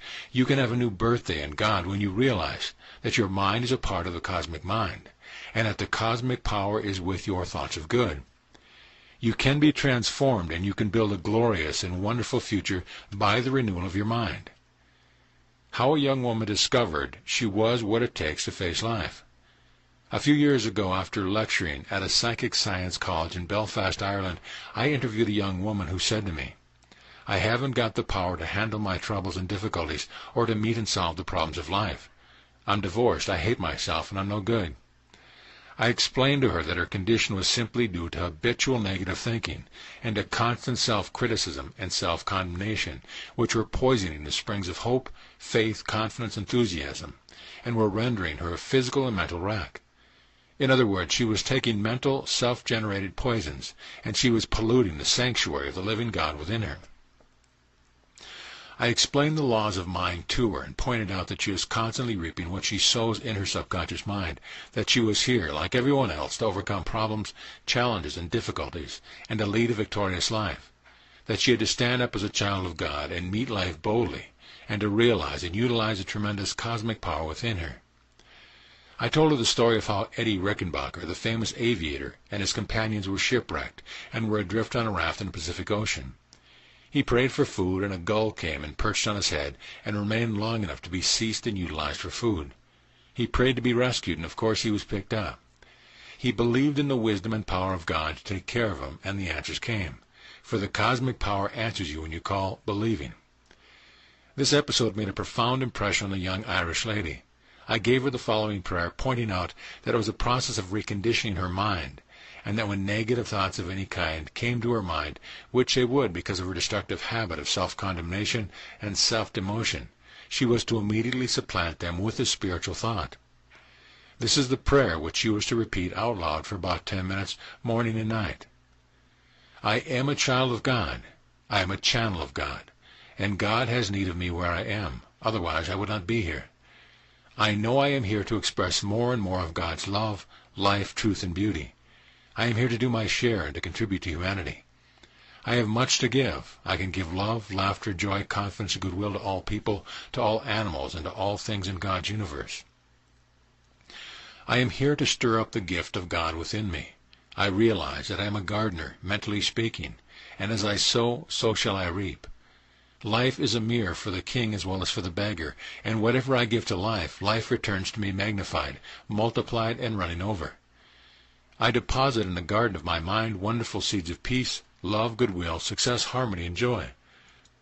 I forgive myself for harboring negative, destructive thoughts, and I pour out love and goodwill to all my relatives and to all people everywhere.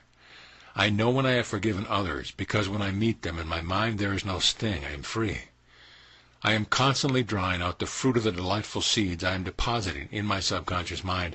I know that my thoughts, like seeds, will be made manifest as form, function, experience, and condition. I think on these things, and the cosmic powers with my thoughts of good, I am at peace.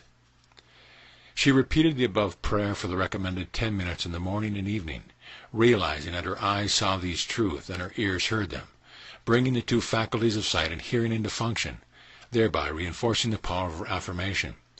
After a few weeks, I received the following letter. Dear Dr. Murphy, all of us enjoyed your lecture in Belfast. You opened the eyes of many. I would like to tell you of the change that has come over me.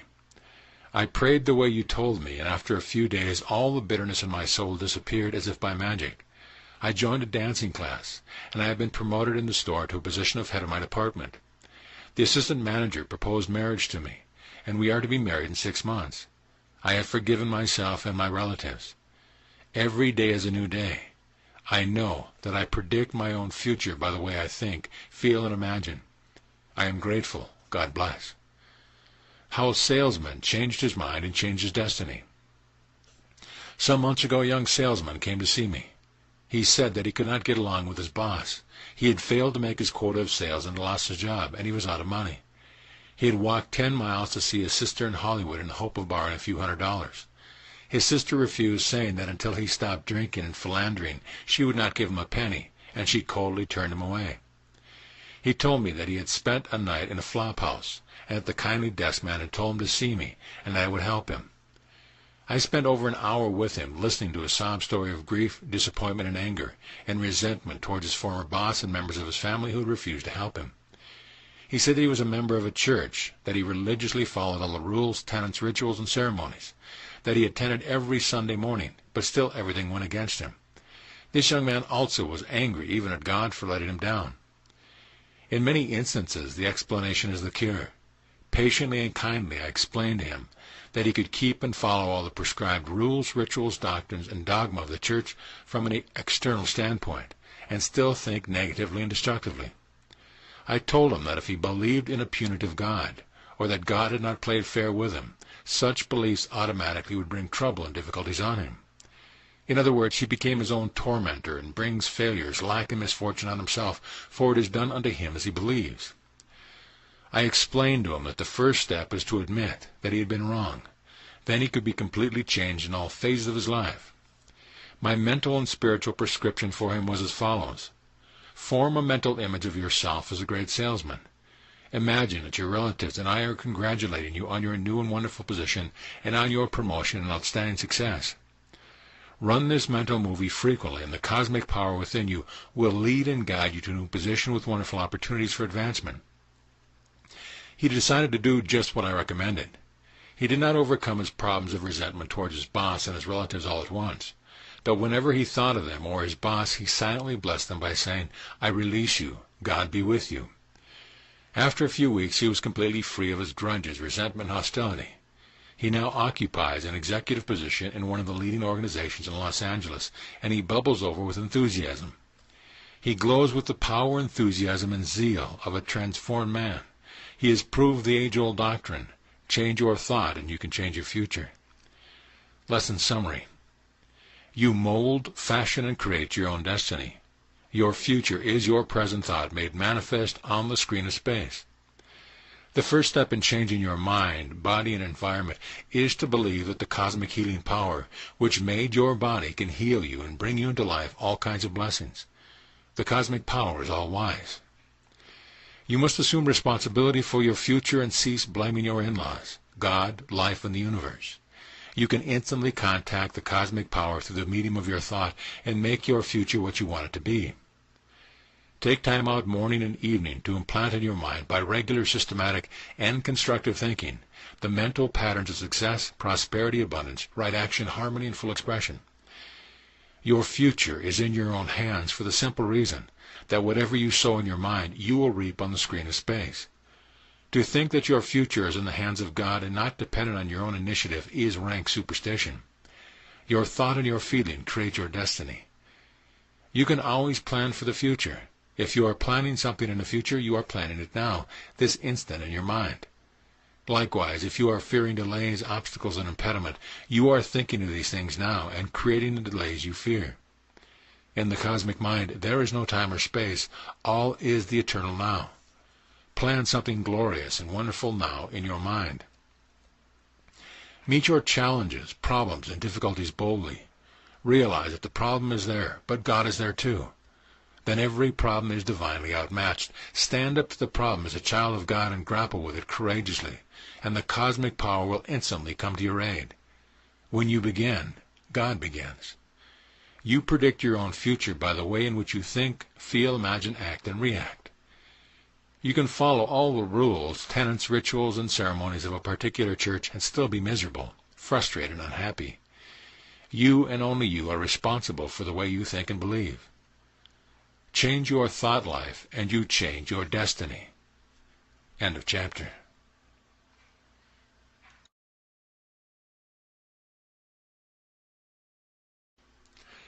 Chapter 15. How to be serene in this changing world. Ralph Waldo Emerson said, "Nothing can bring you peace but the triumph of principles. Knowledge of the principles of your mind will add to your peace, poise, balance, and security." For example, the engineer follows the principles of mathematics when constructing a bridge. He understands stresses, strains, and other complex scientific calculations based upon immutable laws which never fail. Likewise, the chemist and the physicist obey universal laws and principles underlying these forces. You must discover the cosmic laws and principles of your mind and live according to the principles of health, happiness, and serenity of mind. The law of your mind is referred to again and again in the greatest of all creative and dynamic books, the Bible, and that is the law of belief. As thou hast believed, so be it done unto thee. Matthew 8:13. To believe is to accept something as true, and whatever your conscious mind accepts as true, whether good or bad, your subconscious mind brings to pass. You are what you contemplate.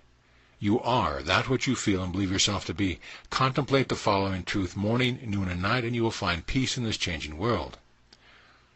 Finally, brethren, whatsoever things are true, whatsoever things are honest, whatsoever things are just, whatsoever things are pure, whatsoever things are lovely, whatsoever things are of good report, if there be any virtue, and if there be any praise, think on these things. Philippians 4:8. How an alcoholic found inner peace and freedom. Some months ago I interviewed an alcoholic whose wife had left him and whose two daughters no longer recognized him or spoke to him. He was in a state of deep depression and melancholy. I explained to him that his sincere desire to give up alcohol was the first step in healing, to which he readily agreed. The next step was to realize that there is a cosmic power within him which would take away all craving and would compel him to assert his freedom from the habit. I suggested that he practice a simple mental technique several times daily by imagining that I was congratulating him on his freedom and believing in the picture in his mind. He continued to do this for about 4 weeks, 3 times daily for about 5 minutes each. Finally, the mental picture was objectified in his experience. A new habit pattern had been established. He had gradually established the mental equivalent through thinking and feeling his freedom, until finally the mental picture was objectified. He said to me, I have discovered the power of my own mind. I am free. I have a peace and serenity of mind which I never knew before, and I am grateful. The Bible said, acquaint now thyself with him, and be at peace. Job 22:21. This man had acquainted himself with the power of his thought and imagination, to which the cosmic power within him responded. Peace comes to you as you discover the principles of your mind and apply them constructively in your life. She learned to forget bitterness and found serenity. Some months ago I visited a woman in a local hospital. She was suffering from acute high blood pressure and acute colitis. She began to recount all her former mistakes and errors, and she condemned herself and her stupidity. She said to me that she hated another girl who would undermine her in the office, and she was completely bogged down by the destructive emotions which were snarled up in her subconscious mind. I sat quietly with her for some time and then told her what William James, the father of American psychology, said. The mark of genius is to know what to overlook. That is, you must turn away from the past. Forgive and forget if you want to be in perfect health and to have peace in mind. I quoted a passage from the Bible and emphasized the fact that it was one of the greatest therapeutic agents available to bring about mental and physical health. Forgetting those things which are behind, and reaching forth unto those things which are before, I press forward the mark for the prize. I explained to her, the prize that you are seeking is peace of mind. If you have peace of mind, you also will have balance and equilibrium in your body. Peace means balance, equilibrium, equanimity, and serenity, which are due to a sense of oneness with God, the infinite, the whole of life. Jesus said to sick people, thy faith had made thee whole. Go in peace. Luke 8:48.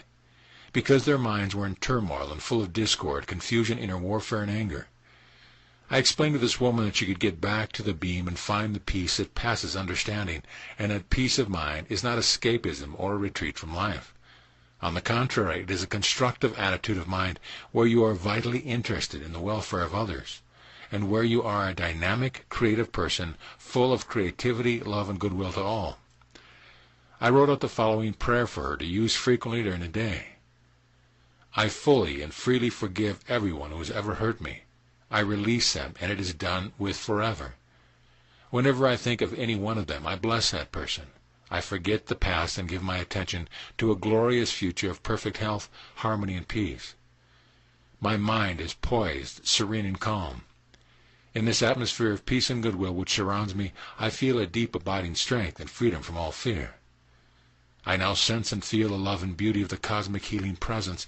Day by day I become more aware of God's love. All that is false fades away.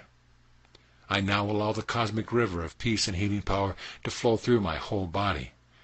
I rest in the everlasting arms of peace. My peace is a deep, unchanging cosmic peace, the peace of God. She practices prayer frequently during each day, and when I visited her again in about 2 weeks, she was very happy because she felt so much better. She was being released from the hospital the next day and had been pronounced healed. She said to me, "I know all my trouble was hate and resentment. I feel clean inside now. Truly, peace is health and happiness." How an executive found true serenity. Following a lecture in Honolulu a few years ago, an outstanding business executive asked me to have dinner with him that evening, as he had a very serious problem and thought I could help. He was urbane, philosophical, and wealthy, and he seemed well-balanced and poised.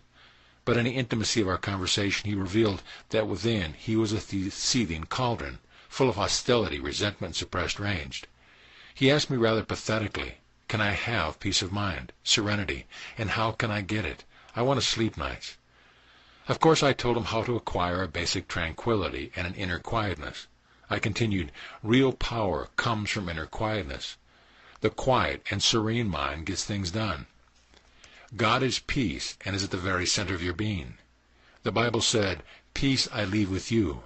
My peace I give unto you, not as the world giveth, give I unto you. Let not your heart be troubled, neither let it be afraid. Thou, God that is, will keep him in perfect peace, whose mind is stayed on thee.'" In the midst of all your business difficulties and conflicts in daily life, keep your mind fixed on God with faith and confidence, and you will find his golden river of peace flowing through your mind and heart. Give the best that you have to your work. Be creative and advance the good in life.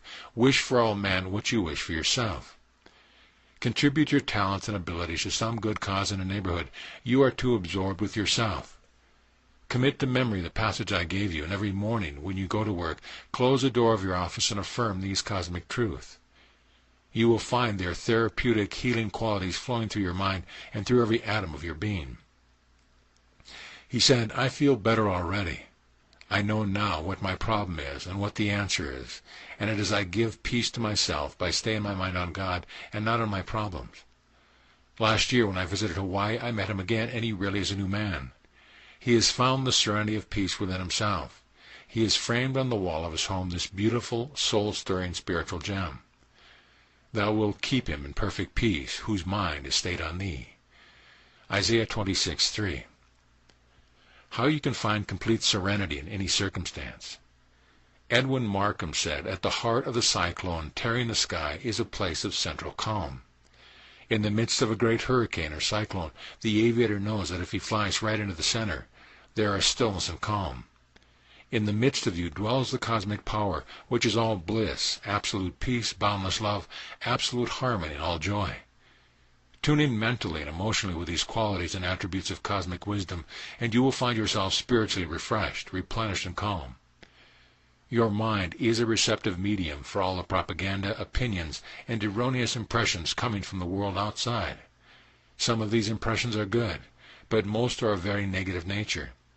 Except your mind is tuned in with the cosmic power and wisely sifts the chaff from the wheat, the negative and the erroneous impressions take root and cause trouble, such as sickness, confusion, fear, and limitation of all kind. The world, or mass mind, believes in both good and evil powers, and in sickness, misery, misfortune, and catastrophes of all kind. If you persevere in these worldly beliefs and neglect to tune in with the cosmic power, you shall have tribulations, trials, and difficulties. The Bible said, "Be of good cheer. I have overcome the world," or the mass mind, John 16:33. Be of good cheer. Let your knowledge of the cosmic power overcome all your problems. Begin now to fill your mind with concepts of harmony, peace, love, joy, and right action. Become aware of your inherent, God-given power which enables you to give attention, devotion, and love to ideas which heal, bless, inspire, elevate, dignify, and fill your soul with joy. You will always move in the direction of the idea which dominates your mind, your awareness and confidence in the cosmic power and in its healing presence which responds to you, fills your mind and heart, and enables you to soar aloft over all obstacles to the haven of rest within yourself, where you may abide in the conviction that with the cosmic power of God all things are possible. Maintaining this attitude of mind in the presence of difficulties will enable you to overcome the world, the objective convictions and worldly fears and false beliefs. You shall be like the one spoken of by the psalmist. and he shall be like a tree planted by the rivers of water, that bringeth forth his fruit in his season. His leaf also shall not wither, and whatsoever he doeth shall prosper. Psalm 1:3. The prayer that gives you serenity in this changing world. Peace begins with me. The serenity and peace of cosmic power fills my mind. The spirit of goodwill goes forth from me to all mankind. I dwell in the secret place of the Most High. I claim sincerely and lovingly that all members of my family, all my associates, and all people everywhere are divinely guided to their true expression in life, where they are divinely happy and prosper in all ways.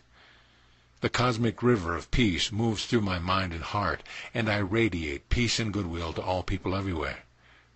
I am always enveloped and surrounded by an infinite circle of right action and divine love. I affirm and boldly claim with confidence and faith that the wisdom of God in his cosmic wisdom anoints my intellect. I am inspired from on high. I see harmony where discord is. I see peace where pain is, love where hatred is, and joy where sadness is. All my loved ones and associates are included in my prayer, and the circle of God's love permeates their whole being. If I have had trouble with another, I freely forgive him or her now. I completely let go of all bitterness and hostility. I see the image of God in others and wish for that person health, happiness, peace, and the blessing of the eternal cosmic wisdom. I give freely of my love, my wisdom, my understanding, my wealth, distributing through divine direction the riches of the infinite to others.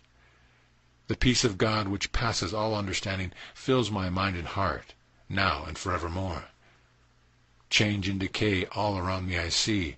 O thou who changeth not, abide with me. Lesson summary. Nothing can bring you peace but the triumph of cosmic principles. Learn the cosmic laws of your mind and experience peace, poise, balance, serenity, and security. You are what you contemplate. You are that which you believe yourself to be, for the law of mind is the law of belief. You can imagine a friend or a loved one congratulating you on the answer to your prayer, and as you run your mental movie frequently and keep on believing in the picture of your mind, you will subjectify your mental image and the answer comes forth. You get acquainted with the cosmic power within you by using your thought and mental imagery, and the power responds according to the nature of your request. You can contemplate freedom from alcoholism or any other bad habit, and the cosmic power will free you from your craving and weakness. The mark of a genius is to know what to overlook. You must forget the past errors, grievances, and hurts, and forgive yourself and others if you want perfect health, happiness, and peace of mind. Peace of mind is not escapism or retreating from life. On the contrary, it is a dynamic way of living whereby you meet all obstacles head-on and overcome them through the cosmic power and wisdom of God. When you are creative, outgoing, doing what you love to do, contributing to the good and welfare of others, and full of love and goodwill to all, you have a dynamic sense of peace and inner quietude. Real power comes from inner quietness. The quiet mind gets things done. God is absolute peace and dwells at the center of your being.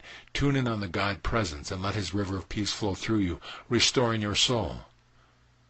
Contribute your talents and ability to some good cause in your neighborhood and lift others up and work for all that is constructive and which blesses mankind.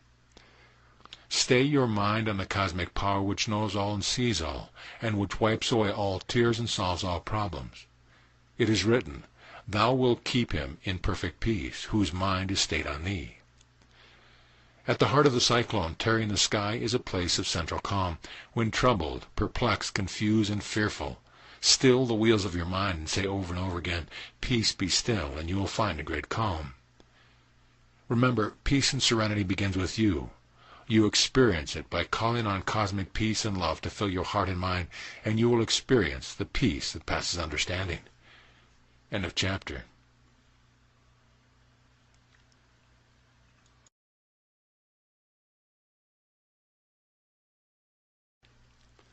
Chapter 16. How to Overcome Worry. Prolonged worry robs you of vitality, enthusiasm, and energy and leaves you a physical and mental wreck. Psychosomatic physicians point out that chronic worry is behind numerous diseases such as asthma, allergy, cardiac trouble, high blood pressure, and a host of other illnesses too numerous to mention. The worried mind is confused, divided, and is thinking aimlessly about a lot of things which are not true. Worry can be solved, however, by the application of the law of the mind. Your problem is in your mind. You have a desire, the realization of which would solve your problem. But when you look at conditions and circumstances as they are, a negative thought comes to your mind and your desire is in conflict with your fear. Your worry is your mind's acceptance of the negative conditions. Realize that your desire is the gift of God, telling you to rise higher in life, and that there is no power to challenge God. The living Spirit Almighty within you. Then affirm to yourself, God gave me this desire, and the Almighty power is now backing me up, revealing to me the perfect plan for its unfoldment, and I rest in that conviction.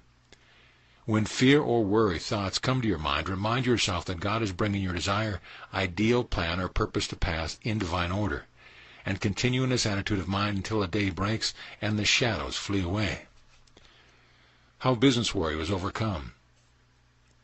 Recently I interviewed a businessman whose doctor told him that there was nothing wrong with him physically, but that he was suffering from anxiety neurosis, which simply means chronic worry.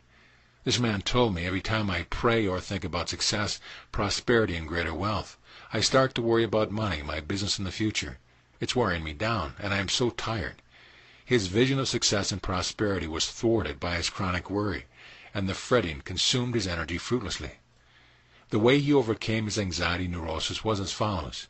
He began to have a quiet session with himself 3 or 4 times a day when he declared solemnly, "But there is a spirit in man, and the inspiration of the Almighty giveth them understanding." Job 32:8. This almighty power is within me, enabling me to be, to do, and to have. This wisdom and power of the Almighty back me up and enable me to fulfill all my goals. I think about the wisdom and power of the Almighty regularly and systematically, and I no longer think about obstacles, delays, impediments, and failure. I know that thinking constantly along these lines builds up my faith and confidence and increases my strength and poise. For God hath not given us a spirit of fear, but of power and of love and of a sound mind. 2 Timothy 1:7. In about a month's time this man arrived at that awareness of the strength, power, and intelligence which were divinely implanted in him as at birth. He has conquered his worries by partaking of the spiritual medicine of cosmic wisdom. How a mother dispelled her inner fears. About a year ago, a distraught mother visited me, saying that she was terribly worried about her son in Vietnam. I gave her a specific prayer to use night and morning for herself and for her son. Subsequently, her son returned from Vietnam. He married and settled down, and she again came back to me to see just as worried as before. I reminded her that her problem had been solved, but that she was still worried. She was worried during the second visit that he may have married the wrong girl. However, she admitted the girl was a wonderful wife. But she said, all the time I was so worried that their child might be born dead or crippled, but my daughter-in-law has given birth to a perfect child. The mother was then worried about the money shortage in her son's home. This woman was not really worried about what she thought she was worried about. Her actual difficulty was that she had an inward sense of insecurity, and she was emotionally immature. While talking to her, I was able to show her that she was the creator of her own fears, and she thereupon replaced her inner sense of insecurity with a real feeling of security. I wrote out a special prayer for her to use. He that dwelleth in the secret place of the Most High shall abide under the shadow of the Almighty. I dwell in the secret place of the Most High. This is my own mind. All the thoughts entertained by me conform to harmony, peace, and goodwill. My mind is the dwelling place of happiness, joy, and a deep sense of security. All the thoughts that enter my mind contribute to my joy, peace, and general welfare. I live, move, and have my being in the atmosphere of good fellowship, love, and unity. All the people that dwell in my mind are God's children. I am at peace in my mind with all the members of my family and with all mankind. The same good I wish for my family, I wish for my son and his family. I am living in the house of God now. I claim peace and happiness, for I know I dwell in the house of the Lord forever. She reiterated these truths frequently during the day, and these wonderful spiritual vibrations neutralized and obliterated the disease-soaked worry center in her subconscious mind. She discovered that there were spiritual reserves on which she could call to annihilate the negative thoughts. As she saturated her mind with these wonderful spiritual verities, she became possessed by a deep faith in all things good, and she is now living in a joyous expectancy of the best. A practical and workable approach to overcoming anxiety. A banker recently asked me to give him a simple, practical prayer to overcome his anxiety. I suggested that every morning before the day's work he be alone and identify himself mentally and emotionally with these truths. I live, move, and have my being in God, and God lives, moves, and has his being in me. I am immersed in the divine cosmic presence which surrounds me, enfolds me, and enwraps me. My mind is God's mind, and my spirit is the Spirit of God. This infinite being within me is the only presence and the only power. It cannot be defeated, thwarted, or frustrated in any way. It is all power and all wise, and it is present everywhere. As I unite mentally with this infinite power through my thought, I know I am greater than any problem. I grapple courageously with all difficulties and problems, knowing that they are divinely outmatched, and whatever strength, power, and creative ideas I need will automatically be given to me by the divine cosmic presence. I know the infinite lies stretched in smiling repose within me, where all is bliss, harmony, and peace. I am now in tune with the infinite, and his wisdom, power, and intelligence become active and potent in my life. This is the law of my being, and I know God's peace fills my soul. This banker understood what he was doing and why he was doing it. He said to me, as I affirm these truths, I imagine they are falling down from my conscious to my subconscious mind, and by the process of spiritual osmosis through every atom of my being. Every time I meet him in the bank, he tells me of some additional wonderful event in his life and knows of his associates. He is calm, serene, poised, and balanced. He knows that the quiet mind gets things done. How fear of auto travel was conquered. A salesman had suffered a bad auto accident and was terribly worried every time he got into his car to drive through the city. I gave him a very simple technique, explaining to him that his mind could not contain two ideas simultaneously. He could not fear his journey and bless his trip at the same time. Therefore, he had to supplant his worry with confidence and a sense of security. He began to bless his car as follows. My car is God's car. It is God's idea, and its creation came out of the one cosmic mind, common to all individual men. This guides me and directs me in all my movements. Divine law and order govern me in my driving, and I go from town to town freely, joyously and lovingly. I bless all other drivers on the road and wish for them all the blessings of life. I am an ambassador of God. I know that all the parts of my car are God's idea and are functioning perfectly. I am always poised, serene, and calm. I am always alert, alive, and quickened by the Holy Spirit. This love surrounds me and goes before me, making straight, joyous, and perfect my way. I am always surrounded by the sacred circle of love. It is truly wonderful. During the past 3 years, he has not had an accident, and he has received no citations or traffic violations. He began to fill his mind with these truths and crowded out of his mind all worry and fear thoughts which had haunted him before. He said, I made it a habit to use the prayer all the time I was on the road. I committed the whole thing to memory, and I knew the higher vibration of my spiritual thoughts would wipe out the lower vibration. This salesman is no longer worried or fearful. He knows that prayer changes things. Your invisible partner. I was in a drugstore in Detroit, and the pharmacist invited me to come back to the counter, where he showed me a sign over the prescription department. I will fear no evil, for thou art with me. He added that his store had been robbed by gangsters 3 times, and he had been held up twice at gunpoint at his head. Following is the essence of his conversation. I think of that sentence of the psalm, and it falls as a blessing on my mind. I have taken God as my partner, and I claim many times during the day, God is my higher self, my senior partner. He guides me and watches over me. His power and wisdom are instantly available to me. I am not alone. Now I feel secure because I know God's circle of love surrounds the store, myself, and all my customers. The pharmacist met the problem of fear, anxiety, and worry, and he overcame it. During the past 4 years, he has had no trouble and has prospered beyond his fondest dreams. He realized that his worry was an irrational thought, and he became a straight-line thinker. How a school teacher disposed of worries. A school teacher told me that the way she overcomes all her worries is to take her worries apart. She holds them up to the light of reason, dissects them, and cuts them up into small pieces, and then she asks herself, are they real? Where do they come from?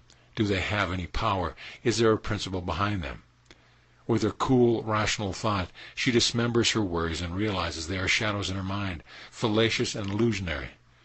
Her final summation is, imagine an educated schoolteacher like myself worrying about shadows which have no reality. She concludes by laughing her fears away. Emotional spasms healed. I sent a friend of mine to see a heart specialist as he was worried that he had a bad heart.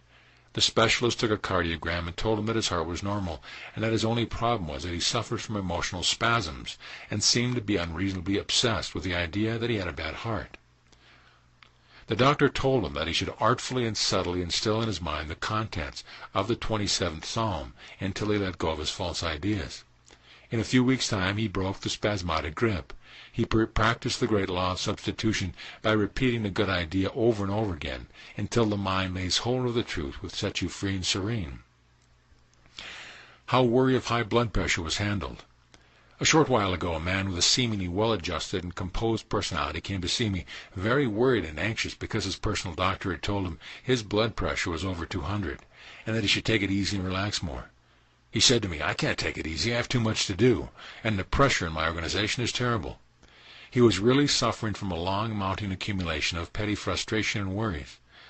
I expounded on the great truth that every fact of life is under the control and influence of the law of change. The old hymn says, "Change and decay all around I see. O thou who changeth not, abide with me." God changes not, and is the same yesterday, today, and forever, but all conditions, circumstances, and events are subject to alteration. Every created thing will someday pass away. The age-old maxim, "This too shall pass away," is always true. I suggested that he begin to apply this truth to himself, that he could not be sick forever, that he was here to meet all problems and overcome them, and that he was mentally and spiritually equipped to do so. The first step was that he had to abstract his attention from his ailment and business difficulties and trust the creative cosmic power within, which made his body to heal and to restore him. I gave him the following spiritual prescription to take in addition to the medicine which doctor prescribed, accompanied with the suggestion that he has to assert absolutely and believe implicitly the following truth. Periodically during the day I withdraw my attention from the vexations and strife of the world, and I return to God and commune with him. I know I am nourished spiritually and mentally, and God's peace floods my mind. God reveals to me the perfect solution and the perfect idea for every problem I meet. I reject the appearance of things, and I affirm the supremacy of the infinite power within me. I am absorbed and engrossed in the truth that God is guiding me, and that divine right action reigns supreme. The miraculous healing cosmic power is flowing through me and permeating every atom of my being. His river of peace flows through my mind and heart, and I am relaxed, poised, serene, and calm. I know the God presence which made me is now restoring me to wholeness and perfection, and I give thanks for the healing which is taking place right now. By affirming regularly, many times a day in this manner, he succeeded in retrieving his sense from the annoyance and irritations of the day, and in a month's time a medical checkup revealed normal blood pressure. He discovered that his renewed mind restored his body to wholeness. When the strain and pressure of business tend to disturb him today, his motto is, "None of these things move me." As he exalts cosmic wisdom and God in the midst of him, his problems have become correspondingly smaller and smaller. Nobody rubs him the wrong way or excites him, and he feels adequate through the power of God to solve all problems and to meet all challenges. He has revalued himself in terms of his inner spiritual power. I will lift up mine eyes unto the hills, from whence cometh my help. Here is a prayer to banish chronic worry, affirmed daily with deep feeling. I have a new strong conviction of God's cosmic presence, which holds me spellbound, entranced and unmoved, and I feel serene, confident, and unafraid. I know there is nothing to fear, nothing to draw away from, for God is all there is, and is everywhere present. In him I live, move, and have my being, so I have no fear. God's envelope and love surrounds me, and his golden river of peace flows through me. All is well. I am not afraid of people, conditions, or events, or circumstance, for God is with me. Faith in God fills my soul, and I have no fear. I dwell in the presence of God now and forevermore, and no fear can touch me. I am not afraid of the future, for God is with me. He is my dwelling place, and I am surrounded with the whole armor of God. God created me, and he sustains me. God's wisdom leads and guides me, so I cannot err. I now celebrate the conviction of God's presence because I know in my heart the great truth, closer is He than breathing, nearer than hands and feet. Chapter summary. Worry is having greater faith in your problem or negation than in God and His cosmic wisdom. Worry can be released by applying the cosmic laws of mind. Worry is caused by letting your desire or your ideal war with your fear thoughts. Realize that your desire is the cosmic gift of God, and that as you nourish it and sustain it with faith and confidence, you will bring it to pass. Anxiety neurosis means chronic worry. Chronic worry comes from thinking confusedly about many things which are not true. Worry is a negative habit. Overcome your worry by realizing that the power of the Almighty within you enables you to be, to do, and to have what you need. Dwell on this truth, and the more you do so, the more will be your worries dwindle away. You are not always worried over what you think you are worried about. Remember that chronic worry is basically due to a sense of insecurity, a feel of alienation from God and His cosmic goodness.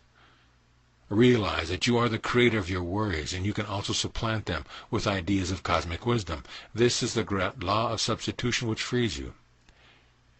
The supreme power within you cannot be defeated, vitiated, or thwarted in any way. It is all-powerful, and as you unite with this presence and cosmic power through your thought, this power will become active within you. You can bless your car or any means of conveyance which you use for safe travel by realizing that cosmic wisdom goes before you, making straight, joyous, happy, and peaceful your way. Realize that God is your partner, and you will fear no evil. Know that His overshadowing presence and cosmic power always watch over you, and you will lead a charmed life. Dissect your worries, hold them up to the light of cosmic reason, and you will discover that they have no reality, and are but shadows in your mind, fallacious and illusory. Laugh your worries away and stop fighting shadows. If obsessed with the idea of sickness or failure, realize you can release the mental grip by instilling artfully and persistently the great truth of the 27th Psalm, the greatest antidote to worry and fear in the world. By repetition and stick-to-itiveness, your mind will lay hold of the truth which sets you free. A great truth is that everything in the world passes away. You can't have pain forever or be sick forever.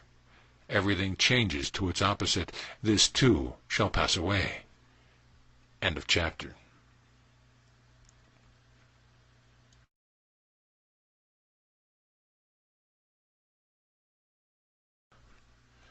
Chapter 17. How to link your thought to cosmic power.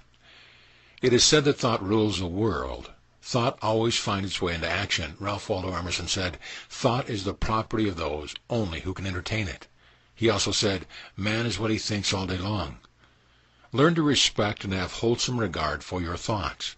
Your health, happiness, success in life, as well as your general peace of mind are largely determined by your awareness of the power of thought. You have heard it said that thoughts are things, and that thoughts execute themselves. Your thought is a mental vibration and a definite power. Your action is but the outer and worldly manifestation and expression of your individual thought. If your thoughts are wise, your actions will be wise. When you conceive and ponder the thought, you are really releasing its latent power into action. William Shakespeare said, "Our thoughts are ours, their ends none of our own." Think of whatsoever things are true, lovely, and elevating, and be assured of the authority of your thought. Believe in the cosmic powers of your thought, and you will discover that thinking makes it so. Whatever you think and feel is true, that you will bring into life. Your thought and feeling creates your destiny. Feeling, insofar as your thought is concerned, means interest. This is the meaning of the biblical phrase, "As a man thinketh in his heart, so is he." When you are vitally interested in your profession, work, or special assignment, you will be successful because you have your heart in it. You are thinking in depth or feeling the reality of your thought, which is thinking in the heart. Think with confidence in the power of your thought, and wonders will happen in your life. Thinking in cosmic truth brought him several promotions. While I was talking to a detective last year, he told me that a case had baffled him for many months, and he had been thinking of a solution and guidance, but no answer came. I discovered that he believed it was a very difficult case, that the culprits had left the country, and that his search was thus more or less hopeless. I told him the first thing he had to do was to change the belief or thought in his heart, his inner feeling nature, that actually he was double-minded, and that it was mandatory that he change his belief by realizing that infinite cosmic intelligence in his subconscious is all-wise and all-knowing, and can reveal to him the whereabouts of the criminals who participated in the theft. He realized immediately that his prayer and thinking had been contradictory, and that his head said one thing, but that his heart said another. Therefore nothing happened. He used this formula: I have a deep abiding faith and conviction in the supremacy of the infinite intelligence within me. I am now turning over my request to this particular case to my deeper mind, which is the great fabricator.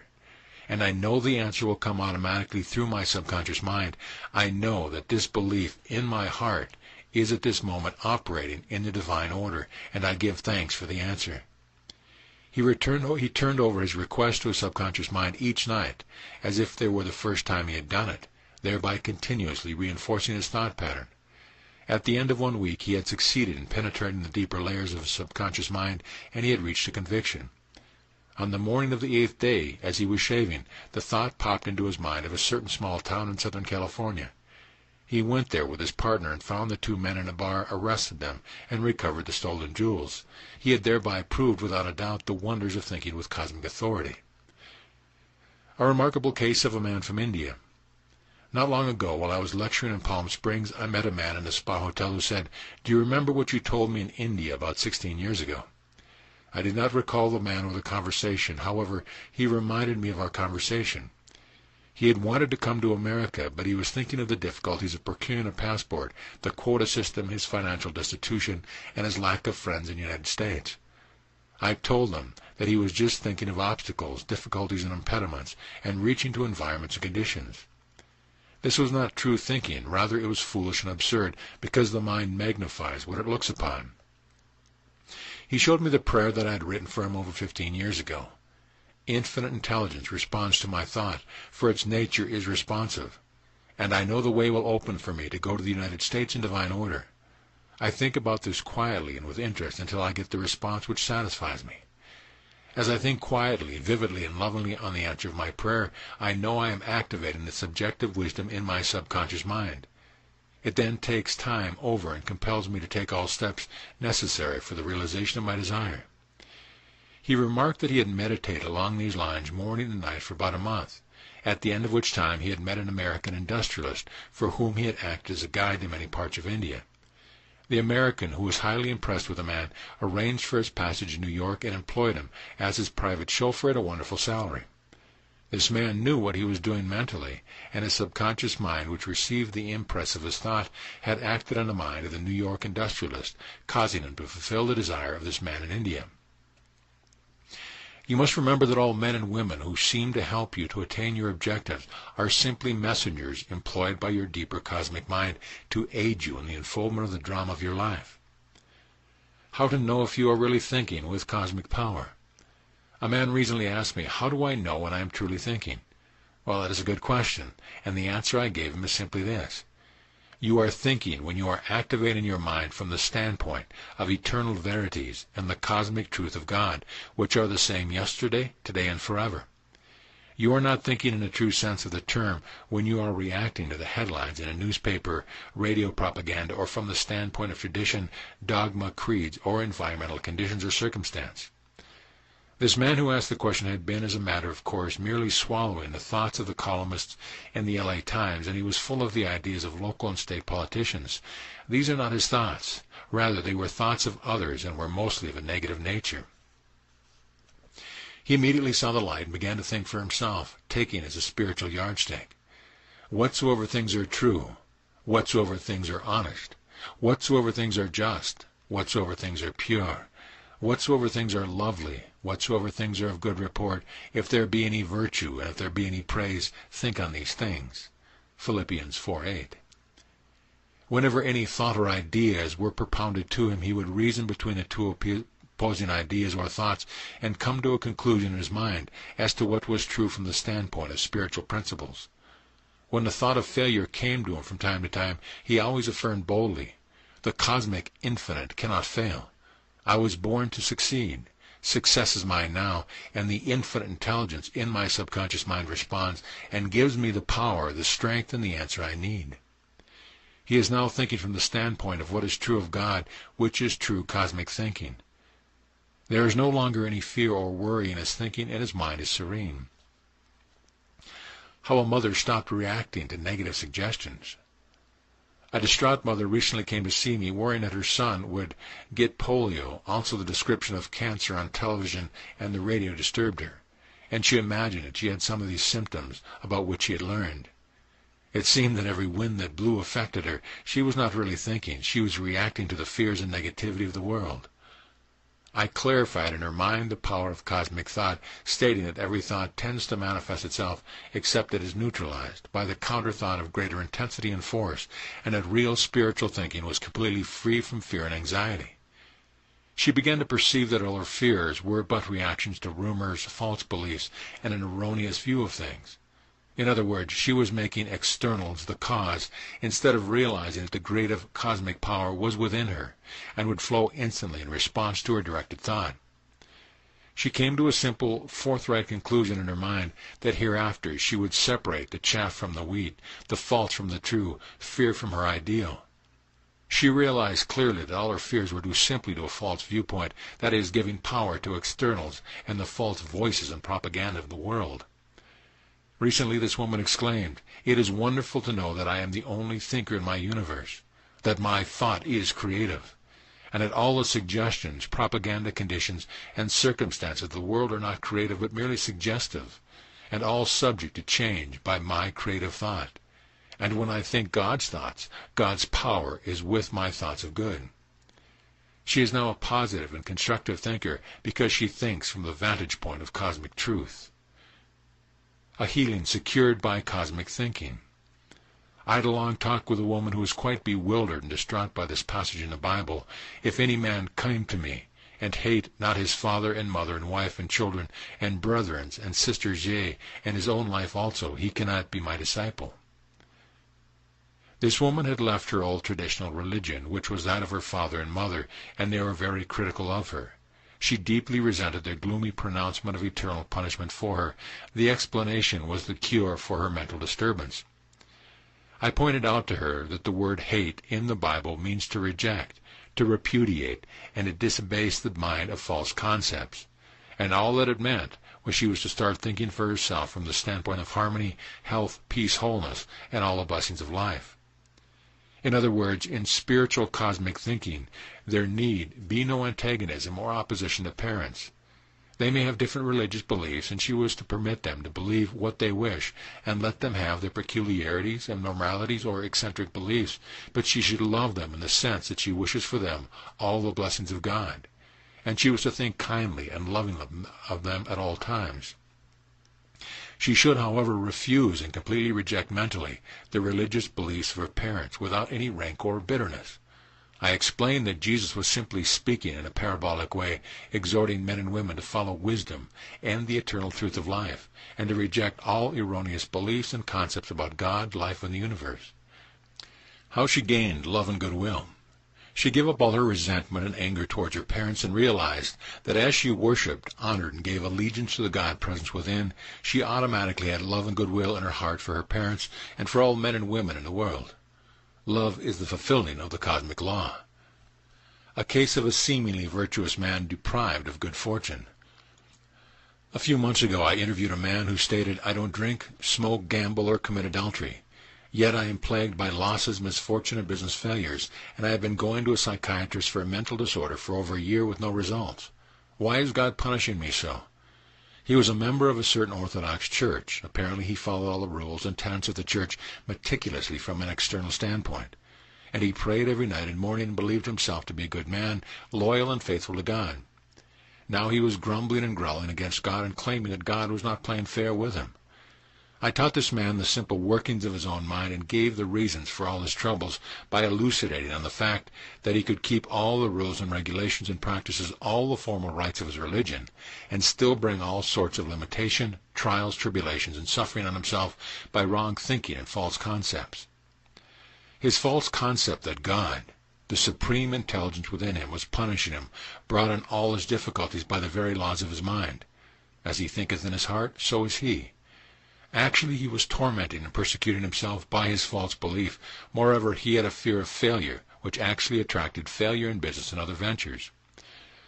I also pointed out to him that it is not the body that commits adultery or remains virtuous. The body moves as it is moved by the mind. It acts as it is mentally acted upon. Your body cannot make you commit errors or steal, rob, or defraud. You mentally decree something, and your body follows your mental orders. Your thoughts and feelings govern your life and are the cause of your experience. The interaction of your conscious and subconscious mind is the basis of all the events in your life. If you come to a false or an erroneous decision in your conscious mind, your subconscious mind accepts your decree, good, bad, or indifferent, and produces events and experiences according to your conscious mind belief. This explanation appealed to him, and he began to use the following prayer regularly, morning, noon, and prior to sleep at night. I stay my mind upon God, and I am kept in perfect peace. In this peace of God I find order, harmony, and divine love. No word of God shall be void of power. The words I speak are full of spirit and full of life. I acknowledge God in all my affairs and transactions. My mind is stayed on him. I am blessed and prospered by the activity of the law of good operating in my life. All my statements of truth are charged with life, love, and meaning and cosmic wisdom. The words I speak make a deep impression on my deeper mind. I am glad that I know God dwells in my heart, for God is the very life of me. The good sinks into my heart. Behold, I dwell with thee, O man of God, and thou dwellest with me. I know that when I look at my fellow man, I am seeing God in human form. I bless and send forth loving thoughts to all mankind. I speak the word now. My words are creative. The deeper mind within me responds. I now decree perfect health, harmony, and peace in my home, my heart, and in all affairs. I know and believe that God is guiding me now in all ways, and that infinite cosmic spirit governs all my actions. I have decreed it. It shall come to pass. I have found the jewel of eternity in my own heart. This man has received several promotions in his place of employment, a large industrial firm, and has found the peace that passes understanding. How to advance by beating the law of average. A beautician asked me why she hadn't been getting ahead and making more money. She also complained that she felt inferior and unwanted, and she was really down on herself. She was neither good nor bad. She earned a mediocre income and was living in a backward area of town. She was not thinking for herself, but rather was producing an experience according to the law of averages. This law of averages is simply the mind of the masses, which impinges on all of us, and which automatically believes in sickness, accident, disease, failure, and misfortune of all kind. The mass mind is mostly negative, but there is also much good in it. Such is the constructive thinking of millions of spiritually minded people who pour into the mass mind thoughts of love, peace, joy, success, confidence, and faith in God and all things good. However, these people are outnumbered by the vast majority of people who dwell in negativity and ignorance. This is why no one should live solely according to the law of averages. If you do not think for yourself and keep within cosmic consciousness, you will automatically be a victim of the mass mind, which impinges on the receptive medium of your mind. It will do all your thinking for you, resulting in negation and troubles of all kinds for you personally. This young lady learned that what she was experiencing was a sum total of all she ever thought, plus the thoughts and beliefs of others, since she failed to think for herself. She began to activate her conscious mind spiritually, which soon became a law of action at her subconscious level. She began to discover a vast difference between spiritual, cosmic thinking and average, mass thinking. In average mass thinking, you are not in control of your thought life, and you are not giving correct commands to your subconscious. As she began her deliberate conscious mind selection of spiritual ideas, these automatically became impressed in her subconscious mind, and wonders began to happen in her life. She meditated on the following prayer several times a day. I know and realize that God is a spirit moving within me, and I know that God is a feeling or a deep conviction of harmony, health, and peace within me. It is the movement of my own heart. The spirit or feeling of confidence and faith which now possesses me is the Spirit of God and the action of God in the waters of my mind. This is God. It is the creative power within me. I live, move, and have my being in the faith and confidence that goodness, truth, and beauty shall follow me all the days of my life. This faith in God and in all things good is omnipotent. It removes all barriers. I now close the door of the senses. I withdraw all attention from the world. I turn within to the One, the beautiful and the good. Here I dwell with my Father beyond time and space. Here I live, move, and dwell in the shadow of the Almighty. I am free from all fear. From the verdict of the world and the appearance of things, I now feel His presence, which is the feeling of the answered prayer, or the presence of my good. I become that which I contemplate. I now feel that I am what I want to be. This feeling or awareness is the action of God in me. It is the creative power. I give thanks for the joy of the answered prayer, and I rest in the silence that it is done. This young lady is now the proud owner of her own beauty salon and is successfully moving onward. Chapter summary. Thought rules the world. Man is what he thinks all day long. Learn to respect and to have a wholesome regard for your thoughts and their power in your life. Believe in the power of your thought, and you will discover that thinking makes it so. Belief is one thing, and thought is another. In order for spiritual thoughts to be 100% effective, you must change your false beliefs about God or the cosmic good and His laws. If you think of a successful achievement, but believe you are going to fail, your belief of failure will be made manifest. Change your false belief and realize that you are born to succeed. Your thoughts of success will then become a reality. The infinite within you cannot fail. You are really thinking when there is no fear or worry in your thought. You are truly thinking when you realize there is an infinite cosmic intelligence which responds to your thought. It is all-powerful, all-wise, and knows all. When your thought is clear on that, then the infinite power of your subconscious mind will respond, giving you the answer. In spiritual thinking, you separate the chaff from the wheat, the fear from your desire, and you come to a definite conclusion that there is only one power which responds to your thought. Never give power to created things or to externals. In other words, never give power to any created thing. Give power only to the creative power within you, which responds to your thought. This banishes all fear. You are not thinking when you are simply reacting to and agreeing with newspaper headlines, gossip, radio propaganda, and the opinions and false belief of others. You are thinking only when you think and interpret from the standpoint of God and His laws. You are the only thinker in your universe, and you are responsible for the way in which you think. The suggestions and statements of others have no power, and you can reject everything unlike the truth of the God. Reject everything that does not fit your soul with joy. The word hate in the Bible means to disavow, to reject, and to repudiate all false concepts of God. If you think that God is punishing, you will simply inflict on yourself misery and suffering of all kinds because of your negation, destructive thinking. The body does not commit adultery or steal or defraud. Your body cannot make you commit an error. You mentally think or decree a thing, and your body follows your mental order. The law of average is the mass mind, which is composed of all manner of thoughts of the average mind, which believes mostly in sickness, misfortune, accidents, tragedies, and negation of all kind. If you do not do your own thinking, this mass mind, or the law of averages, will do all your thinking for you, and make a frightful mess of your life. End of chapter.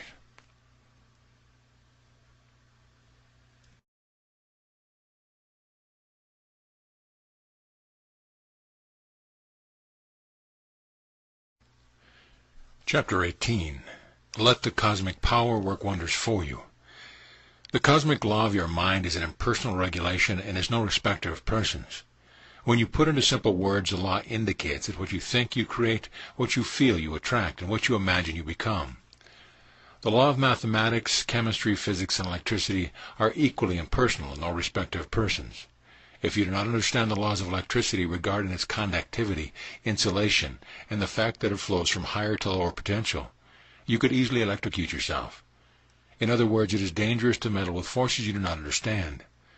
The same rules would apply to the laws of chemistry. You should learn about atomic weights, the powers of valence, and the laws of attraction and repulsion. And as you make a deep study of organic and inorganic chemicals, you would be able to blend marvelous compounds and bring forth new discoveries which would bless humanity in countless ways. If you make a mistake in addition, you will experience the result of that error. Action and reaction are universal characteristics throughout all nature.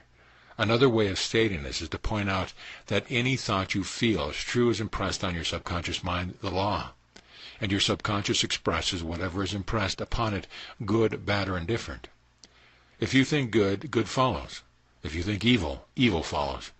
For example, if you are opening a new business today, begin with faith and confidence that success is yours because you were born to succeed. Claim that the wisdom, power, and intelligence of God are moving on your behalf, and the reaction will be that you will become a tremendous success, and your business will go ahead by leaps and bounds. The law is that the beginning and the end are the same. You begin with the attitude of confidence, and your vision was on success, triumph, and accomplishment, and you experience the automatic and mathematical response of the law, as the reaction is always the exact reproduction of your conscious thought and feeling. How a wife reclaimed her husband's love. A woman complained to me that after 20 years of a happy marriage, her husband had gone astray. During our conferences, she mentioned that some months previously she had visited his office and had seen his new secretary, a beautiful blonde, who was graceful, charming, and seductive. She admitted feeling pangs of jealousy and fear. I asked her if she had been fearing and picturing her husband as being interested in the girl, and she said yes. I elaborated on what she was doing and explained to her that her thoughts and the mental imagery of her husband's strain had been conveyed subconsciously to her husband, and they were impressed also on her subconscious mind. As there is only one subjective mind, and what she feared most inevitably must come upon her. The intensity of her thought and mental pictures were so strong that she actually accelerated her unfortunate marital condition. She had been using the law of her mind in a very negative way, and she had experienced a corresponding result. Consequently, at my suggestion, she talked over the whole situation with her husband and told him what she had been doing mentally. He in turn admitted his infidelity and decided to give up the other woman, and the bonds of love with God's blessing united him again. Her husband had known nothing about the laws of the mind, but he is now studying the power of your subconscious mind and applying it assiduously in everyday life. Her success came from using the following scientifically worded prayer night and morning. I know that my husband is receptive to my constructive thought and imagery. I feel, claim, and know that at the center of his being is peace. My husband is divinely guided in all ways. He is the channel for the divine. God's cosmic law fills his mind and heart. There are harmony, peace, love, and understanding between us. I picture him as happy, healthy, joyous, loving, and prosperous. I surround and enfold him with the cosmic circle of God's love, which is impregnable, impervious, and invulnerable to all negation. Following the constructive use of the cosmic law, her mind ceased in turmoil and resumed its natural state of peace, and the sacred bonds of marriage now reign supreme between husband and wife. He said, "This is my 5th divorce. What's wrong?" A man apparently in a state of desperation asked me to throw light upon his marital problems because, as he said, I have married 5 times successfully, hoping to get a good wife, and now I want a divorce from my present wife. I thereupon emphasized the cosmic law of mind and pointed out that the law of his mind is absolutely just and eminently fair in its manifestation. That is, it is the nature of an apple seed to bring forth an apple tree. Likewise, it is the law of life that man invariably and inevitably reproduce in all phases of his life the exact duplicate of his inner nature. As within, so without. As in heaven, so on earth. I believe I cleared up the obscurities in his mind through clarification on the way his thoughts and feelings operate in his life. He came to perceive clearly that it is impossible for a man to think, feel, and believe one thing, and then to experience something other than what he thinks and feels to be true. I told him that if you picture failure and feel yourself defeated, you can't possibly express success and triumph over obstacles. The law is considered not only good, but very good, because your experience dovetail and correlate with your inner attitude and belief. He said to me, I see now that divorce is not the answer, as it would be no solution for me as long as I continue the patterns of jealousy, fear, anger, and possessiveness. I must change myself. I have been accusing my wife falsely, and now I know that my imputation of wrongdoing and recriminations were projections of my own guilt, fear, and insecurity. He had come to a wise decision, because he could have divorced his present wife and married another, but he would have repeated the same dreary pattern of jealousy, accusation, self-pity, depression, and suppressed rage. He began to affirm frequently during the day, I know I cannot think of 2 things at the same time. I know that some two objects cannot occupy the same space at the same time. I can't have thoughts of love and resentment at the same time. Whenever I think of my wife, I state positively, God's love fills her soul. I radiate peace, harmony, and goodwill to her. Our marriage is a spiritual union. I am one with God and with all people. I know I can make my wife's love full, complete, and wonderful. Only that which belongs to love, truth, and wholeness can enter our experience. His wife really didn't want a divorce, but she was tired of his false allegations and invectives. She was delighted to hear that he had become interested in the science of his mind and was enraptured over his spiritual transformation. They are both using the law now in the right way. Why a manuscript was not published. I interviewed a man in Hawaii last year who showed me a manuscript which I read and was very impressed with. However, he received 12 rejection notices from various publishing houses. Now this was a perfect working of the law of his mind, as our success or failure, or soundness of body of our afflictions, are the exact manifestations of our states of consciousness, which is the way we think, feel, believe, and whatever we give mental consent to. This man had a picture of rejection in his mind. His thought was action, and his experience was the reaction. The action and the reaction corresponded. He reversed his mental attitude and affirmed boldly, infinite cosmic intelligence reveals to me the ideal publisher who will accept my manuscript, publish it, and promote it in divine order. I accept this idea completely in my mind. I know that my mind is like my motion picture projector. If I don't like the picture reflected on the screen, I can change the film and project a new scene. Likewise, I know that the contents of my mentality are always dramatized and portrayed in my objective world. I know that my thought and feeling predict my future.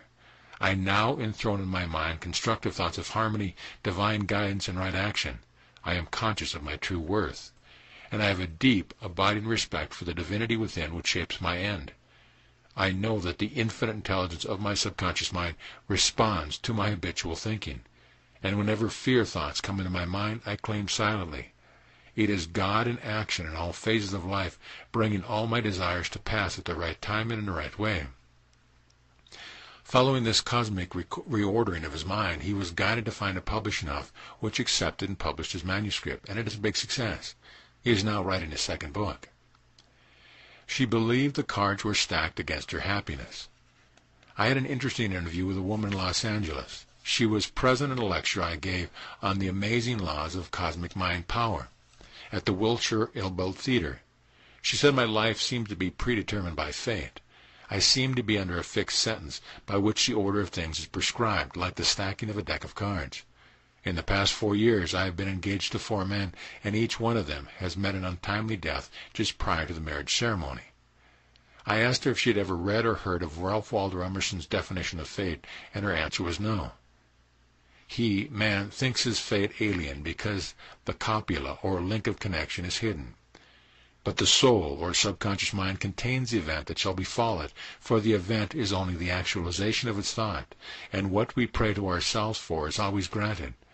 The event is the print on your form. It fits you like your skin. I explained to her that what she is within herself in terms of training, conditioning, theological concepts, emotional acceptance, thoughts, feelings, and beliefs determines her conditions, experience, and events. That her subconscious mind is always reproducing her habitual thinking and beliefs, and that in order to change her life, she would have to change her thoughts and keep them changed. I elaborated on the fact that, after all, she did not control the lives of other men and women, and that if her fiancé, acquaintances, mother and father, or friends die, or suddenly pass on to the next dimension of life, by an accident or by another tragedy, she was not to blame, as each person demonstrates and manifests his own state of consciousness. Actually, she had been constantly fearing, consciously and subconsciously, that whatever man she would attract would meet the same fate as her first fiancé. She said to me, I knew it would happen each time. It's kismet. She began to comprehend the law of her mind and that which she had been doing to herself. Job truly said, the thing which I greatly feared has come upon me. This motion or action of her mind had taken away from her the sense of happiness, well-being, and fulfillment of her dreams, and she had attracted men whose consciousness had reached the point of transition to the next dimension of life. She reversed her mental attitude and affirmed boldly, I know that two unlike things repel each other. I walk and talk with God, and I believe that God is guiding me, and that the law of harmony is always governing me. I know that discord and harmony do not dwell together. I know that I can't cry and laugh at the same time. I know that when I claim, feel, and believe that God loves me and cares for me, and that He guides and directs me. I can't be on a train that is wrecked because divine law and order govern my life. Likewise, as I walk in the light of God's love, knowing that I am attracting a wonderful man who harmonizes with me perfectly, spiritually, mentally, and physically, I know the law responds accordingly. Having met him within, I must meet him in the without, for this is the law of my mind. I know it is accomplished in the divine mind now. At the end of a few weeks of meditating with cosmic power along the above lines, she met a dentist who subsequently proposed to her, and I had the joy and pleasure of performing the marriage ceremony. She had replaced her fear with faith and confidence, and she had discovered that wonders happen when you use the cosmic law righteously. He prayed and worked hard but didn't prosper. A young executive complained that he regularly prayed using a formula in Your Infinite Power to be Rich, and that he believed what it said, but he got no results. This young man's trouble was that he was stealing from himself. He admitted to me that he was envious of one of his associates' promotion and increased salary, and he also coveted the boss's immense wealth, mental acumen, and sagacity. He listened avidly as I informed him about the cosmic law that no one can break. Cosmic law is an infallible, immutable, changeless, and eternal law within man's heart or subconscious mind. Every thought is the beginning of action and tends to manifest itself, evoking a corresponding reaction from the subconscious mind. The Bible says in the 20th chapter of Exodus, "Thou shalt not covet," which means that in this case he was envious, inordinately and wrongfully, on that which belonged to others. This was a mood of loss, lack and limitation within himself, and according to the law it attracted more loss, such as the loss of prestige, vitality, and promotion, and in general he was impoverishing himself. I pointed out to him that he could attain nothing in life without establishing the mental equivalent in his mentality, and that there is no such thing as a free lunch or something for nothing, but that he must claim, feel, and mentally accept his good to the point of his own conviction, and only then will his good automatically follow. He realized that he had been stealing from himself wealth, health, peace, and prosperity by his own thoughts of envy, jealousy, and covetousness. His thoughts were correspondingly made manifest in his job, his pocketbook, and all phases of his life. Joyful satisfaction came to him as he prayed regularly, systematically, and judiciously in the following manner. I sincerely wish success, happiness, peace, wealth, and prosperity for all my associates and for all men everywhere. I rejoice in their promotion, success, and advancement. I now dwell on the omnipresence and omnication of God. I know that this infinite cosmic wisdom guides the planets on their courses. I know the same divine intelligence governs and directs all my affairs. I claim and believe that divine understanding is mine at all times. I know that all my activities are controlled by this indwelling cosmic presence. God's wisdom, truth, and beauty are being expressed in me at all times. The all-knowing one within me knows what to do and how to do it with cosmic power.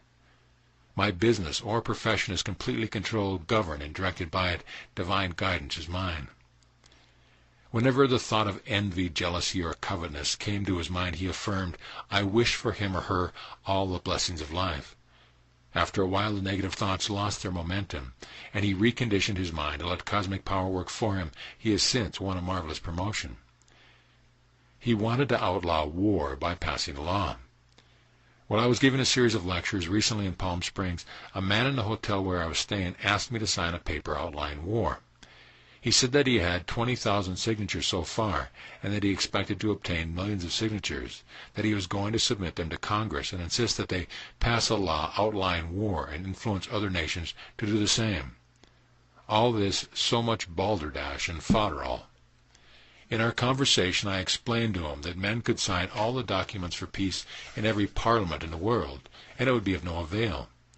History shows and proves that many governmental decrees and formal agreements and pledges for peace have been signed by numerous nations, but often before the ink wherewith they were written could dry, they were broken.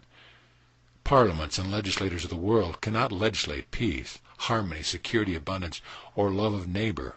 All these are ordained and legislated in the minds and hearts of men. Peace begins with the individual, and if a man has peace within himself, he will be at peace with his wife, his friends and associates, as well as with all the world. If a man is full of anger, resentment, hostility, and suppressed rage, he is at war with himself and his world. A nation is an aggregation of individuals. Therefore, the only place to write legislation for peace is by the individual turning on the God of peace within himself and feeling the river of peace, love, harmony, and joy flowing through him.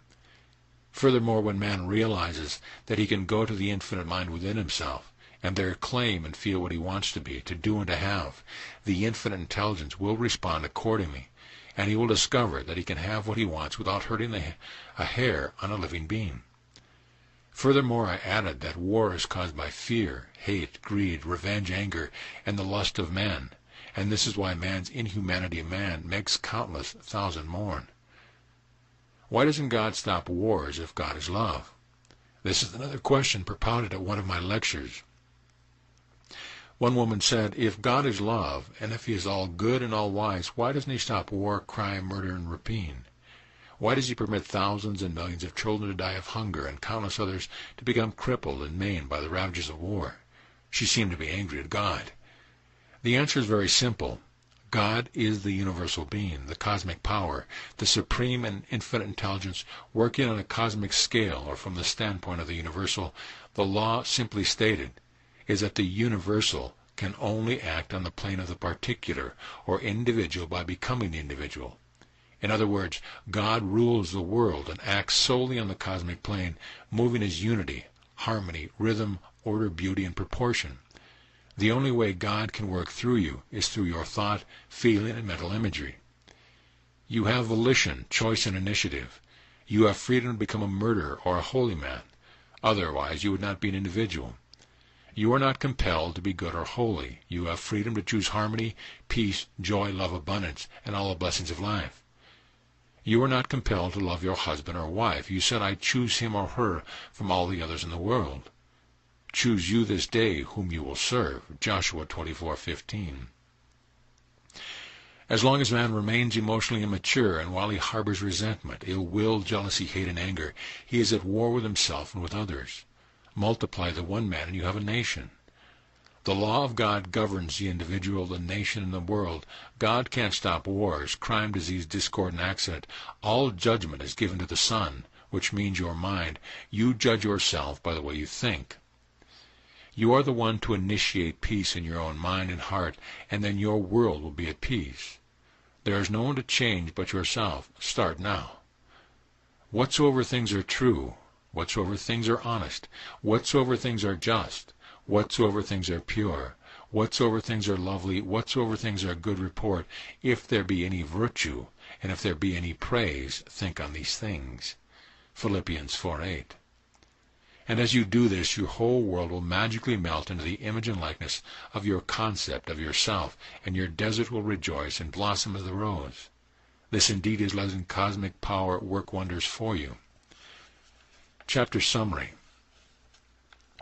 The cosmic law of your mind is impersonal and is no respecter of persons. You cannot break the law, for it is written in your heart and inscribed in the inward parts of your being.